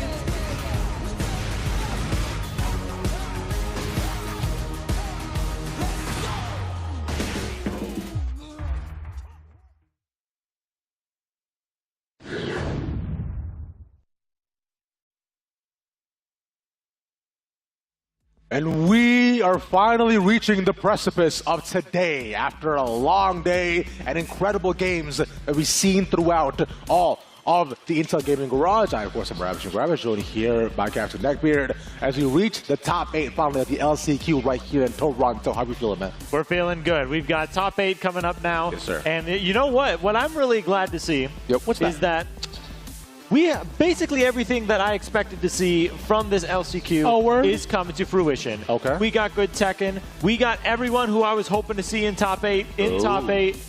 A few invaders, but you know, that's that's neither here nor there. We've got some good stuff here.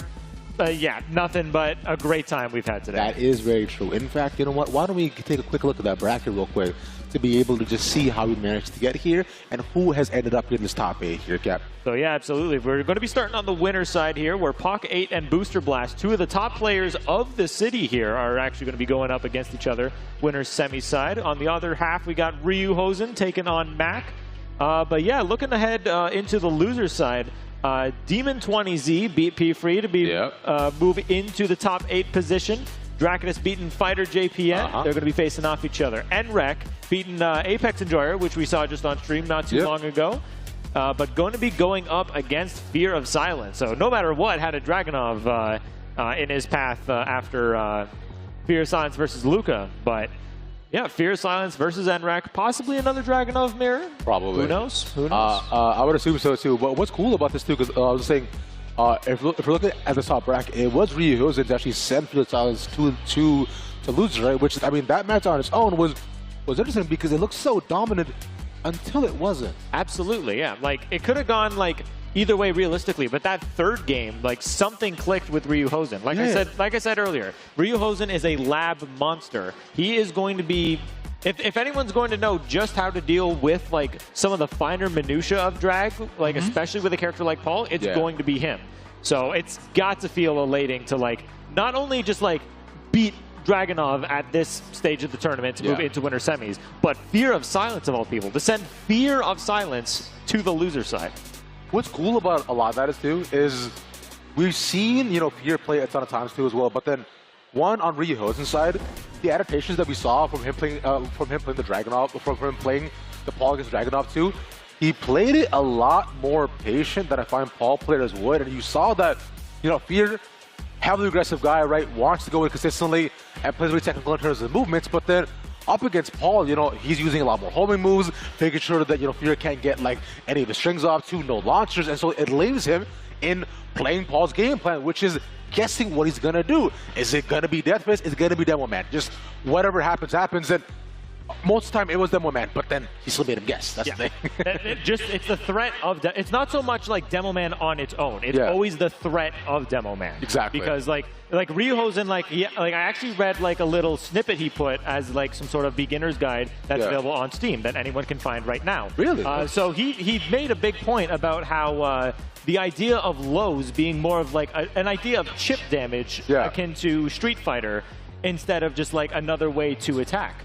So, like, he has such a different understanding of, like, the importance of lows and where they come in. Yeah. So, Yeah, but just so even if it's not just to get damage, it's the threat of that damage. By the way, Poke's stick, it's pretty much a leverless, but it's so beautiful. Yes. Like I don't know who makes that, but it's like, you know, it does out of the 4 buttons there, you know, up, down, side, low. It's just a gorgeous thing, which as we'll move into the game here, top side of winners bracket, top 8, here we go, LCQ right here at the Intel Gaming Garage. Xiaoyu versus the Warong. Let's get it. Yeah, Booster Blast versus POC8. A tale as old as time at locals. We've seen this a bunch. You'll see it at a bunch of regionals too when we don't get people from the States coming over to them. But yeah, these two like are easily top 2 in the city. It's very difficult to hold a candle to these two. And we've seen it so far. I find, you know, looking at Booster Blast as well right before this is too, we saw that his Xiaoyu is interesting in the sense that it plays like, you know, he's like waiting for his opportunity to, he plays very counter-heavy playstyle, but he doesn't use that low stance a lot too, which I find a lot of Xiaoyus do default to be able to get off more and more of the carries. So we'll see so far. See that stance right there, it gets caught in it. Yeah. Like, I mean, hey, you keep mentioning it, and it might be having an effect on Boost. Like, oh yeah, I do have AOP, but keeps getting blown up for it. You know, there might have been a reason we weren't seeing it too often. I mean, it makes sense now, but especially up against the Warong. Remember, Poke, we were talking about this too up against the matchup against the Leo, right? The Warong's ability to be able to use any stance characters, any with small openings you see, because of how quick his moves and his punishes are. Absolutely, yeah. Oh, just not able to get the punish off the power crush, despite how fast it was already out. Okay, using the high to actually start up the heating gauge. Okay. Let's see if he does manage to use it too. Still a lot of time. He's trying to find the mix-up too, changing the stance. Okay, gets flip back, but I think off down the string. Gonna use the heat dash just to close it out. Keeping the match. Nice side to that. There we go. Boost taking advantage of every opportunity that Hawk gives him for a big punish. Whether it's a little sidestep, while standing forward just to get the knockdown, big sidestep launcher like we just saw to start this snowball momentum into winning the game. Booster Blast is staying on top of it. He's not giving POC8 a chance to breathe. Not at all. He's holding his own breath. We're seeing, yeah, POC8 is yeah. He's gonna catch his own breath. I think he might be a little bit like, you know, and like I kind of, you know, fumbled the bag a little bit on that one too. Which I mean, I don't think so necessarily. It was close across the board, but I find Booster Blast, you know, just played really patient and consistent. No matter really like how many times you saw POC, you know, get maybe like about 1 or 2 things down to. But remember, we talked about Warren's game plan is to make sure you don't get a chance to breathe. And Booster Blast, hey, it's tricky. It was A-okay. Yeah. And like the big thing about, like you mentioned it too, about Boost patience is that like especially like a player like me, for example, I'm eating like all these strings into each other. I'm mashing in to try to find something, but I don't know when I'm supposed to do it. I'm just hoping for the best. True. Boost knows. These two have played each other more times than I can count. I mean, as a lead player, if you're not mashing, you're playing him wrong. Yeah, absolutely. If you're not pressing forward 4-4-4-4-4, you're doing it wrong. Don't tell main man that. We'll find out, no? Oh, okay. Grab, no break. He's gotten that off, I think, 90% of the time. Yeah, he knows exactly where to place them. Because the thing, too, is that, like, you think about, like, how often he gets those grabs to work. How often does he throw them?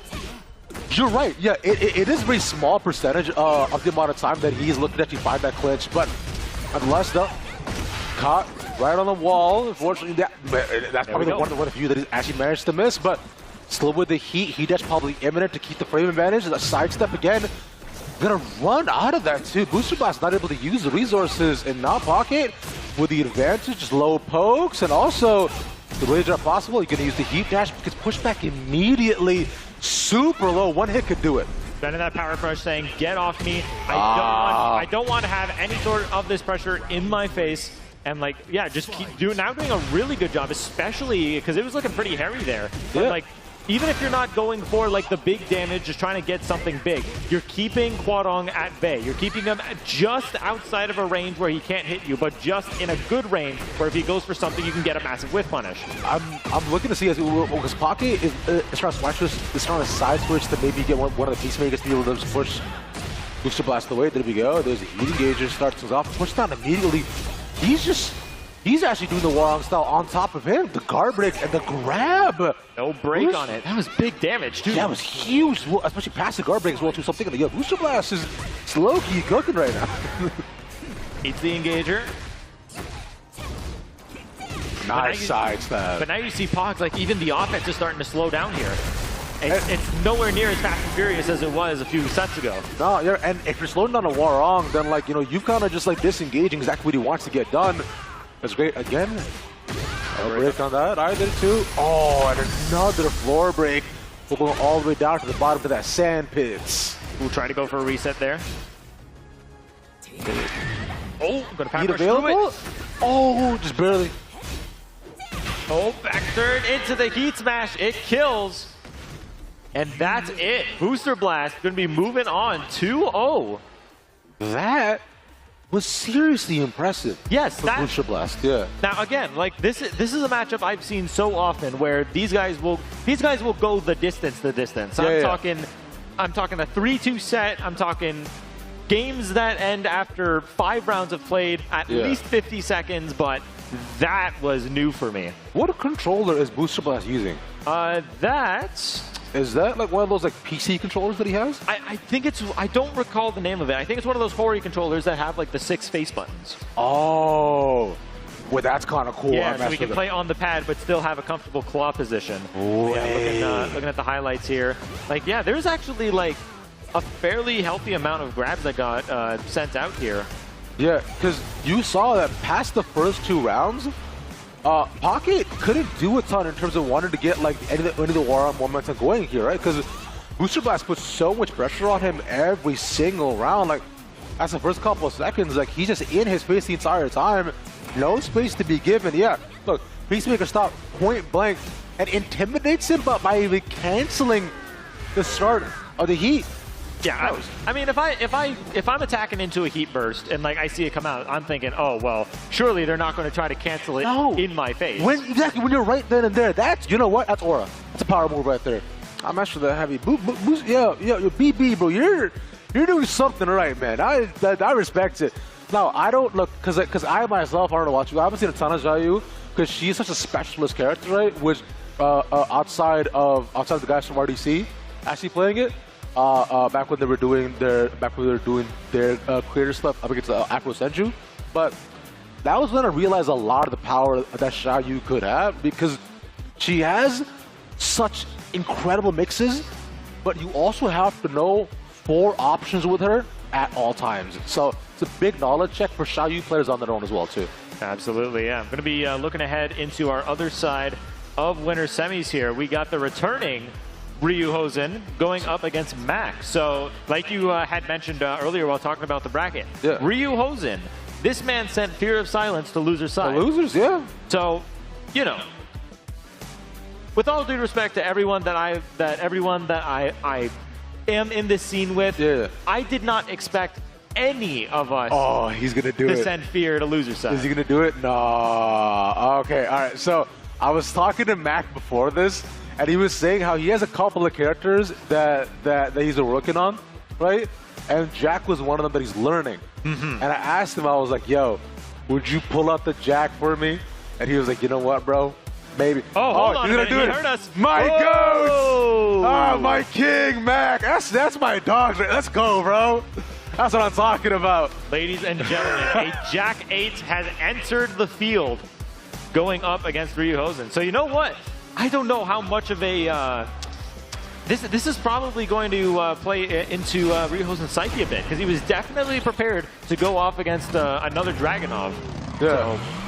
So getting mentally prepped for the Dragunov, but now as a Jack, I'm a little bit unsure as to how he's feeling about this specific matchup, but we'll have to just wait and see. This is interesting because look, Jack can match the actual big hits that Paul can too. He's a lot slower than him, but his options in terms of strings, though, are like vary a lot more than Paul does, right? Because Paul, you're like, you default to 3, but Jack, you're like, I can use drill hands and also go for the string. I may as well. Yeah, Jack's got a lot of tools in his arsenal. He got a lot of good stuff that, like, I honestly don't think Jack has ever been like a weak character per se. And but he got a lot of good stuff. that 10 or 8 frame or 10 frame? 10 frames. 10 frame heat smash, which is disgusting. The fastest in the game. He's the only one. It's ridiculous, man. Like, it's like him, and I think also like Yoshi as well too. Are like also so fast on heat smashes. Ooh, big whip, the duck on that too. Hosen catching him early, and because he's in the corner too, the damage is exponential.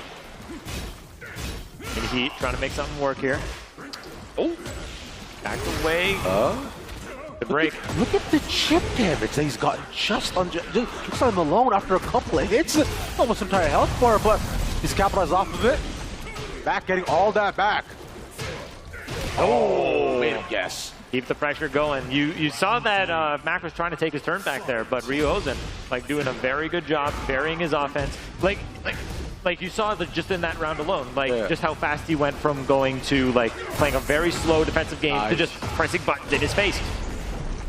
And that's cool about Jack right there too, is because out of that stance you have about 3 different options, but you can also kind of just cancel it almost every time to be able to keep the opponent and keep spacing away. Speaking of which, no cancel needed so far. He puts on the heat, and it's just, yeah, bro, it takes a second. Yeah, Hosen swinging for the fences there. Eats a heat smash for his troubles.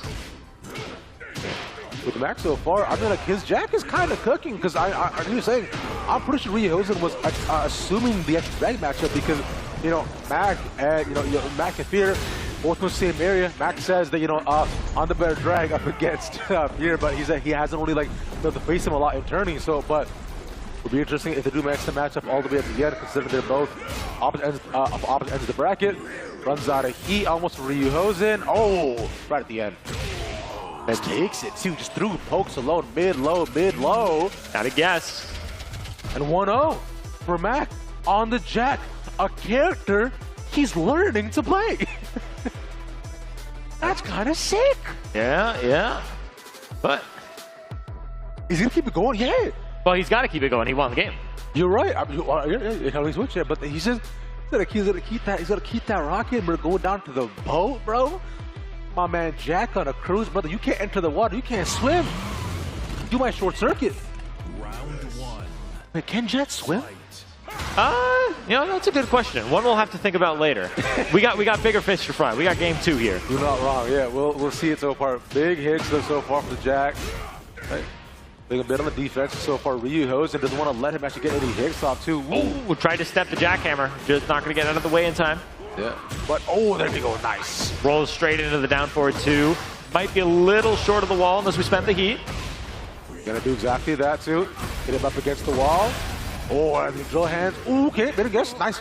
Little grab, good grab, break, but he wanted the heat smash, but straight into the chest we get the fish. Yeah, once again, like I mentioned earlier, Hosen doing a great job of changing up how he staggers his offense. So went for the jab, dash forward into a death fist instead of something right after the jab. No punish off the forward though. Oh, no grab break on that. That was a 1/6 of his health. That we're okay.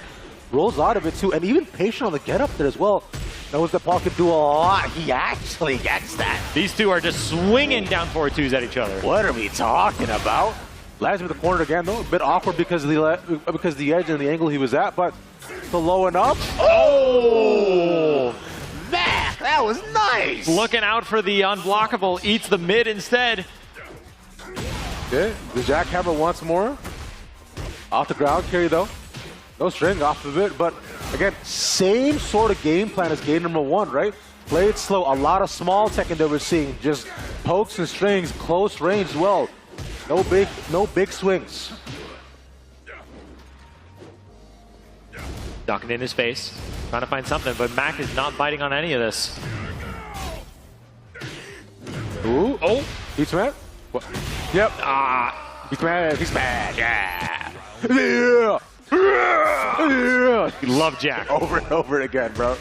That sound actually haunts my nightmares. I've heard it so often. Oh! Another down forward 2. Oh, I think Mac has only missed like 1 of these this far. Dude, he just keeps catching such excellent timing against Hosen, like up against a character that he has in his back pocket that he's looking to bring out. And so far it's looking so well against Hosen. A man that's a few in the lower brackets too, but Up against the wall, gets that fist, so much damage too, but a lot of recoverable life. He does it again. Are we kidding? This guy is fearless. Oh, in the chest, knocks the air out of him. A 2-0 for Mac on the Jack. There has been a lot of things that have happened today that I would not have predicted in a million years. First off, a Dragunov willingly playing a different character. Yeah. But you know what? I got to thank you for that, because I don't think it would have happened without you saying it over the speakers. Mac wouldn't have heard it. I mean, maybe not. But I think it was cool. But you are right. He did legitimately switch when I called him out for it. I just want to say, yo, Mac, bro, shout out to you, man. I appreciate you, brother. Thank you. Let's look back at some of this Jack action. The Mac Jack, it just goes well too, and It's just too perfect. It's surprisingly, you know, out of all the heat that was activated, it just heat smashes. I think we only saw like 2 as well. Yeah, he was a lot more conservative with heat smash than most Jack players tend to be. Yeah. And like the thing that I noticed too is that like a lot of Jack players, they love trying to fish out for that unblockable just to guarantee the heat smash. But Mac is playing a very different Jack from what I'm used to, which again, just as a spectator's perspective, I can only imagine what Ryu Hosen was trying to think, like just trying to like wrap his mind around how somebody like new to Jack operates this character. Exactly, because with the way we're looking at it, right? We called that out a lot too, just the up two and also out of stance the up two as well, because he managed to get the strings out too. Just the launches was so perfect each time. Like it seemed like after just the one game of watching him play up against Fear, he was like, yo, I've got you down a little, bro. I know exactly how you're gonna play. And Ryu Hosen couldn't adapt fast enough, which we praised him for in his previous matches up against, especially up against all the guys he played against. But I believe for now though, Mac chilling, up in winners. I believe only one more game to play until he gets the grand, so he's vibing. Yeah, gonna be sitting in winners finals. Gonna be going up against Booster Blast. Oh, true. Yes, yeah. So we're gonna be having that top 4 later on. Yeah, which is cool too, because I remember also talking to Mac before as well. He was saying, you know, like Booster Blast, also like a friend of his too. He's went out to a lot of tournaments to come support him as well. So it is always interesting when when it's a friend matches, but when your local things like these, you know, like training partners become rivals and so on, it's just bound to happen so often. But it does make it interesting because both people are always so familiar with one another's playstyle, and it can make it just that much more fun.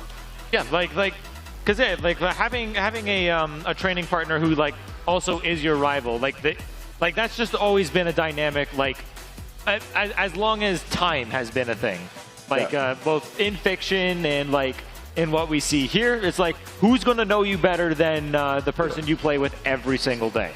So how are you going to catch them off guard when you have to go up against them? Yeah, exactly that. And of course, big shout out to Intel for sponsoring our this. It is the 20 years of Intel too, with the 20th anniversary of their laptop. They're specifically the MSI brand laptops, incredible pieces of equipment and hardware. You want to make sure to pick those up wherever you can. Big shout out to MSI for the 20th anniversary as well too. They make such incredible products. I personally have an MSI laptop at home. I've used it for years for editing, for gaming as well, and for using AutoCAD. In fact, these are beasts. They're lightweight as well, and they've iterated to make groundbreaking products, the first of their kind over the years. Big shout out to them, and thank you for sponsoring this event. Without them, this would not have been possible. It's, of course, the Intel Gaming Garage. There's a reason we are here, a phenomenal company that has made this happen year after year. If y'all need hardware, if you need a computer, if you need a laptop, if you need a handheld gaming device, go to Intel, go to MSI. Trust us, trust me. Trust nobody else but me. I know what's good for you. I'm Ravish. Thank you. Heard it here first. Trust him, not me. Yeah, trust nobody else in this world but me. Everyone is lying to you except me. I promise. Also, my PayPal is... He accepts tips, by the way. Yeah, I do. Yeah, I also accept high fives and Twitter clout. All those work as well. But I'm playing as we go and load up into the top 8 matchup. Right, it's Drac going up against Demon. Well, we saw Demon on the June not too long ago as well, and Drac right on the DJ. I was a big fan of the DJ, and Demon falling up against his Jayu as well too on that June. Just could not get anything rolling, and I find he might have similar issues against Drac's DJ. Yeah, absolutely. Again, Devil Jin, not a character that we see super often. At the same time, we don't really see Jun all that often either. Yeah. So as far as I know, like we don't really have any Juns in the region. But I'm sure wherever Demon's at, he's got a few Devil Jin players For sure. in the back pocket. I mean, yeah, because Demon's also back in New York as well, right? So today, I believe he also came up, you know, with Mac, right, and here as well too, to come up here and play this game. But DJ so far, kind of just getting pressured onto up against the wall. Drac not able to get not much off at all either. Like they were like playing in a pretty awkward angle right by the wall. Because of that too, just A-okay with it too. All that rage, don't work. Ooh, not finishing it. Oh, get caught with the unblockable setup again too. Not a ton of damage, but at least getting the guard break off there is nice. Just Drac going for these big power hits, but not a ton to convert off of it. Life lead in their favor, if anything, but the turnaround for Demon. Demon doing a really great job. Like something really just as simple as stepping all of the options from Laser Scraper. Just immediately saying to Dracus, I am taking away your options. Yeah. Do not do this against me. It's not going to work. Exactly. And also right at the end there too, reading the engage coming out from Drac, being able to push them back. Now with this being a 2-0 up. Like on loser's side, remember winner. Oh, that was a reset. Ooh, again too. And we've seen Demon actually do it before as well too. But this time, though, they're a lot more comfortable. A 3-0. All right, Demon playing out of his mind there. Yeah, feeling a lot more comfortable. And remember, bear in mind, this is proceeding, right? All these players have already made it towards tomorrow, but of course, better seeding in these matchups never hurts. And Drac, they pulled the Reina again too. This is one of their specialties. They had this before as well. We saw them at the beginning, but chose to purposely switch out in their previous set. Yeah. Now we're back again. Yeah, back on stream. Dracus did take on Pac, but stuck with only the Reina no matter what. Didn't do any flip-flopping between the two. Because, you know, flip-flopping between characters, that can usually be a dangerous thing. Unless you know for, like, a fact for yourself that you can like differentiate the muscle memory you need for these two very different characters, it could spell you a detriment. But especially when you lap so much, right? It can become tough for sure. Yeah. Oh, great block in the down back two. Good. Nice. Okay. Maybe to get it off all the way to the wall. Yeah. That's real damage. Okay. We're gonna spin around again. He's almost dead. Oh my goodness. 3 forward 4-3s in a row. Might as well. No can. Beat smash right in the mid. Yeah. That's a strong start from Drac. Now looking a lot better than what we saw with the Devil Jin. Oh! But it's still at quite the deficit to work with here still. Still has to take a game just to tie it up. Yeah, still 2 more rounds left to go here. Oh, there we go. It's the launch again too. Just raw launch off that. Pushes Drac in, pushes Demon into the corner once more, but it's in space the 4th time in a row. Drac is just putting this input in like raw and somehow being successful on it, unbeknownst to. Oh, and we completed the string too. Nice. Oh, trying to go for a grab punish, a little bit outside. Just out of range. Dracus is certainly not going to be complaining about that one. Not at all. 2-0 up. Down 4-2, won't launch. Was crouch. Just played hits too, but yeah, these hell sweeps are adding up like crazy. Yeah, you see that already almost a quarter of Demon's health left too, just jumping right in. Those legs to the face.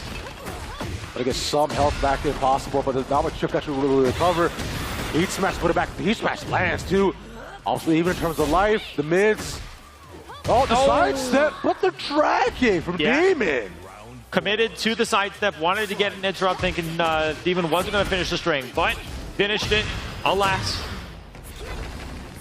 Takes the round. Go. Is now looking to get a good snowball momentum rolling. Yeah. Oh, hands off. Bro, get off me. What you doing? Oh, That was a counter hit throw now. Third grab finally does land, though. Yep. Right, launch once more. Demon finding his footing. Yeah. After the first round, momentum swing in his favor as well. I see if Drac changes up their game plan, starts to run progressive once more. The Jun actually mashes into it too. It's a bit tougher on the defensive once again. And just gonna continue forward. Thought he had the space, but not at all. Out, down low, almost no health. There we go. Gets the hop kick. And the heat, not going to be able to get to the wall, not from here. And you can just see just the defensive damage here as well too. Reyna putting under so much more pressure, and that just doesn't do it. Demon out to block all that, and Drac on the Reyna switch. It was close for quite a bit, but finally managing to get one back for themselves, leading us to our third game here. Yeah, the losers. Yeah, the big thing was that game one, that was very dominant in Demon's favor. So it doesn't matter how close Taken game two is, that's still progress that needed to be made to take us to this game three here. And we've seen that pretty consistently in terms of momentum swings and how a lot of these sets have gone for these players, right? It's just, it becomes like one game, super just, you know, like a little bit oppressive, very dominant, and then suddenly we get a very even matchup with a lot of back and forth, which hey, I don't mind at all. I'm always a fan of adaptations, but ooh, electric. Dracus is on fire with these sidesteps right now. Yeah, got 2 off in a row there too. I like that. And the Mishima. Yep, pause off. Oh, nice grab. Ooh, not able to get it, but nice to grab here too. No hop to go off of that. Light from the inside to the outside. Let's go ahead toward the Hydra. Oh, ooh, grab. Nice. Yeah. 1-1 into 1-1 again. Staggering the offense. Ever so important. Ooh. Yeah. Trade hits, dude. Which Drac slowing it down a decent bit. Oh, he drops on a kick. Interrupt gets the float, excuse me, guaranteed damage. Yeah. Going to be a little less, but hey, free damage is free damage. I do like off REE. Use the heat dash well too. Pushing Drac into the corner. Wants to try to break the wall if it possibly can, but even out once again on the defensive. Has been a situation quite a lot of times, but I'll try to back the way out of it, but no backside once you get. Now there he is. TEKKEN! He's good for it once more.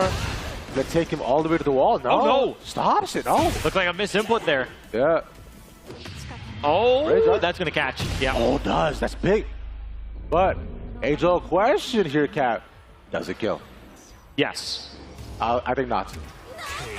Okay, never mind. My bad.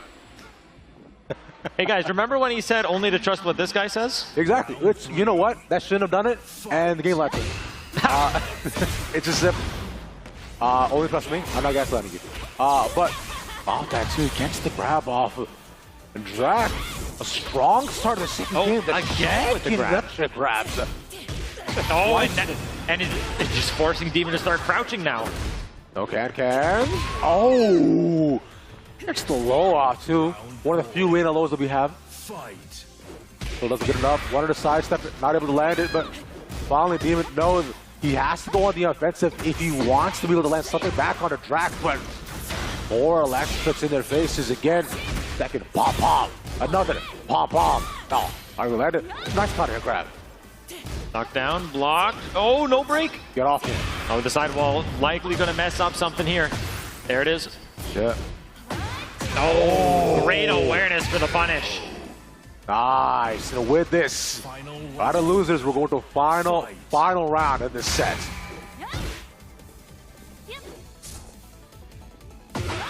Yeah. Demon gets the first hit. Oh, connects with the sidestep 4. Yeah. And the overhead there too. Drac expecting the low. Want to try to get aggressive too, but we can push back. No good sidestep, but the good launch drop either. But Demon does. It should push all the way. Wall break. No, not gonna get it, but should just kill. Demon on the comeback.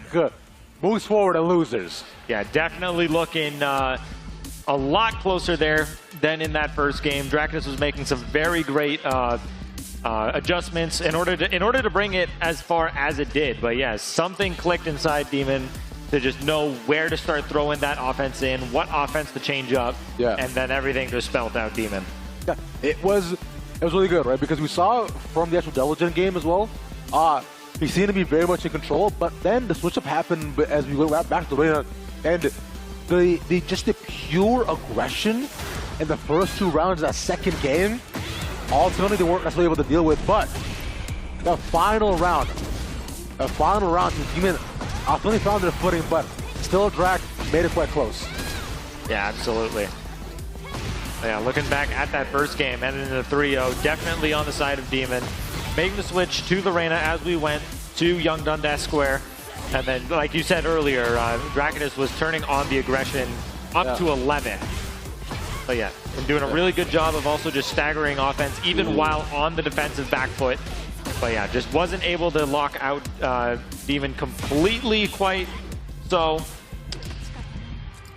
And yeah, just Demon just sticking to his roots, playing real defensive, playing a real good whiff punish game. Got it with the Rage Art there. Because you saw the plan more often than not was to actually sidestep into getting a launch, right? Which by the end of it, Demon did manage to read after about a couple of those hits as well too. So it made sure that, you know what, hey, even if you do manage to get some launches, it didn't necessarily matter because that's fine. I'll distract you, I'll block, or I'll end up just outplaying. And outplay they did. But speaking of outplaying though, the next game we have is going to be all about those close plays, those counter hits, and getting off some really interesting kits we have here in Tekken 8. Yes, sir. We've got Fear of Silence going up against Enre. And just from what we're seeing on our monitors here, Enre already hovering over the Steve. Nothing locked in yet. Fear, of course, going over the Dragunov. Not going to be picking anything else. But again, like a big thing to mention here, this is loser's side in top 8, and we have Fear here already. Yeah, because now remember, bear in mind, like, it's not loser in the sense that where they go home, but it's losers like, you know, your seeding may not be that great necessarily, and the better your seeding, just the better your day, just the better your play as well too. So you want to ensure to win as many of these games as possible if you want your tomorrow to be a lot easier. Because remember, we're playing for $12,000 tomorrow. It's no small chump of change. Absolutely. It is a necessity to bring your 8 game. Absolutely not. $12,000 up for grabs only for people who make top 8. So, as a matter of fact, reaching top 8 today, like that already is doing favors for you to have some real good seeding paths, possibly just to send you right back to where we are today. That's true. It's highly possible as Fear naturally locking in the Dragon after a little bit of contemplation. And maybe even some sweat on his head, called that condensation. He managed just to, you know, even out, like, you know what? We're gonna pick the Steve. We're gonna do some 1-2s. Maybe even a 3-1. Maybe even a 4-2. Oh, why not? Exactly. A bit counter hit style, but up against Fear of Silence too. That might be a bit tougher than we possibly think. We'll see what goes on as we head right into game number 1. Oh, gets caught with counter hit. I remember we saw Enre actually right at the top of the day too, right? He was playing up against another Jin as well too, where he got clipped like that. He was he'd be unhappy. Oh, okay. Oh, that's back one, number 1 in the set. See how well Enre is going to be able to place these. Exactly. That's a standard team combination. You're close enough. Back 1. Let's go.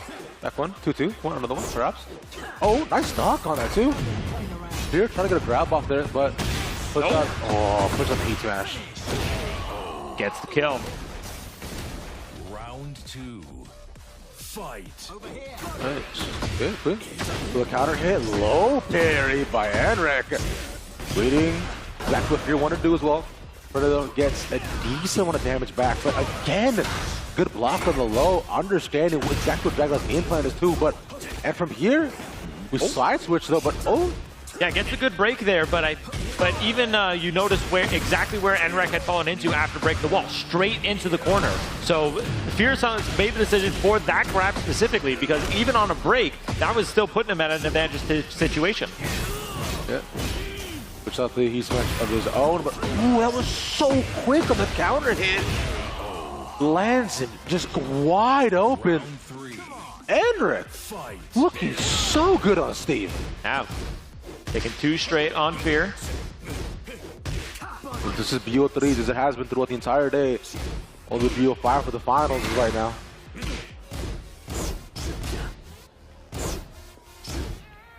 Playing nice and slow. Small Tekken. And we've seen as well too that with from Fear, he's actually stopping a lot of the lows because he actually got countered twice in a low before. And also get a low trade too, but tries to get aggressive.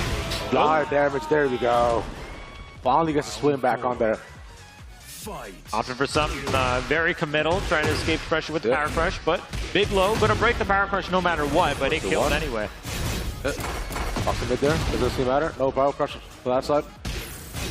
Honestly, making a ton of difference, tries to sidestep the hit, steal crush, destroy. Just like that. As soon as we were saying it was looking good for Enre, Fears just tied it up. Exactly, yeah, 2 in a row as well for Fears.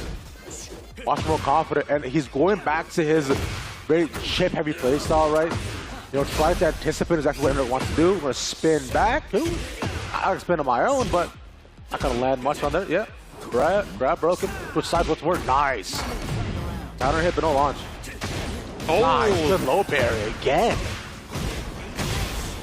Ooh, spent into the heat smash. Can't say I've seen that combo before. Doesn't kill. Rage aren't available. Ooh. Right, he's put a lot of space between him. Gets that too from the high, push him down, crush again to stomp on his head top. Just Fear of silence from 0 health brings it back. Just ran right up to go do the hammer fist, and like you can see it in Enrek's face at this very moment. The run up into the hammer fist and just still did a panic duck. So yeah, I mean, I can't fault it for that. I get caught by so many things that it's like, yeah, I know it's a mid. Yeah, it's just, but I want to duck. Exactly, because your instincts tell you that, right? But the reaction time has to be different. But unfortunately, we can't all be Arsenal and Ash, where he manages to somehow read, 4-frame lows. They're like, I know you're gonna go here every single time. That guy's a different beast and the same animal. For now, though, 1-0 up for Fear. But as you go down to the dojo. What does that mean, Ravish? What? Different animal in the same beast. What are you talking? That's actually a commercial. I mean, like, I'm just saying, man. It's just, look, you're just you don't get it. All right, look, for a famous man once questioned it too, and now look what happened to him. He's making music. And bad one at that. Oh, the wall break gets him out to just almost half of his life. Fear. Sidewall does save Fear though from taking any more significant damage. Down 2, gonna get interrupted by the heat burst. Sends the dash immediately. What's the mix? What's the mix? He's actually he's getting his face a lot too. Just trying to make him guess, like, where am I gonna go? What am I gonna do? Am I clinching? Am I going back? No, but he just leaves him out wide in the open against the wall. Bomb again. One more. Oh, spends it all. That.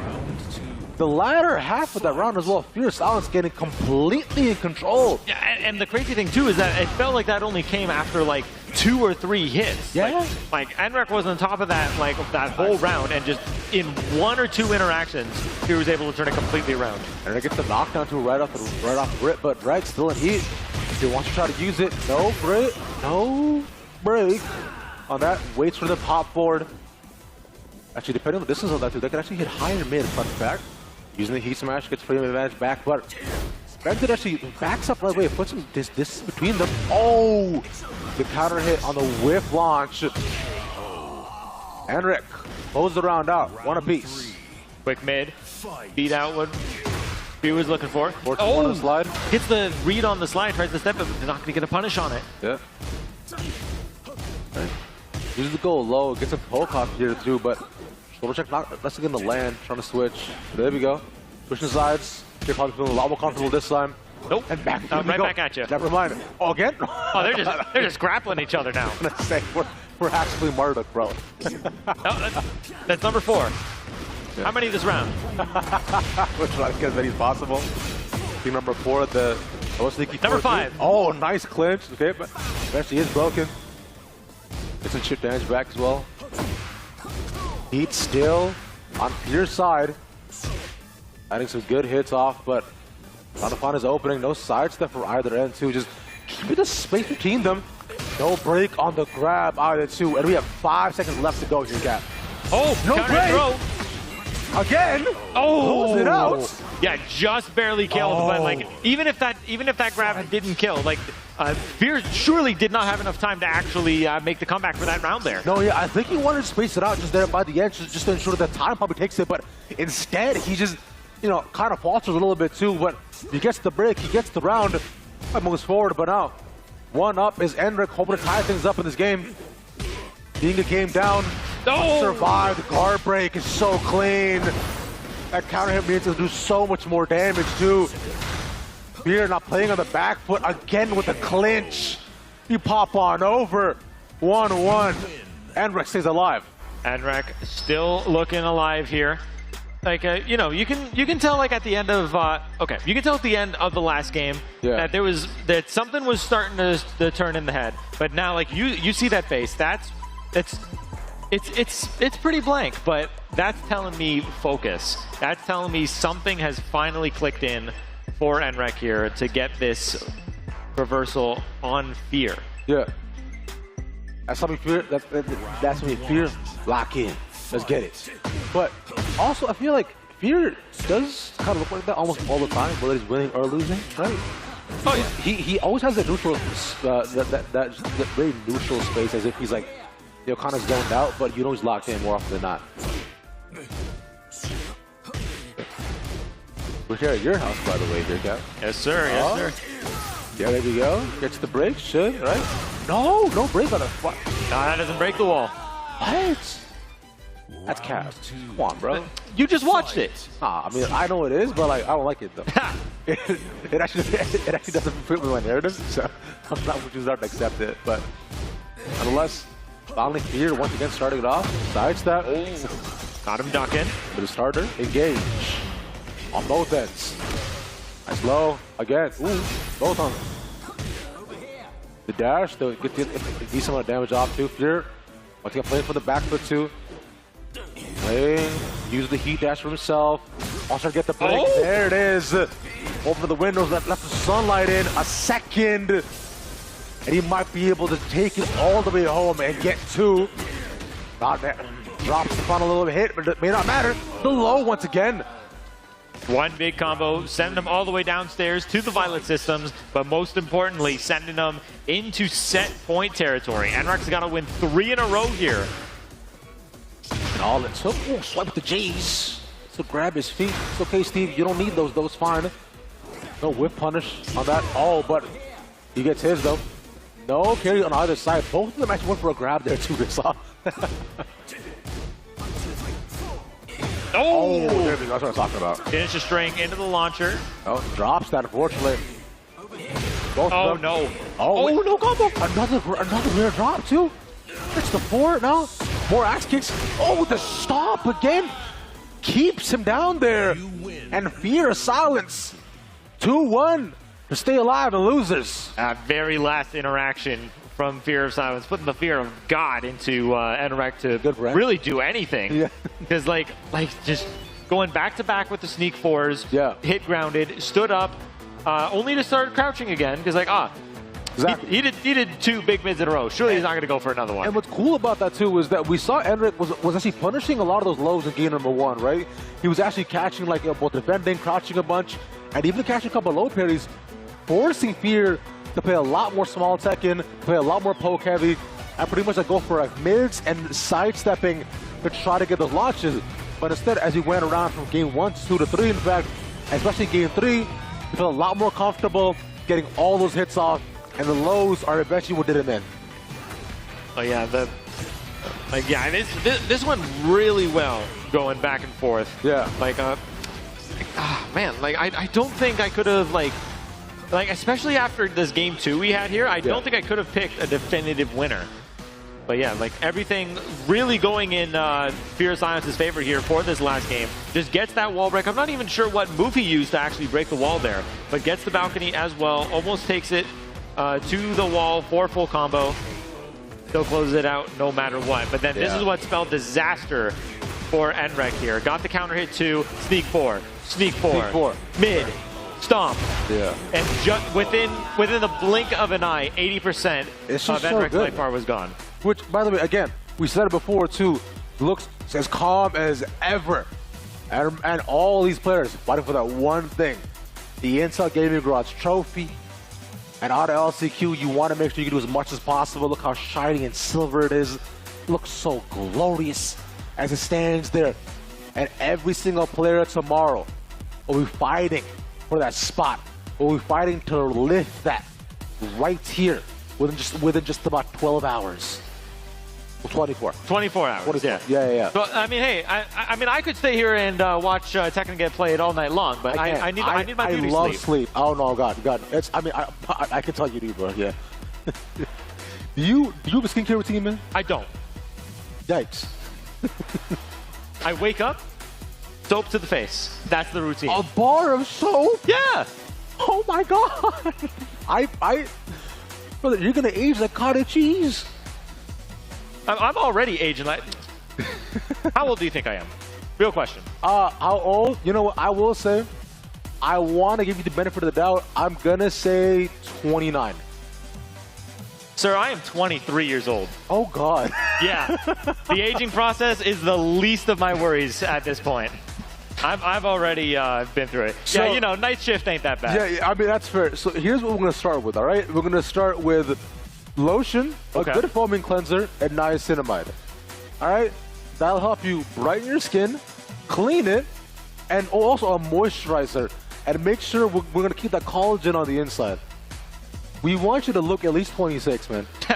All right, keep it nice and clean. But matchup on the way: Hosen versus Demon. Just saw these two not too long ago. Hosen also gets sent in the losers to a Demon. He's gonna have to face his Demons once again. I believe we actually had a matchup not too long ago previously, and Demon did fall to Hosen previously. I'm not 100% certain of that, but I could be lying. I could be a cap artist. I could be the owner of lids. I don't know. We'll see. Oh, we'll have to see. We'll check through the top 24 bracket. You're right. Yeah. But for now, though, we have these top two this game right now. Oh, Hosen. Oh man, it's cookie. Okay, I like that. All the way to the wall. Oh my God. Take that. Big damage. Cute. You tell me Paul does damage, Cat? I am shocked.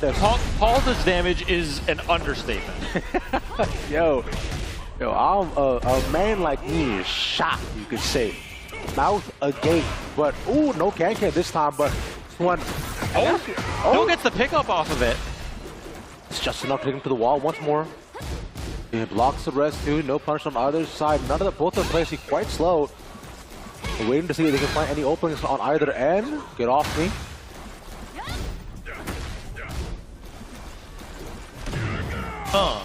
Yeah. Looking to find something to open up Demon so far. Yeah. It's heat dash. TEKKEN once again blocked to and we come down. The fury of God. Again, 2-0 up. Hosen would have put out some Hadokens early on. Demon, because start off hot.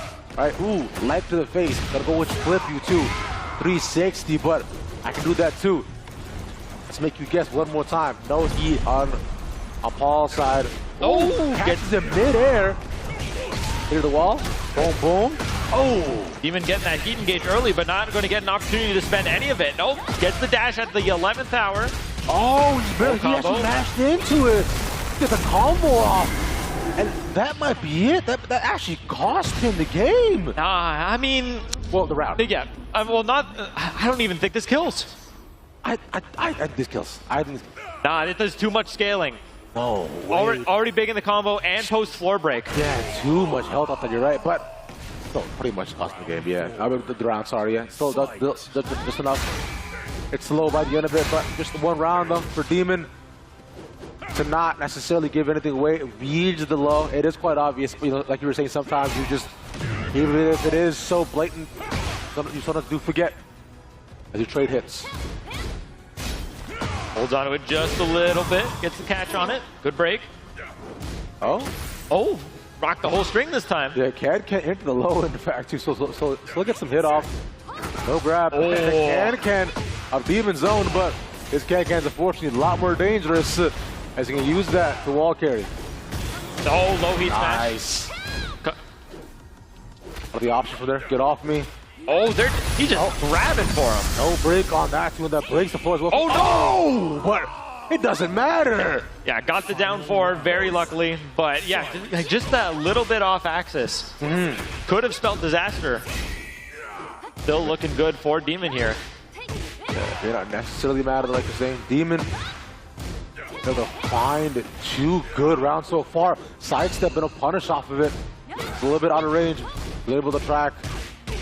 And he's been actually maintaining consistency in terms of what he managed to do. After just a couple of good hits, 3 rounds in a row for Demon as he was 1-0 up in losers. Yeah, but again, like Ryu Hosen was looking real good there to start that first game. Like taking 2 rounds pretty quick, but like almost an immediate download that Demon got, and like just completely turn that game on its head. Ryu Hosen was just not able to get any momentum running in his favor for that. After the first two, not at all. Yeah, like you said, Demon turn up a notch where he is playing a lot more aggressive, just like that. Oh! And we start the guessing game already too. Big demo man to start. Oh. Nice. That's be able to get the combo. Yep, all the way. Stops a bit early. That's good. Deck up. Oh! Up on the bumper catch the grab. Yeah. Gets it off the wall. This might kill if man lands with Death Fist, but he has the heat. Shoulder check. Just do it again. Death Fist damage does not need to be tweaked at all. Ridiculous to even if you are in the air for that long. Death Fist damage still just does so much. But I think I've recorded so far yet, but if you look at just the chip in general, the life lost on Demon's side, he's already rocking under half of his health bar too. I don't think anything has started. No punish on that. Oh, good sidestep on the heat burst. Gets the carry off too. Gets some chick back off the high, but ooh, turnaround. Sidestep was nice. Can. Beautiful stuff from Demon. Oh, but his kick hits worse. He's not dead just yet. Well, the will go down the low. Throws out the low, looking like quite the scramble to end that round there, but Ryu Hosen coming up on top, and once again, starting the game, taking 2 rounds straight. Oh, actually, that could have been the combos if he hit both the side 4-4, but fortunately, instead, leaving wide open and taking half of his health bar. Ryu Hosen does not want to fall like this, but that Demon with the first spring. Oh, come on, man. The down forward 2s from Ryu Hosen have been adding up literally all night. Like every single one he's gone for, I think has worked. Knee to the face, but allowed to take a good 3-0, leaving them 1-1 once again in losers, and switches on both these sides in terms of what player has been able to establish what as well, Cat. Yeah, and you see a big sigh of relief had come out from the nostrils of Ryu Hosen following that game. But now we're going to Yakushima. Big stage. Not going to be any room for sort of wall nonsense. I mean, we did see the wall today, but yeah, we did. Yeah, it's very unlikely we will again. Yeah, we saw that wall within the Xiaoyu Jin matchup, right? So maybe some similar energy to come on, but it'll have to be on the Jin to get us there. Nice sidestep. No launch punish off of it, just some chip. Meanwhile, Ryu Hosen putting out some big damage. Oh no whip punish on it either. Oh, just a jab into the backdash. Was fishing for a big whip punish. And like clockwork, Ryu Hosen reads it out loud. Ooh. Death Fist into Death Fist. Takes the first round. The double Death Fist. The DDF, you could say. D squared even, yeah. Ooh, all right. Yeah. Gotta put a patent on that. I should, no? Yeah. Ooh, okay. finishes that second string too. That's one of the strings that I actually learned for Jin when I learned to play right at the beginning. That is one of the much more simple strings for beginners that I managed to land. It was a lot of fun. But that kind of string though won't get you a ton of places. A decent amount of damage still put out. On their end, being 1-0 up. Ryu Hosen has the advantage. He can land anything. Nice low block. Runs up for the death fist. A bit of a Chicago punish though. Could have gotten a little more off it. Yeah. That's been the theme for a lot of these. This set as well, and necessarily as Demon once goes up, right? The capitalization, the most efficient way to maximize damage off of punishes just has not been there for either side. Oops, no break. No break, doesn't get the just frame on that one. On both sides too. How do these guys want to press 1+2?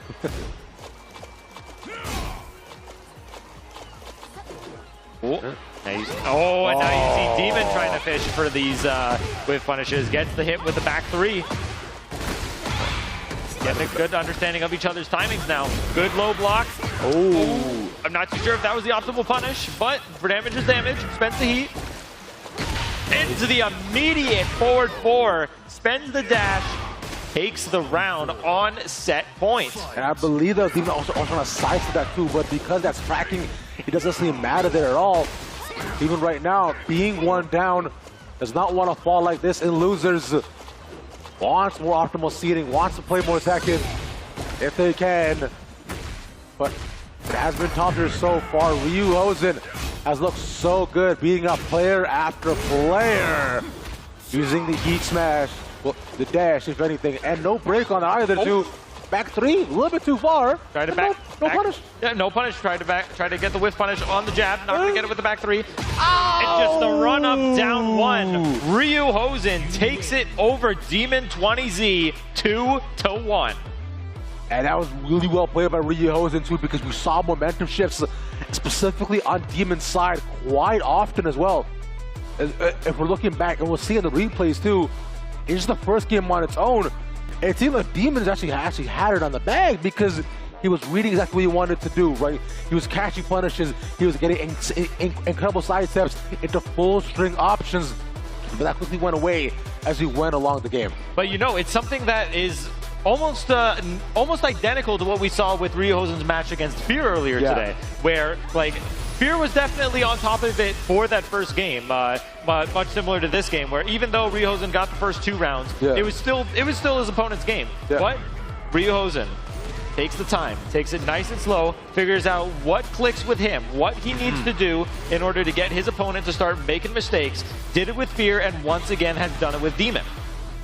I will say, a surprising amount of whiffs in this one too, where you saw just close calls like these, but you know, a decent amount of times, you know, a string being dropped like unnecessarily, or just like on accident, a missed input too. So maybe it's the nerves catching on both these players too. Ryu Hosen trying to shake that off, and shake it off he did in fact, right? Managed to go to the set by the end of it. Well done by them, but shout out to both these players. Remember, they have both made it to tomorrow, and will continue to play towards whoever manages to get the best seeding. Yeah. There you go. Ryu Hosen, that was a nod of like one of relief, one that says like, yes man, I did that. Yeah. I'm that guy. Yeah. One that says like, all right, cool, okay, thank God, okay. I guess we're good, you know?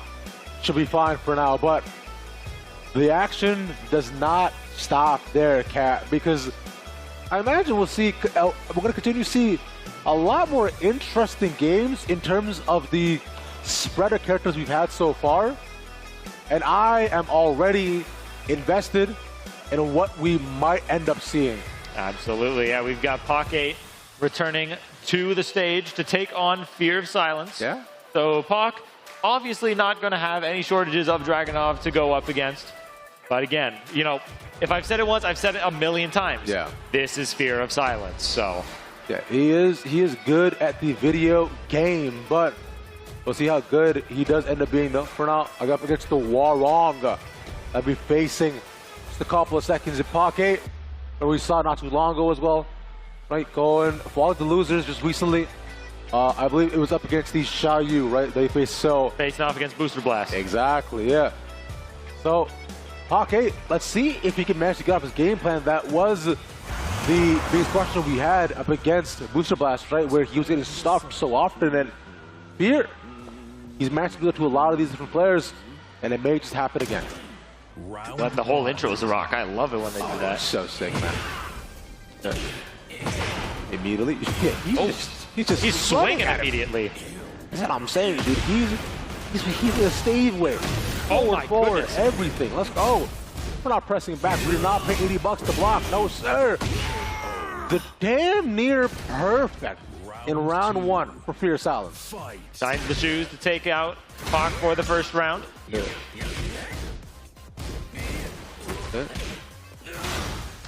Pac looking to have some real trouble here, finding opportunities to get offense in. Every single time that we see Pac pushing a button, Fear Silence is just on top of it, is getting something first.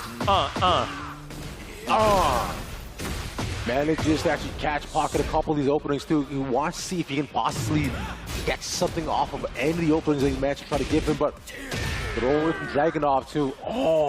Gets the 1-2 punish, but just freezes up. Knocks the wind out of him. And now finally Pac gets aggressive. That's what we wanted to see, but it may not matter. Dude, just these swing punches, man. It just landed so often against Pac.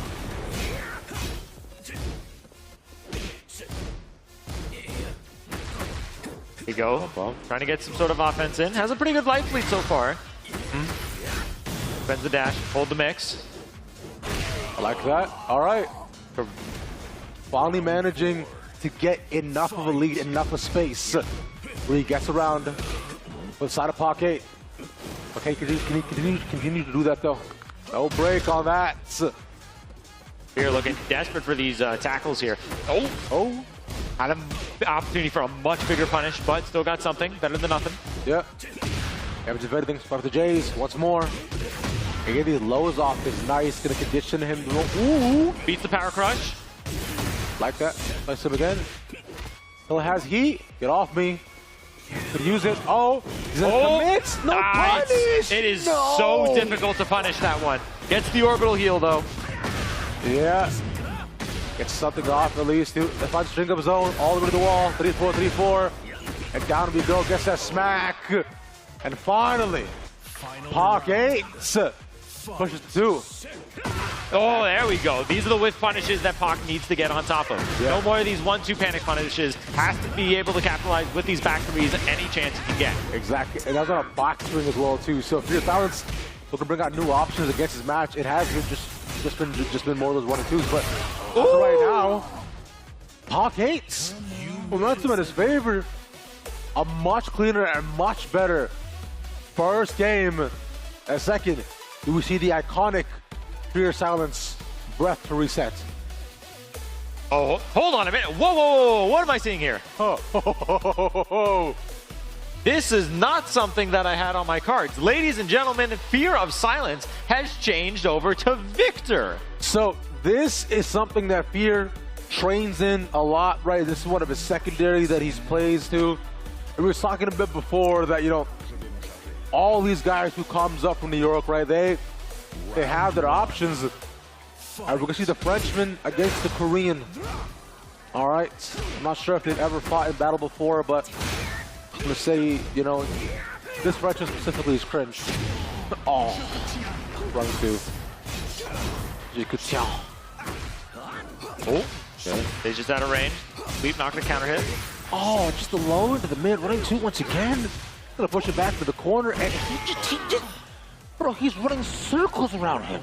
Yeah, keeping that exact like offensive style that he loves to run with the Dragunov, but just doing it on a completely different character. Perhaps feeling that Victor's got better options to deal with Hwadong's strings and options. Yeah, because Victor puts on a different kind of pressure, right? Because you know with the options, you have nice sidestep as well.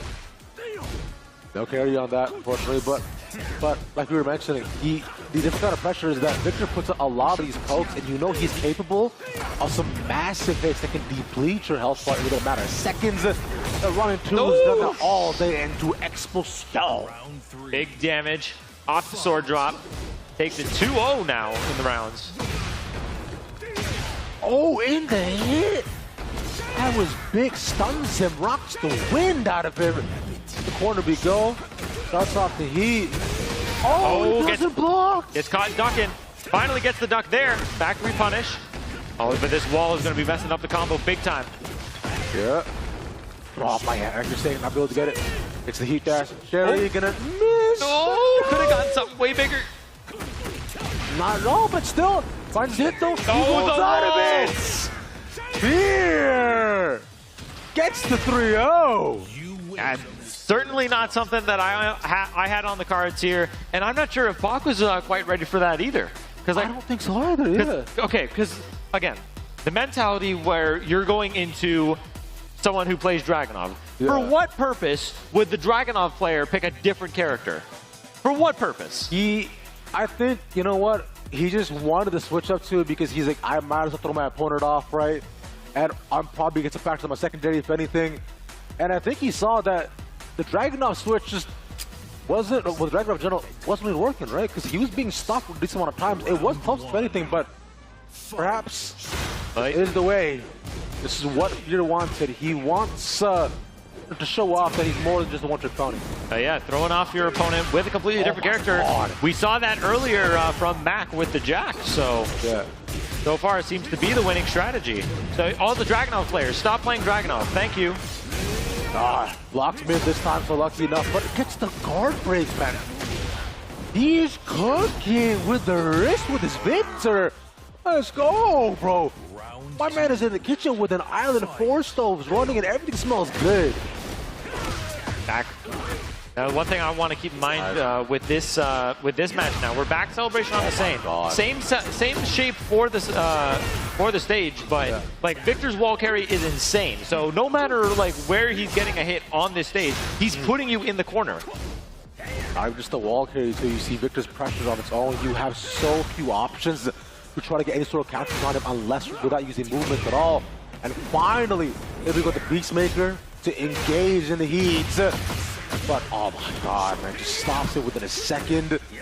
Pocket needs to get something done here. The heat will be the ticket. There we go. It's a hit back. Has the option stuff. He wants to use it.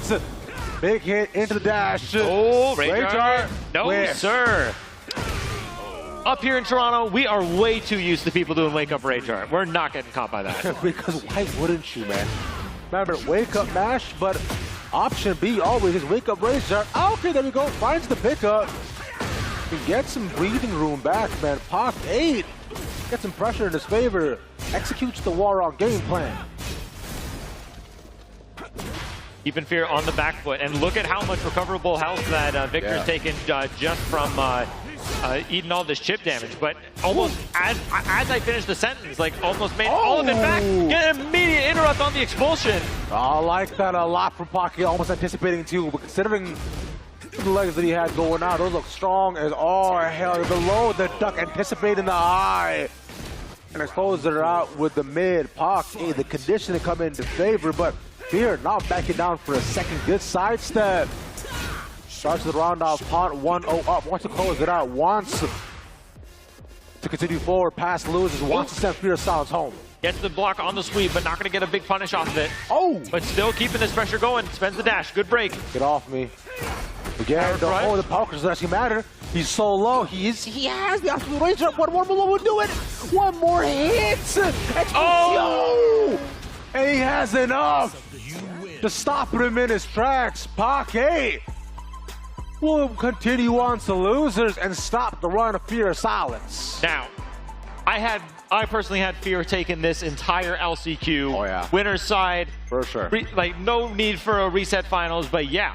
Pac 8 taking out Fear. That's something that is definitely going to be a big confidence booster for Pac going into tomorrow. Yeah, because you saw, like, in the game against Zhao Yu, right? He just got stuff, and he was close to that in this one as well, but the third game, I guess the nerves kind of just went away, especially past the Victor, and remember that, hey man, I'm playing Victor.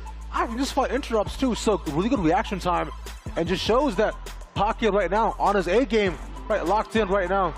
You see, my man, what are you drinking there, bro? Is that like a aqua fresca? Is that soda water? What do you got there? I don't know. No, we never get to find out. We'll take a look at the replays instead for what we had from this very back and forth competitive set. Yeah. But yeah, looking everything for Fear of Silence to start off those first 2 rounds. But Pac immediately turned it around for game 1, forcing Fear of Silence to swap over to the Victor, where just as dominantly as Pac had taken that first game, Fear had turned it completely around to take game 2. That was so sick there. But what I am happy about, though, is we got to see Fear of Silence Victor. And as we continue on towards the year, that is something I'll be paying attention to see if he does bring it out, right? In situations like this, just to kind of put the mix up and interrupt his opponent's flow, which he has done before. Because Victor, by no means, is a bad option. Now, similar game plans in general, but you want to continue to put the pressure on your opponent as we continue the pressure here, my friend. We're all the way so close to finishing up a top 8 as you look at this bracket. Absolutely. So yeah, we saw earlier Booster Blast on the Xiaoyu. Yeah. Mac on the Jack, but as well has the Dragunov. But we'll see what they decide to go with for the winners finals. Yeah. On loser side, we've got Ryu Hosen, Pac 8, another Toronto Classic. We're going to get that in the loser semis. That's only going to be a best of 3, however. Yeah. Winners finals, Booster Blast and Mac, going to be first to 3, best of 5. It's going to be the case for winners finals, grand finals, losers finals, and a grand finals reset if we so need it. Exactly. So there is still a lot of Tekken to play as we get towards the final 4 games of our LCQ here in Toronto, my friends. So it's going to be exciting, considering what I love the most about this is that we have a variation of characters, right? It's not just your top tiers, quote unquote. We have a Zhao Yu. We've got a Jun here going on. We've also got, you know, like we just saw, we've also got a Warong. We've got a Paul here. It's cool, man. I'm a big fan of a lot of this. We got a lot of good and strong character diversity here, which honestly I'm glad to see. And like I'm kind of shocked that most of it came from Dragunov players switching off. So that's what I'm saying, right? It makes it that much more interesting too. But like we're saying though, this is it's a very, very close and tight-knit race. You know, considering what we have going on in between the two of them, bro. It's as we're looking, because we look to close out the rest of our bracket in just a little bit as well too, man. It gets my heart pumping here. Absolutely, absolutely. And hey, yeah. This is only day 1 of 2. Keep in mind, we've got a whole tournament still set for tomorrow. This is just a last chance qualifier. This was just to get people into tomorrow. This isn't even the real tournament. No, that's the crazy part, right? That's the part that shocks me, is that like there's still so much more games to play. There's still so much else to work through as well. And the fact that we'll be getting players not only from the Toronto scene, but from around Canada and more, right? From Vancouver, Edmonton, Calgary, and Montreal. Players who work through their own local scenes and brackets and qualifiers to make it here. Absolutely, yeah. So, like, for as great as the competition we've seen today, we still got the 4 people who did take those tournaments here that they're likely going to get the top seeds, considering this is like a last chance qualifier, but that remains to be seen, because with the level of competition that we have today, I can't help but feel that stuff might just be swapped around a bit. Indeed, it might be, but to find that, all that, and more, we're going to throw to a very short break. When we come back, we have a top 4 for Tekken. See you right there.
the dead is a miracle, doc. They counted me out. Moment of truth, counting it down. Underdog story was down for the count. Back on my feet, back with a mic, back on the beat, back with a family that bang in the streets. The game on lock, I stand with a key. I'm standing my ground, I am planning to flee. Standing my ground, I am planting my feet. Taking a stand, embracing my destiny, shaking his hand. Flipping the script, changing the plans. Off to the top and I'm taking the fans. Making them jump, making them dance. Making them jump, making them dance.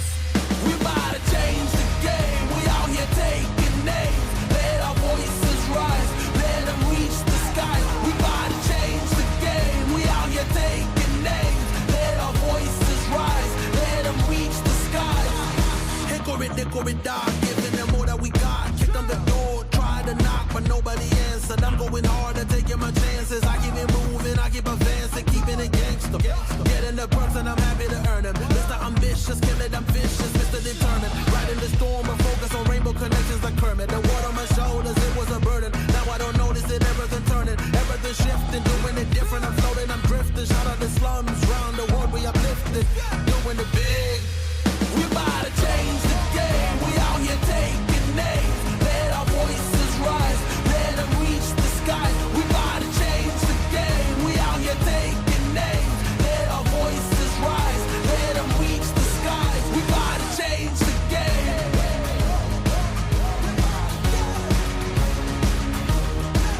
We about to change the game.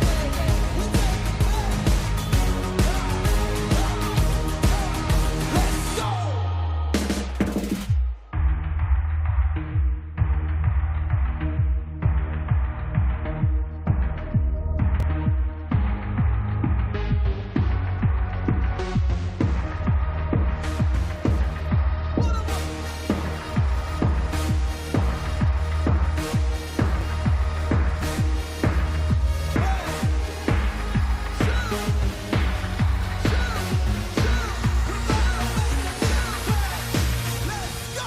We about to change the game. We out here taking names. Let our voices rise. Let them reach the sky. We about to change the game. We out here taking names.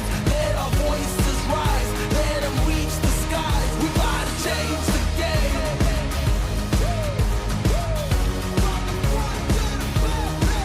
We about to change the game.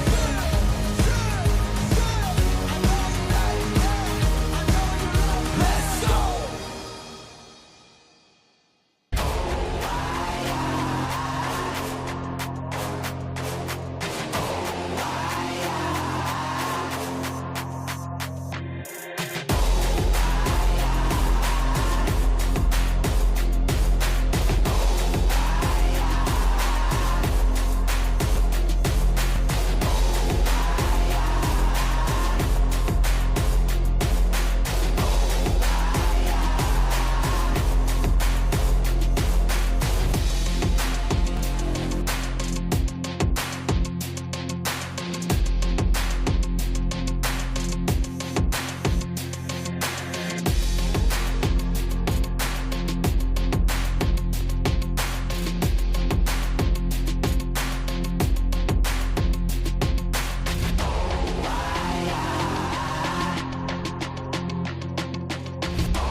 Welcome back to CNE Master Clash, and we've had a long day of Tekken 8 action here at this LCQ, but we have 4 competitors left, and we're going to determine who is the winner of today's LCQ and to finalize our seeding for tomorrow's finals. Yeah, man. So, I mean, I see some weird pics on the screen right now. I don't know if that's actually going to happen, but we do have our winners finals already lined up. It's Booster Blast and Mac.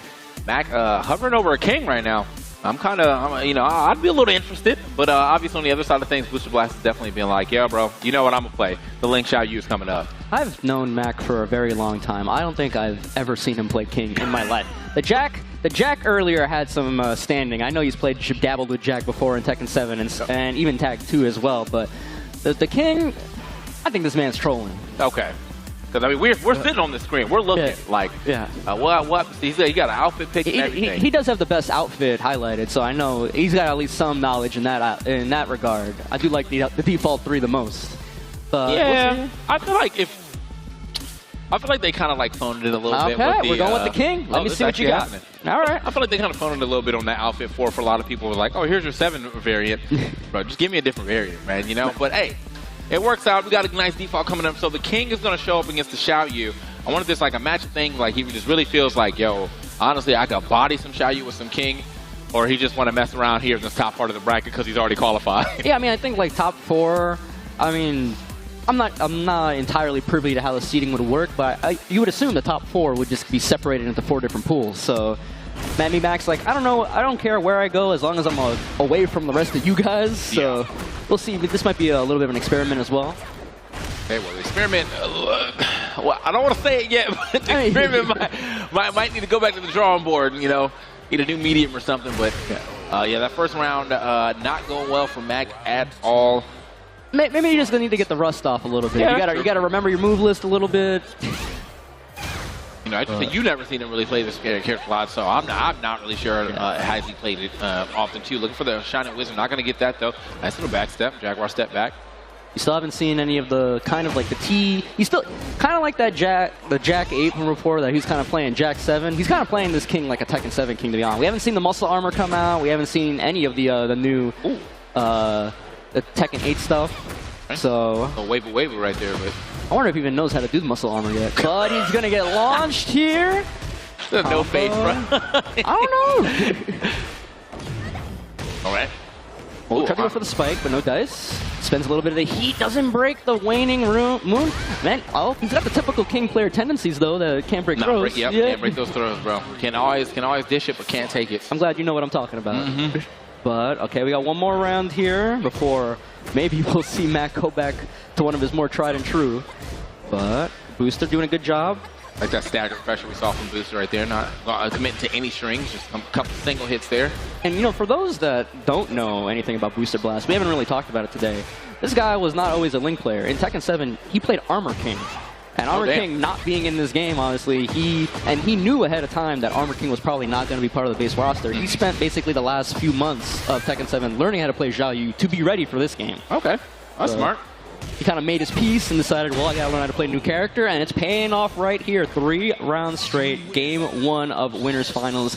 Booster Blast with the Xiaoyu, and okay, all right, Mac, you showed me, man.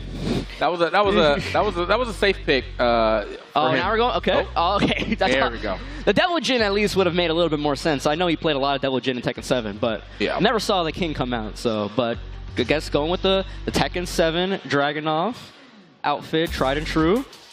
I like that idea though. That's a safe pick to go for a Ling. Like she's been in pretty much every game she's been in. Well, she's been in every game since 3. Yeah. So I was like, you know, they're not going to get rid of her. You know, it would be unfortunate if you were like, you know what, I want to play some Katarina, and then now you're like, okay. I mean, yeah, you know, like Ling is the heroine. You know, despite what Jin thinks.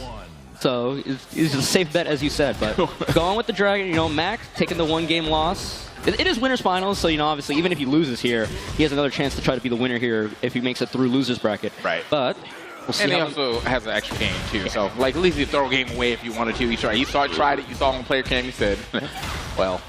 Oh, well. Wasn't for me. Yeah. No, wasn't for me. But Booster is still making it feel like doesn't matter what character's on the screen here, still padding the stats of another round to his name. This is definitely a very polished Link Xiaoyu right here. So, okay. Trying to get some of that back 4 pressure started. Ooh, I don't know if you beat it out or if the beginning of the launcher looked like it almost went under the high of the back 4-3. Sure. I'm going to say you know, say you beat it out. Yeah. Because it's Ling, I'm going to say a juke. Just I feel like everything she does somehow has a built-in juke in it. So. Yeah. Ooh, wow. He held the Hypnotist so long. Normally you don't have the time to challenge with the Power Crush like that. But Mac was like, just get out of my face. Oh, okay. Couple mid checks right there. Immediately goes for the low. Right after, because I'm kind of surprised to see. Ooh. Well, I guess not too surprised. Probably expect another mid right there. Either way. Nice. Okay, get some plus frames going. I like the way Booster kind of dances around in that mid screen here. You saw the jabs and the DF1, and then he kind of retreats back. If you try and chase Ling down a little bit too recklessly, we've seen it all day. So that sidestep launcher, or even honestly, the one thing I haven't seen a lot of out of Booster is you don't really see a lot of AOP stuff out of him. Yeah, he's been kind of standing up for back turn. Not a lot of AOP stuff. We've seen a couple of AOP sweeps. Yeah, that's about it. Other than that, yeah, it's been mostly just oh, we got a friend invitation on Xbox. Hey, my man, C-Neg, bro. Thank you. Ooh. All right, Max. 2 rounds to 1 in game 2. We're just gonna, you know, if Mac wins this set, we'll just forget that the king was ever on the stage, you know? Yeah, true. You know what I'm saying? Like, it might be a 3-1 situation and still call it a 3-0. Nice. Nice awareness punishing the Power Crush with the standing 3. Nice. Okay, yeah, just out of range, but Mac is able to get himself his own launcher, and that's gonna be maximum distance. Okay, maximum damage. Q, boom. Going for the damage, but you lose the Oki, so that's why Booster Spring kicked out of there. Oh, but nice sidestep launch of his own with the heat dash. This should. I didn't even have a chance to jinx it, so that wasn't even on me. I was about to say it should kill. It should, but yeah, it didn't go into the screw there, unfortunately. So I think after that screw hit, he should have had enough damage, but it didn't matter. Yeah. Even without finishing the game where it should have, an extra 3 or 4 seconds, and I still finished the game. You know. Yep. Now, basically erasing his mistake, 1-1, and now it's just look at it as a standard 1st to 2 here. All right, going to Sanctum for game 3. Once Mac got on the Dragunov, he looked way more comfortable. Had some really good sidestep launchers and punishers of his own, matching Booster Blast. Now Booster's got to make the little adjustments. Yeah, I think it's after a while though. Sometimes it's like this matchup. You know, like you play so many. You definitely know, but it's just like about not being scared about the several options he has like, almost at all times. Yeah. That you feel like you got to worry about. Yeah, right there at the beginning of the match, Booster tried to force the Hypnotist stuff again, and again, Mac responded right away with the Power Crush, just saying, no, I don't want to guess, get off me. We'll see if that Booster has an answer for that later. Mac's very sneaky with the way he's been dropping these down twos, and I think none of them really been blocked yet. He's picking very good time to drop them. And just the movement alone, nice side step, yeah, should be enough for this combo for sure. No health left, goodbye. And even if he did, you already knew he was going to get this free spike, so. Fight. Yeah, Booster's already had a couple of really key sidesteps on the running 2 and on the ignition right there. You're going to see Mac, Dragunov's got 2 options. You can either do some homing moves, and Dragunov's got some decent ones, but that down 2 as well. It's essentially a homing low without being truly homing. Yeah, absolutely. You saw, like, I think one of those hit, and they were like behind each other. At the end of it, they still registered as a hit, so nice big sweeping move right there for Drac. Unfortunately, though, not enough to go ahead and take the game just yet. Booster trying to find that last little bit of damage, and finds it with the down 3. 2 rounds in a row here in game 3. Fight. This is how you answer back. You know, it was a good first game between the Ling and the Drag, and now he's like, all right, you know what? I've adjusted. I forgot who I was playing against. I've got a good idea, and now I'm about to take this to the bank. He is legitimately like more launches to wait, really. Oh, again, you see the back 3 right there. Starting to use the homing moves. He sees Booster stepping a lot. Okay. You see Booster also not sidestepping and committing to a move right away. He's trying to visually see Mac whiff something before he commits to a move. Just kind of dancing around in that mid-screen. Spends the 1-2-1 to try to push towards the wall. Nice weight. Big villain. Yeah, especially now that they nerfed the heat dash by the wall. It's no longer plus 18. It's always plus 5 now. So, you know, like that could have been a rage art or something right there instantly. So good patience, good walk as well. Doesn't drop this time off axis. I think it was really like a lot of fear that he just kind of stabbed you in that last one. Like while he was waiting, you just saw, Booster Blast backing up into the corner. So he was like, all right. He's literally in the corner right now. We might see a throw or something to try and switch sides. Get off me. And right there, now Max in the corner. All right, the side swap worked out. All right, he's going to hand it to Heat Smash to go ahead and send it. Oh, Little waited too long. Yeah.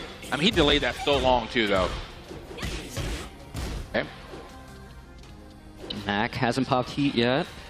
Being greedy and waiting for the engager, or breaks the throw. That was a counter hit throw that he broke, too. Yeah, good for him recognizing, or at least maybe mashing the right button at the right time. So either way, yeah, we still have Heat. He's not deciding to spend it. 4 seconds left, and we are, I don't think that's it. Yeah, we're just going to just go ahead and throw it. Like, what else did he do? I mean, outside of maybe using the Heat, but I had to guess somewhere. I think Booster was committed to the point where it's like, I think as long, like, he could have survived at least one down 2 without losing the life lead. Right. And then at that point, he would have had to decide, what am I going to do now? Because one more would have put him over, but I think he was like waiting for like, okay, do down 2. I think he might have been hard committing and just waiting to kind of react to down 2, if anything, because I think he was like literally committing to holding back. Like, I am not going to do anything. Attacking here is how I lose. Yeah. So good patience and discipline from him right there at the end. Yeah. And he's one game away from moving into our grand finals today. Okay. The down 2 is still registering a lot here, regardless for Mag. But Yeah. okay. This is one action. Nice step again. Matching Booster's movement with his own. I think it's been like that same setup every time, too, so. Yeah. There's Goes for the may have to Oki. delay himself a little bit after that. Stop being walked. Is he gonna are we gonna see the 1+2 throw again come out? Yes, we are. And that throw is really annoying because even on hit, even if you don't break it, it'll also switch sides. Now we in the corner, okay? Has to fight his way out. Good stuff right there from Mac. Does manage to do such. However, still at the wall. That's not going to help out at all. He ends up finally ducking into that mid. Yeah, I feel like Booster's also only gone mid in that situation too. So it's like a no mix-up. Yeah, it's like eventually you think, I know you've blocked him 4 times. You won't block it a 5th. Yeah, and I'm just safe anyway, so it doesn't matter. A different Actually, good wall run to go ahead and get out the corner. Oh, I think he thought it was going to whiff, so maybe he was preemptively putting his punish in, but Booster, he tried to use the heat dash on it, but got beat out. 1-1 apiece here. I think this isn't necessarily like this specific matchup thing, but in terms of Zhao Yu, it's like the one thing you don't want to do here is lose the life lead early, because then you have to try and chase down Zhao Yu, and it's really frustrating. I think no matter what character you are, even Dragunov would be a little frustrated trying to get the life lead back. But if you're like Mac right now and you keep it even, or even if you get the life lead and you force her to come to you, it gets way easier. Then you can force her to make mistakes. I feel like surprisingly she does have like very good range. She has a lot of like jumping moves as well too that like kind of push her forward. And then on top of that, if you are doing something that's like very high up, or even a high up mid, AOP is always something you got to worry about as well. So Back off stepping. Okay. Flipped over. Mac able to roll out the corner though in time and gets the heat smash as well. Good stuff. All right, now put himself on to match point or game point. Nice awareness. First time Max used that string in the set, I believe, and was ready for it the very first time. Mac seeming to look for just kind of like a raw launch there, maybe expecting a duck. Hit off that. Yeah, and this is what I was talking about. Being a little bit on the life lead and trying to force something to happen against Ling. And she gets to just like kind of keep you out with kind of like low committal kind of stuff. Big shot. Ooh, but a big kick in the face evens up the life bar again, going to the 1+2 throw to get away from the wall. And it's worked out every time. I don't think that Booster Blast even actually hit the throw. It has just been breaks, but like now on different sides. Yeah, so. yeah, but it doesn't matter. He's using the throw because he doesn't care about the damage. He just cares about the wall positioning. I wonder if Mac eventually might just hard read and duck it at some point, but we're gonna try to get to this wall. Trying to hold the wall position. Patience, this is Ignition. Oh, good step, but only a small punish. Yeah, didn't go for the launcher right there. Unfortunate.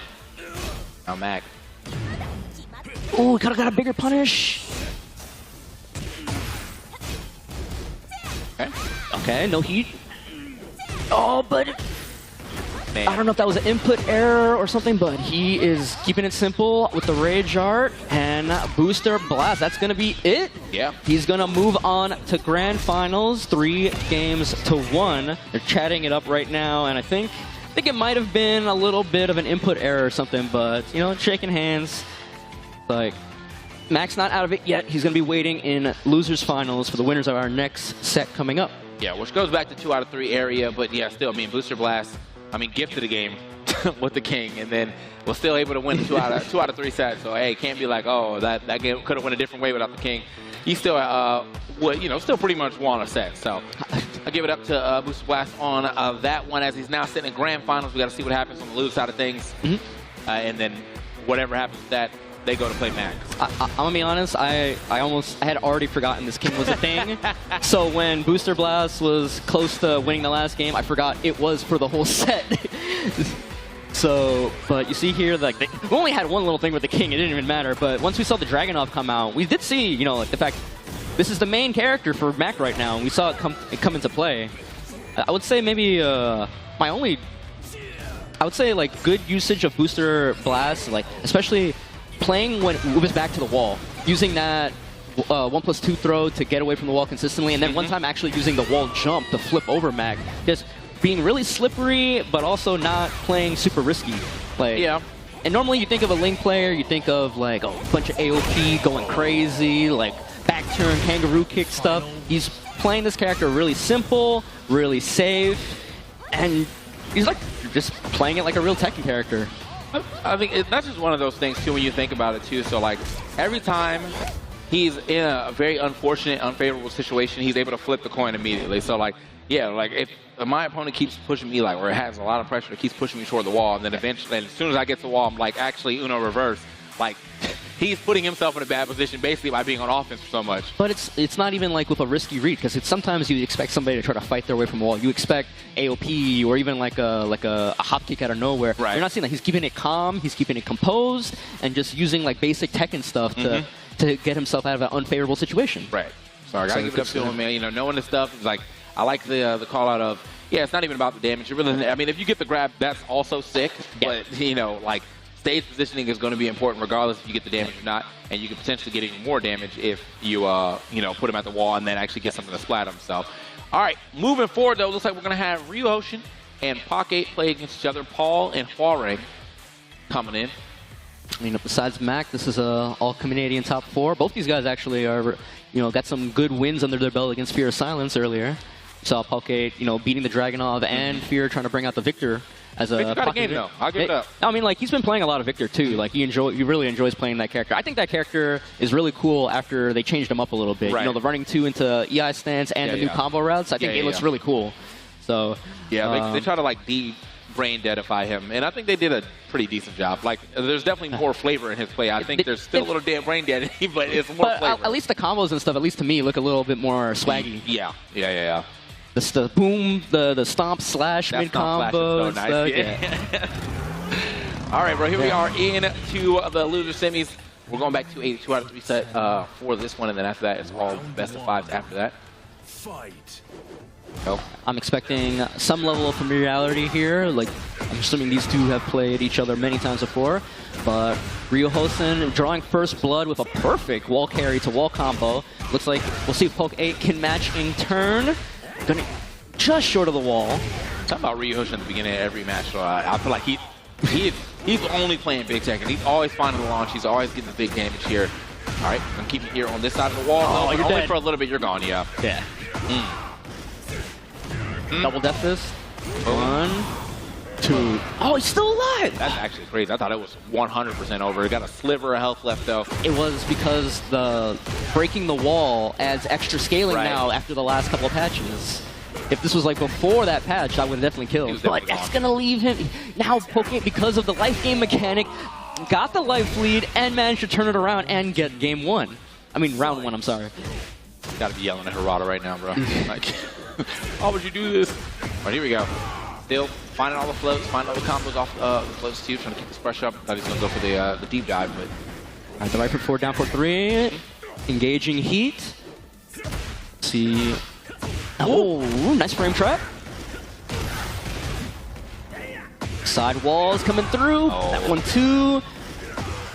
Ooh, nice. Back to one. No, gonna cash out with the...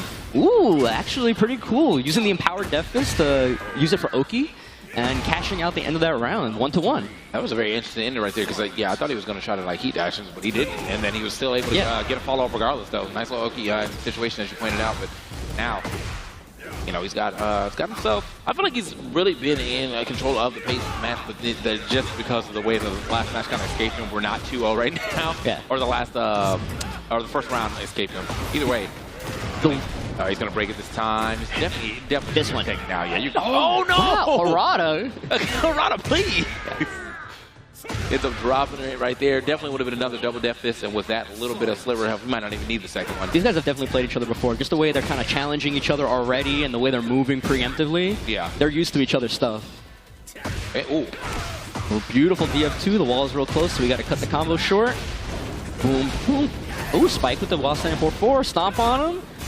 Spend the heat dash, try to turn this into a killing situation. Does it with the perfect. All right, final round, game 1. You get to a round 5 right there. Coming in with a perfect. It's got to be some big momentum on the side of Pocket.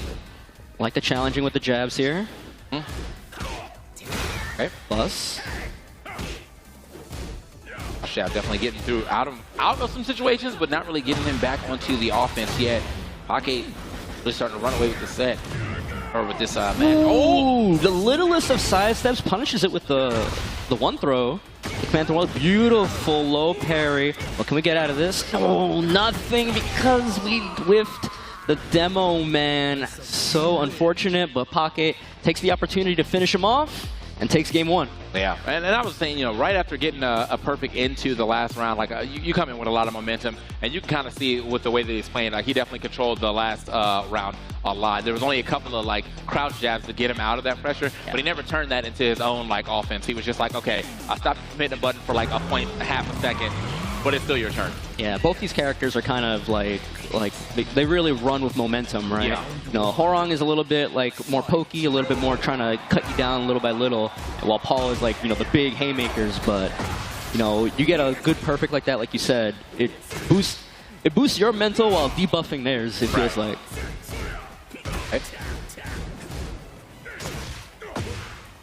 Yeah, 2 out of stance. Go ahead and keep the pressure going there. It's actually working out for him. However, ooh, okay. Beautiful spacing from Ryu to make the down 4-3 whiff. He might, just a little bit too short, but he challenges. He beat out the power crush before he came out with the 4-2 and dashed off of it. That's real.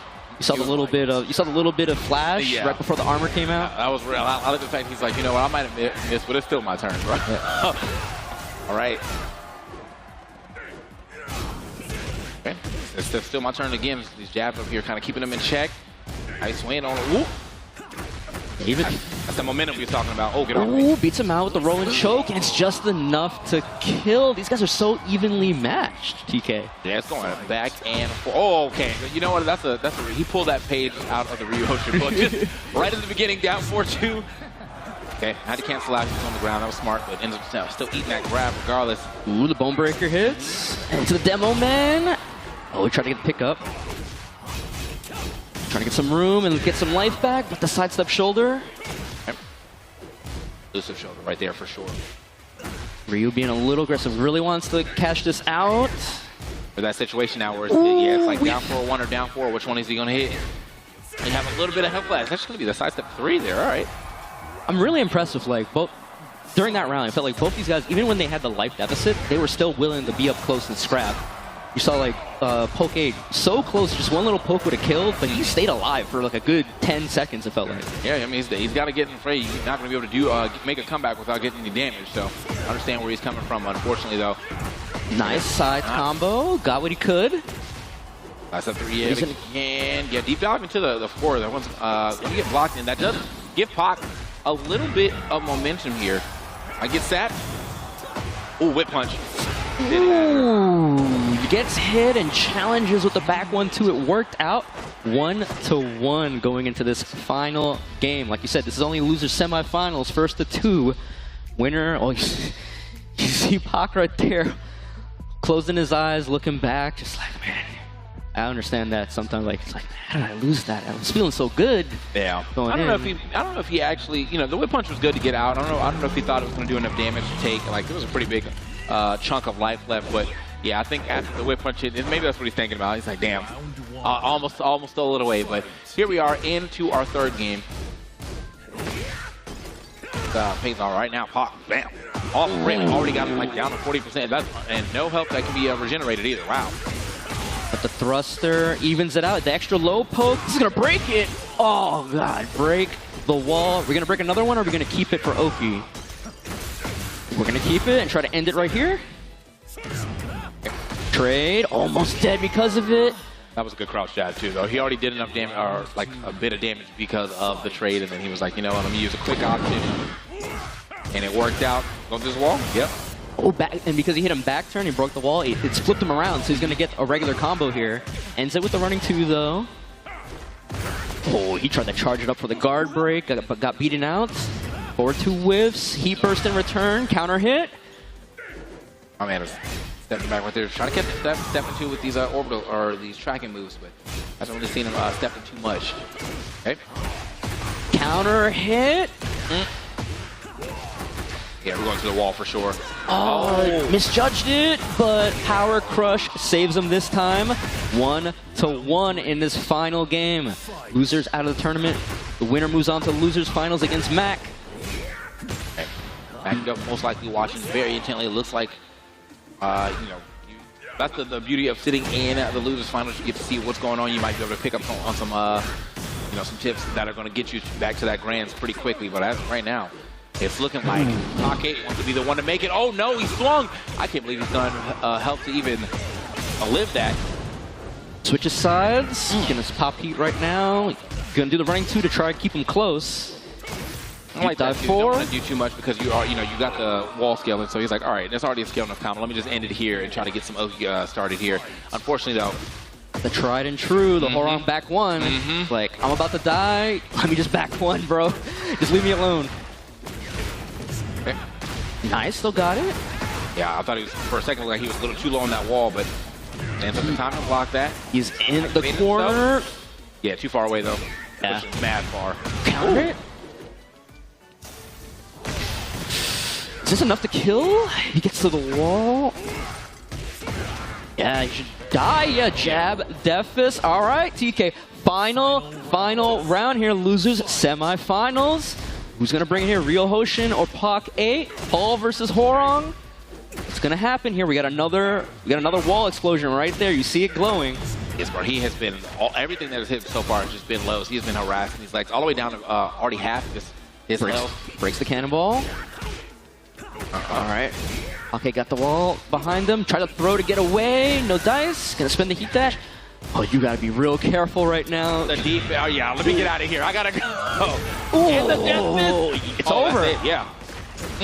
Iron Mountain, keep it easy, and just like that, went the final round. These guys were evenly matched, but something had to give, and Rio Hosen's gonna move on to losers finals to face Mac, who I hope isn't gonna play that king again. Very good patience right there from Rio Hosen at that last part where he was just getting repeated pressure putting on him. He's like, all right, I think you're gonna try to, like, you're waiting for me to swing so I can get hit by this one, and it's not gonna happen. And then when he finally does get out of it, he decides to heat burst out. Yeah, it does get him out. And then a death fist out the corner, man, bro. I mean, even like, luckily he was already, you know, in heat, so even if he didn't, like, he can just heat dash and make it safe anyway. But yeah, that was a call out. And you see right there on screen, you see the trophy that these guys will be playing for tomorrow, along with the $12,000 prize pool. But let's see some highlights from here. Like I said earlier, like I just said at the end, these guys were evenly matched the whole way through. I think it felt like every game went down to final round. Yeah. We'll see in the highlights. Actually, yeah. This might have been the only one that didn't, maybe? No, because he won this one. Yeah. Yeah. So this one didn't go, but like it felt like it did.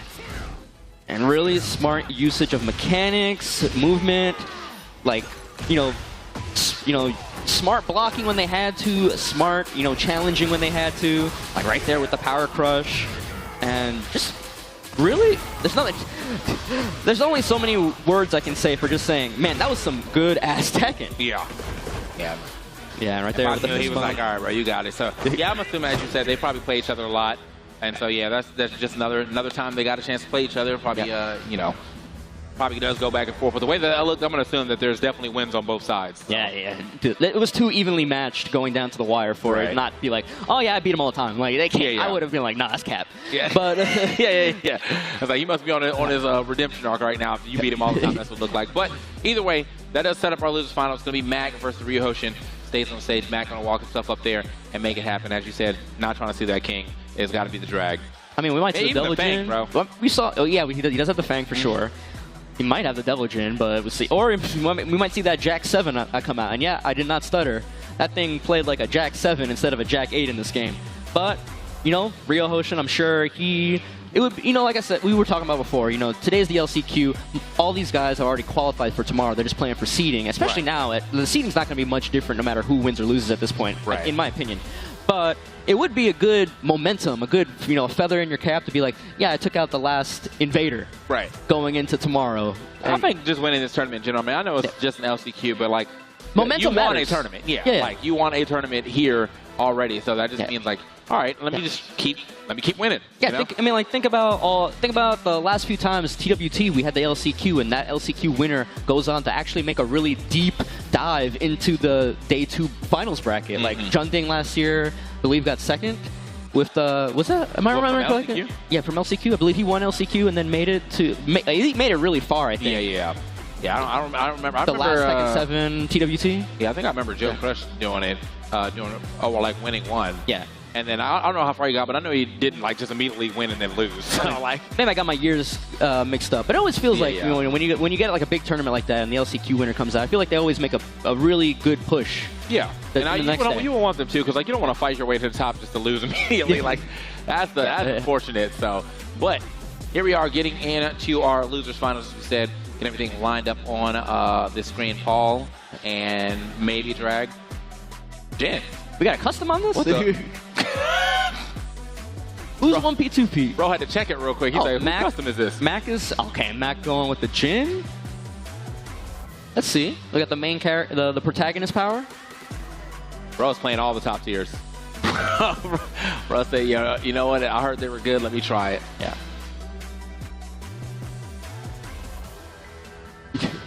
I don't know, tomorrow we'll see him play like Yoshimitsu or something. Like, he'll just go through all of them. But he's going with the Jin Kazama, another first to 3. Even if this doesn't work out, he can swap again. Sure. But Ryu Hosen going with the Paul. We haven't seen anything different out of him today. And he's... I mentioned it earlier, but it feels like with every match I've seen of him today, it looks like he's leveling up in real time. Like I feel like every match he's playing cleaner, he's playing more confident. So we'll see if that continues to be the case. Nice challenge with the shoulder. Yeah, he ended up hitting that side step 3, and he was like, you know what, I'm just going to keep it going anyway. All right, unfortunately, though, 4-4, you know. If you've ever played Jig, you already know. Got to be looking out for that move. Spins T-burst early. Okay. Challenge with the jab. Spins Death Fist, trying to get some space. Good break on the throw. Mac with a small life leak. Going to finally pop the Heat Burst. Don't think he hit a button there. Yep. Nope. And keeping it simple, punishing with the throw. Yep. Yeah, normally in those situations, unless somebody has like healed a lot, usually you can't just go for the guaranteed grab and get the game. Yeah, for those that don't know, that little notch in the life bar is actually where rage triggers, and I believe that might be actually 40 damage, which I think most people's command throws do at least 40. I think so. You know, I might be wrong, but that notch right there, usually, if we're right there, a throw will kill. Ooh, finds a Demon Paw. Gonna push immediately with the Heat Burst, keep the plus frames. Jin, one of those privileged characters that, he's got that second Heat Burst that basically gives him as much frame advantage as the old, Heat Dash used to be. I know if it's plus 18, but it's plus a lot that he can... The kick, the kick ender. Yeah. My favorite thing to talk about that one is how far it will go to the wall. On hit, bro. Yeah. Edge won't be sending you. So either way, this Jin looks kind of polished though. There it is. You said it. I almost thought. You had to think about it. Yeah, I was like, is he gonna wall splash from there? You're like, nah, there's no way. There's no way. Every day I'm like more and more surprised at where it goes. But now we got Lydia, who at 3 stacks they're rivaling each other. If she hits her, you know, her mid at 3 stacks, she sends just as far. It's very, you know, I will say it's very satisfying to do. It does mental damage when the guy get hit by it. Oh yeah. But the Jin from Mac doing way better than the King did against Booster Blast. Clean 3 rounds. We'll see if Ryu Hosen can make the adjustment. Interesting combo. Yeah, it was something. Okay. He got the damage. I'll say he got an extra hit after that. So you know, I'm down to take it. But unfortunately, he could have got a lot more damage than that for sure. But right now, it looks like Ryu Hosen kind of slowed it down a little bit and find himself at DF2 as Mac tries to run in. Dead? Oh, great. Perfect damage right there, getting around on the board here. Yeah, he's slowing it down. He's not getting counter hit by the forward fours as much. He's using just the regular pull jab as a good check at mid-range. Ooh. At the wall too. Okay, still get to keep that pressure up. However, was able to actually tackle away from the wall now. Max actually got the advantage on the stage. But he hasn't popped heat yet, and he's almost dead. Down, forward, 4. Takes 2 rounds in a row here for Ryu Hosen's Paul. And okay. DF2, Demon Paul gets blocked. Electric's coming out now. The 4-4s, they're not counter hitting, so Max starting to have to move a little bit deeper into the Jin move list. Demon Paul finally finds its mark. Gonna heat engage. Hit him with his own legend kick. Unfortunately, that was a good challenge actually from Ryu Hosen. And now he whiff punished from way downtown. Demo Man, not quite to get the wall split, but he's got the wall positioning. Okay, almost caught him looking mid right there. Mac got a lot of recoverable health, so he could get back into the lead for sure. 18 seconds left. You gotta always be wary of the clock, especially when we're at these last parts. Okay, the back. 2-1. Just gonna do it for him. Ooh, tried the challenge with a hop kick. Got stuffed out. Ooh, all right. Finally got back the counter hit forward 4. Clean wall splat. Gonna end it with this. Oh no, the wall screwed him over. It's been a while today. I thought we were safe, but ooh. Trying to get a little bit. I thought it was maybe going for the re-wall splat and trying to be a little bit greedy with the damage, but he's still in a good spot. Mac hasn't popped heat yet, and the hammer of the gods comes crashing down. 1-1 in this race to 3. Yeah, and as you were calling it, I was like, oh yeah, he actually hasn't popped heat, but now the pressure's on. You can't pop heat in that situation because you would have just lost. You died. You died anyway. So unfortunate. Yeah, you don't want to be going out with a heat still intact. That definitely could be the whole turnaround factor for you. So I've seen full games be won off of you hitting a heat smash and then hitting a rage art right after that. Yeah, like I have like a very it's not a hard fast rule for me, but it's like if I haven't gotten a heat engager and either I'm Half-Life or they're Half-Life, I'm just popping probably heat burst. Yeah, makes sense. Because usually at that point I can maybe threaten something enough to get myself into a winning situation. Or at least bring me back to even, But gonna pop the heat engager with only a sliver left. Ryu Hosen's gonna maybe still being aggressive. Not trying to be super risky here. Trying to wait this out. Ooh, that wasn't a real electric. I see the heat bar going down a little bit. You gotta clean up those electrics, Mac. Not the call out, bro. Ooh, the second hit of the bone breaker comes out. As that man Spiro Jin says, if it ain't blue, it ain't true. That's real. Yeah. Demo Man, then the 4-4-2-1. Yeah, well, he would hate my Lydia. It's almost never blue, bro. I'm keeping it simple. All right, here we go. Nice challenge, but ooh. Got him out there. I got him on the down 2 right there. But yeah, unfortunately, was not able to get a full combo off of that. Ooh, big damage off of the jumping knee. Okay. All right, there we go. Getting some blocks there on the side step 2. That side step 2 was doing a lot for him, so nice to see him actually starting to recognize that. Deep dive. Cancel out of it, though. Try to get a little tricky with the pressure. All right, spending it right back. Heat for heat.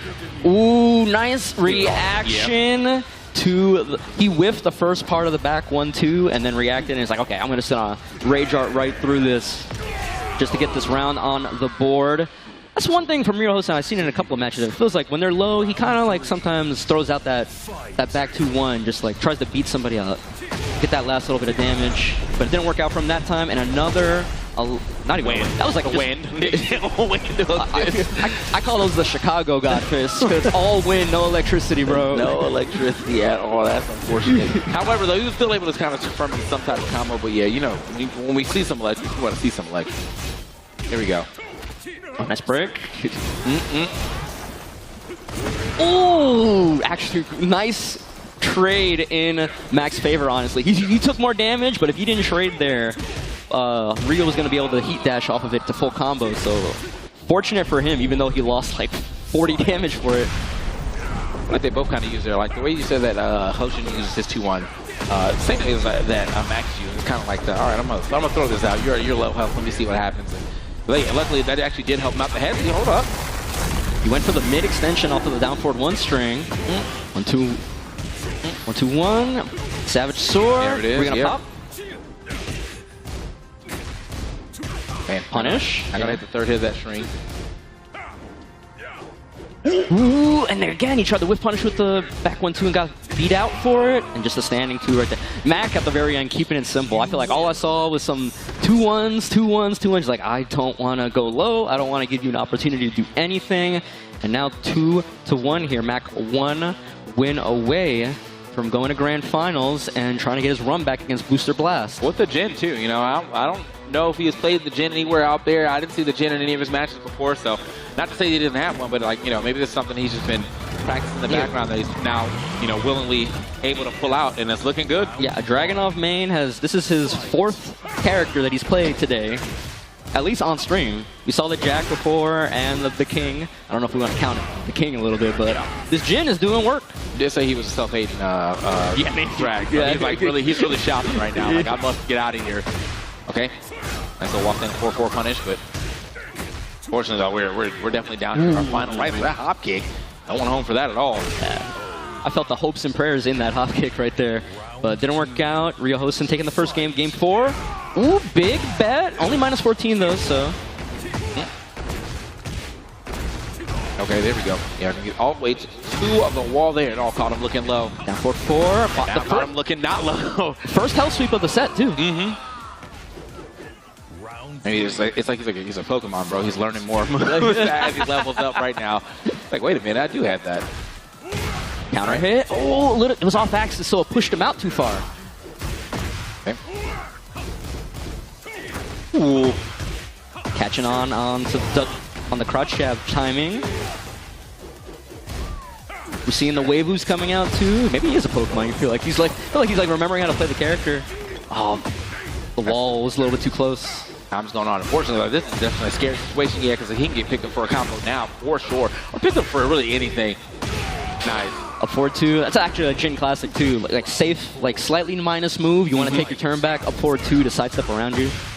And he's been showing that. He's actually only really been showing that string in that last match, specifically. So, yeah, kind of put it in his head that, like, oh, I'm willing to throw this out. Maybe Push thought he was able to get a punish. No, not going to happen. Ooh, again, going with the sidestep 3, not counter hit, but still going with the shoulder afterward. I'm going to send it anyway. Yeah. All right. Risky, but paying off. Okay. What's going to happen here? Mac in rage, but hasn't popped heat yet. He was so Spends far it. him. I thought he was maybe going to try to go for a back grab. The What a hop kick. Not dead yet. Still has heat. Okay, finally decides to send it right here. I was like, I wonder how long he's going to try to keep this. Works out every time.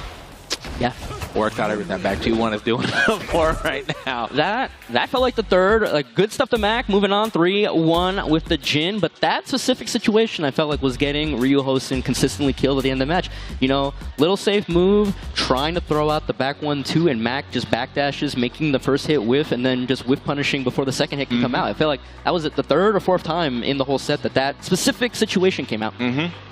So, I mean, it happens. I mean, you're a little scared. You know, you want to fight your way out the corner. I get it. You know, yeah, like, it's not a bad idea to press that button, but it is a bad idea when you're getting conditioned to press that button. So, you know, at that point in time, you got to remember when you got hit, why you got hit. There's a lot to remember in this game, though, man. There's a lot of buttons, you know, a lot of different situations that can change based off of, like, health, heat, rage, all of that. So, you got to, there's a lot of things to remember in this game. Yeah, and I feel like we'll see here the highlights from the set.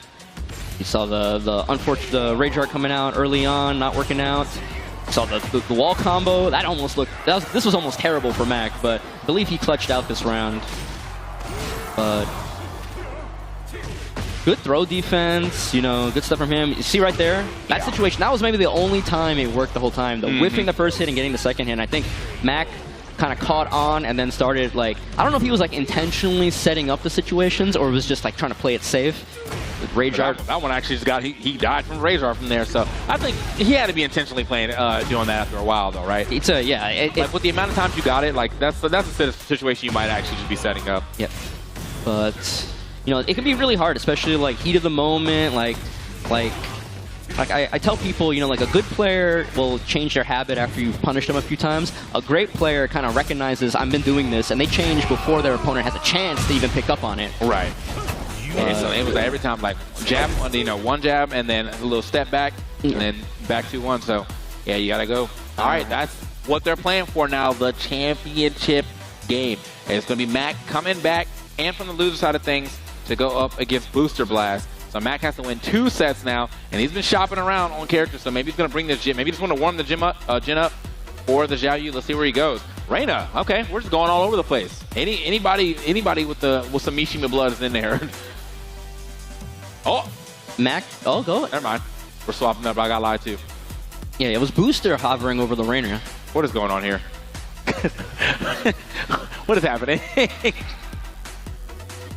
This ain't even being, Mac's not even being a tier hoe. He's just being a character hoe. He's just throwing that cursor all over the stage, all over the select screen. He don't care where it lands. All right, bro. So, well, it's grand finals. And I haven't seen it in a while, but it's a good old-fashioned jack-off, right, bro? All right, there it is. Ladies and gentlemen, here in the audience and at home, this is the final match of the day.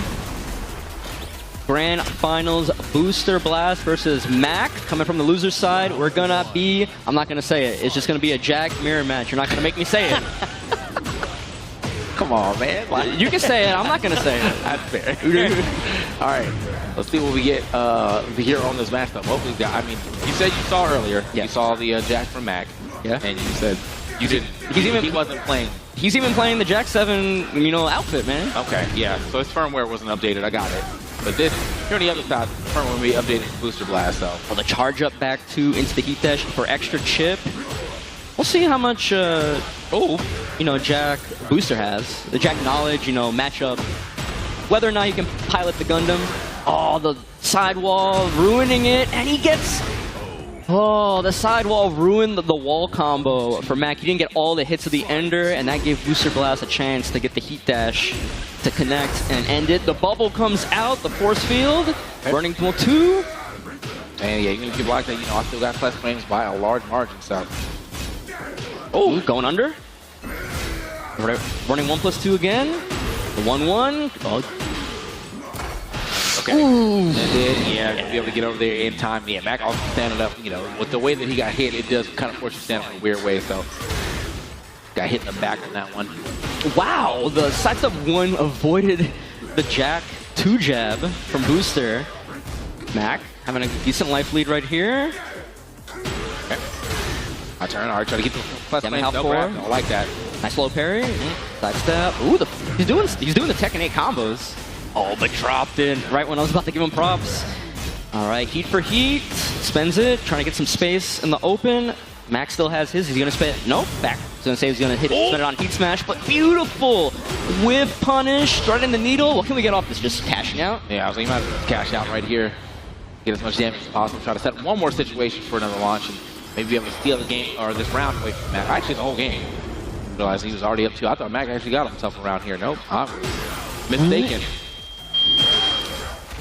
Oh! Oh! The crouch throw doing enough. And, man, at least the second and third round, it was looking real bad for Booster.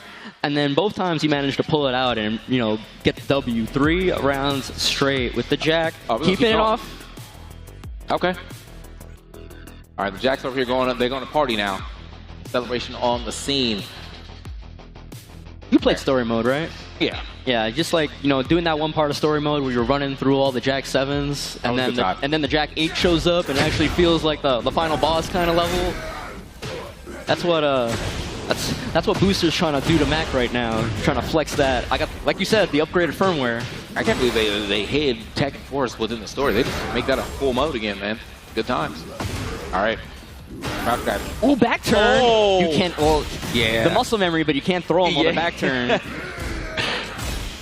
Be cool if you could. But yeah, they might have to put that in. And Let's push start that. Yeah. Here we go. Right. Gotta get the pressure off. Not the Game Out 4 from Game Out 4. Get them out of there. Oh, that's a big launch. And he has like a sliver of health. This might kill. Mm-hmm. Yeah, like you said, almost as low as could possibly be, so this Rage Art is going to be doing close to max damage. Is it enough? Yes, it is! Mac getting on the board here in game 2. Yeah, that DF2, I mean, like, that's one of the good things about Jack. That DF2 has such good range. Oh, and he's already kind of playing like a turtle game anyway, so you run into it, boom, big combo off that. They playing at range 0 though right now. These guys touching it every time. Yeah, Rock'em Sock'em Robots going on right now. Okay. Got him. He's like, you know what? Let me borrow that. Evens up the life bars. Charged up again. Charges it up to try to get that extra chip damage too. I still feel like that Steve running 2 did more from earlier though in chip. Oh, like, yeah, that was crazy. Absolutely insane. So I'm going to look at the numbers on that definitely when I get back to my hotel room. Trade. Gets the trade Game Out 4. Oh, planted some seeds.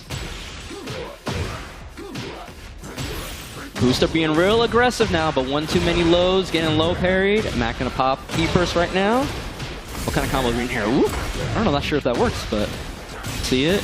Okay. Pop Heat immediately just doesn't have to watch other Mac. Still has Heat Bailey latest flex. The bubble! Yeah. Okay. Full crowd. Down 3 right there, actually. Booster answering back. 2 rounds to 1, still in this game 2. Or Mac coming from the loser side. He's got to win 2 sets in order to be champion today. He's got to put Booster into loser's bracket himself and then beat him in a final first to 3 set. Booster, being in winner's side, only has to win 1, and he's doing a good job trying to make that happen right now. I mean, this is absolutely like the power crush. Yeah, agriculture every time, bro. Like, you're laying on the ground too long, plant these seeds. All right, final round game 2 trades with the DF2 right now. Booster Blast will take that no problem. And gets the wall. Boom, standard wall combo. Running 1+2 for the plus frames. Little backdash from Mac. Oh, okay. Nice little challenge right there. You didn't want to take the plus frames of that stomp, but it's not hold it this time. Getting pushed towards the wall. You saw Mac trying to, those little sidestep lefts, trying to get away from the wall. Challenge him back. Heat burst, trying to get some space. Heat burst into power crush is some nasty stuff. Mac trying to get that little bit, but he gets hit. And the big boot from Booster Blast, taking game 2. 2-0 right now in favor of Booster. And the reverse. He had to reverse his way back in there. That was looking like it's about to be a 1-1 situation, but no. Not at all. Looks like they're going to stay on the Jacks. I saw select stage instead of select character. So it is just straight up Jack Grand Finals. And as of right now, Booster Blast Jack is kind of getting a nice little one-up on Mac. Mac got one more chance to keep himself alive here. Otherwise, Booster Blast will be walking away with that trophy. And luckily for him, he lives here. He can just drive it home. Yep. All right, we'll see. You know, we mentioned it before, but it just feels like, you know, Booster playing a little bit more, you're bringing out a little bit more of those new options in the Jack 8 moveset, while Mac still kind of playing a little bit of the Tekken 7 Jack, not using as much of the Gamma House stuff as Booster is, but running into the DF2, that move's been in the game since Tekken 5, so you don't got no excuse there. Heat burst though, whips. Okay. Neither one of them have used the Heat Smash yet. He just spent it on the Heat Burst, like on the Heat Dash right there. Yeah, it's been a lot, yeah, but I feel like maybe they set up a situation where a jab punish is necessary for them to get it, so therefore they're going to go for that. Now they're just jumping around the stage right now. Okay, well, that could have been there's the jab punish we're talking about. Big punish with the wall standing 1. Oh, didn't even raise the roof first, but gonna get there. This might still kill, actually. It should be enough. Yeah, he didn't even hit the wall. Hitting the wall splat would have made it do a little less damage as a small damage penalty, but still might be enough. 20? Yeah. Easy stuff. Max staying alive here. He's got to win 3 in a row just to reset the bracket to another first to 3. So this is do or die right now. Okay. It started off last time though. Mac was able to go up 2 games, Clean. or 2 rounds to none, and then the big comeback came through. May not happen this time around. Maybe he's got the adjustment that he needed. They flex in front of each other's face. Nice full crouch down and back 1. Nice challenge with a down back 1. 12 frame low, one of the fastest in the game. Would also have beaten any armor. Like if he went for the bubble again, right the left. Just like I was saying, bringing out the bubble, going into heat mode, and pressuring with these running 1+2s. Yes. Rest in peace, Gigas. Counter hit, cashing out. You trying to even out that life bar. 4-4-4 action right after, but Break it. Don't break that. Get off me. Power crush. Another power crush. Yeah. It's safe because it's high. Breaks it back. Gotta spend the heat burst at some point. Or try to get that heat engager. Alright, you get run up, spend it. Alright. What is going to happen here? He had no health. Yeah, I was like, it didn't matter what he was getting hit with. He had no health right there. So, Max putting himself on the board. 3-0 fashion, too. And it felt like that was the first game where he started playing a little bit more loose with the Jack, the Jack 8 options, the new stuff. We saw doing like the Gamma Hal cancels with the booster rockets. We saw him bringing out some of the bubble too, some of the Gamma Hal stuff in heat. So maybe finally starting to piece it together. There's a couple of adjustments to get you back in there. If you were able to get 2 rounds earlier, you just weren't able to close the game out. But this time, able to get 3 whole rounds. No round brown right there. Not even worry about the opponent trying to make a comeback. So here we are though. Different stage. Got the exploding floor on whenever somebody goes up 2 points. So. Nice challenge with a 4-2. Bringing that out as well. Okay. And now, okay, we're gonna get those plus frames. All right, is able to get a crouch jab to get out of there, flexing on him. Planting some seeds. Ooh, what a win! That was a standoff into the little backdash to make Mac whiff, and beautiful whiff punish from Booster to get the first round of Game 4. It actually was just chilling straight in his face. Like, you're gonna hit a button eventually. I know the fear is mounting. So yeah, and even with the bells and whistles with this new stance, the new Gamma House stuff, I think Jack is also still a character of timing. Like you learn your opponent's timing, you learn where they're gonna press, and you saw an example of that right there. Just that little bit of weight, like you hear Booster counting this at like 1, 2 backdash. While I was talking about that though, Mac evened it up with a really strong perfect. Might be the first time I think it's down 4-4, like the mid check. I feel like that's the first time I've actually seen either one of them throw out this here set. Back-to-back 4-2s, hitting counter hit, taking about like 70% off right there. Booster just outside of rage, about 40% on the heat. Gets hit out of the air. Gonna scale this combo really heavily, but we're also gonna get the wall positioning. Okay. That still did respectable damage though, but wake up.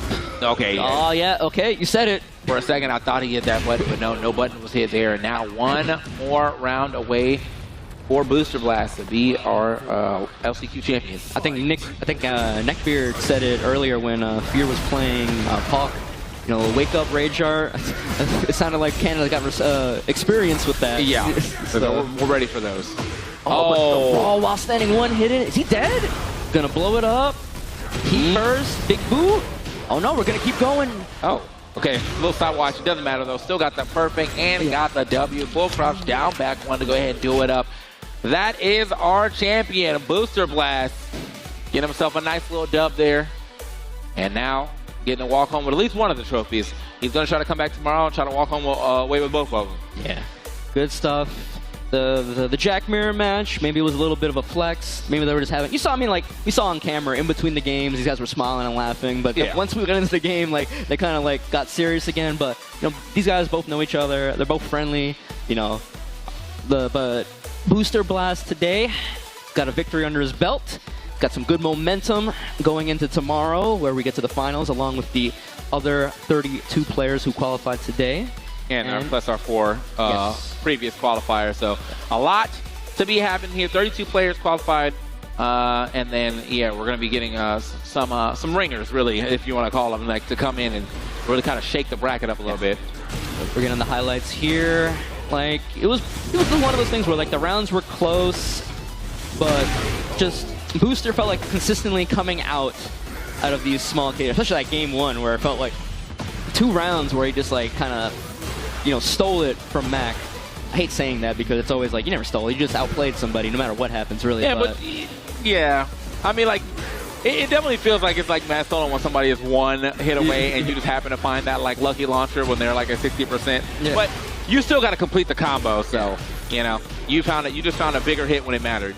Yeah, and it felt like as time went on, Mac was getting a little bit more comfortable with the Jack 8 stuff, but I don't know, like, I don't know if it was too little too late or just Booster making the counter adjustments in that final game.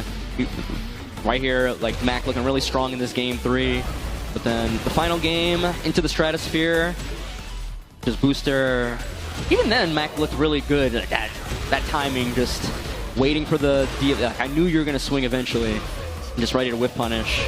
And that final perfect to seal the deal, 3-1. Good stuff to him. Not just the Ling Xiaoyu. Apparently he's got the Jack in the pocket as well. Good stuff to him. Yeah, and look at this, you know, this finals, his path. He really never had any super close, you know, calls right here. You got a 2-0, you got a 3-1, you got a 3-1, and then another, you know, so that's just how you win. No reset gonna happen because you didn't get reset. He's been able to beat everybody in 2 out of 3 format, but even if he has to go to the 3 out of 5 format, he's still able to do it again. So, though, gotta give it up to everybody who was able to enter. Big shout out to our top, I was about to say 12? Yeah, 12. So, our top 12 here, as they all qualified, you know, get some nice little seeding points, and we'll see how they, how that goes, you know, for them tomorrow. All right, so let me ask you something. Seeing what we've seen today, we've seen so many players come up, not even including the ones in this top 12 bracket. You got anybody, you know, who you're willing to put your, you know, proverbial bet on going into tomorrow? I think Fear will do better tomorrow. I think he, like, I don't think he did bad today, but I believe that, like, he'll do better tomorrow. I believe, like, he's the type to, like, go back, you know, study and whatnot, or, like, kind of see what he messed up on and kind of just rethink his game plan and come back stronger. So that's what I'm going to put my money on. I'm going to say I want my boy Fear to, even if not winning, I just want to see him in, like, a top 3 spot. Yeah, I agree. I mean, I'm pulling for Fear as well. That's my homie. But from what I've seen today, you know, you know, Rio Hosen and Poke, I was like feeling like, it got the feeling like, you know, like we talked about earlier, Fear coming up a lot of times up to tournaments in the Toronto area, kind of maxed out on dojo points almost solely on this area. Yeah. You know, good stuff to the Toronto area for supporting their scene and, you know, packing out those tournaments so much either. But maybe these guys a little bit sick and tired of losing the Fear, and I kind of got that feeling a little bit in how the sets went today. They're all like banded together, like watch parties. Like, how do we beat Fear? Sometimes that's what you got to do. You know, you got to put a bunch of minds together. So sometimes when if we're all losing to the same guy, we all got to work together to figure out how to beat the one guy. So and that's how you all level up together. They defended their region this time. I mean, we got a Booster Blast W. Is able to beat Mac. Is able to beat Fear, or like neither one of them able to get you know, a victory against them. So therefore, Toronto W. We'll see if there's another Toronto W tomorrow, as we have the you know, the Master Tournament tomorrow, if you will. That's going to be the one for all the marbles for the 12K. But definitely come back here and hang out with us on the couch and watch some more good Tekken 8 tomorrow, as this is going to be the end of this event. We'll see you guys tomorrow. Good night.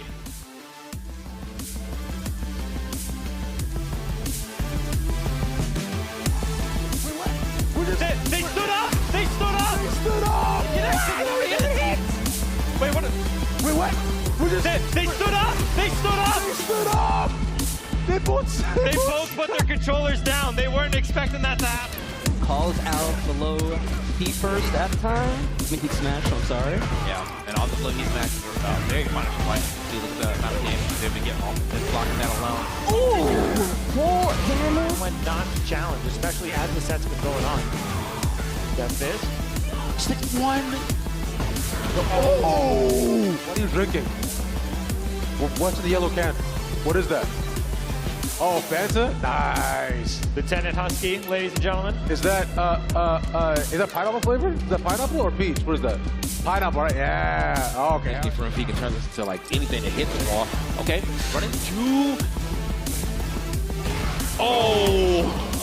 Fear on a sliver and keeps it small with the DF1, and oh man. That's just powered up. It's going to keep that, you know, safe. Oh, whoa. That was a crazy electric. Where was the hitbox? Another block, but another duck, but a little bit late on that one. Both these characters in rage. One more hit, gonna take it. Not enough to kill. Nice. Wait, but no punish. Finishes the string again. That chip was insane. What are you talking about? Last year's reported again, though, a bit awkward because of the edge and the angle he was at, but the low and up. Oh! That sent shit back off the high, but ooh, turned around. Side step was nice. And beautiful stuff from Demon. Oh, but his kick hits worse. He's not dead just yet. What the hell is doing? Again, the power doesn't actually matter. He's so low. He's wait up. One more will do it. One more hit. And he has enough. Notch decides to spin it. 4 seconds left, and we are out of here. Yeah, we're just gonna have to go ahead and throw it. Like, what else did he do? I mean, I think it might have been a little bit of an input error or something, but you know, shaking hands, a little careful right now. The deep. Oh yeah, let me get out of here. I gotta go. And the death miss. It's over. That's it, yeah. Iron Mountain, keep it easy. Iron Mountain, keep it easy, and just like that, went the final round. These guys were even. Whether or not you can pilot the Gundam, oh, the sidewall ruining it, and he gets. Oh, the sidewall ruined the wall combo.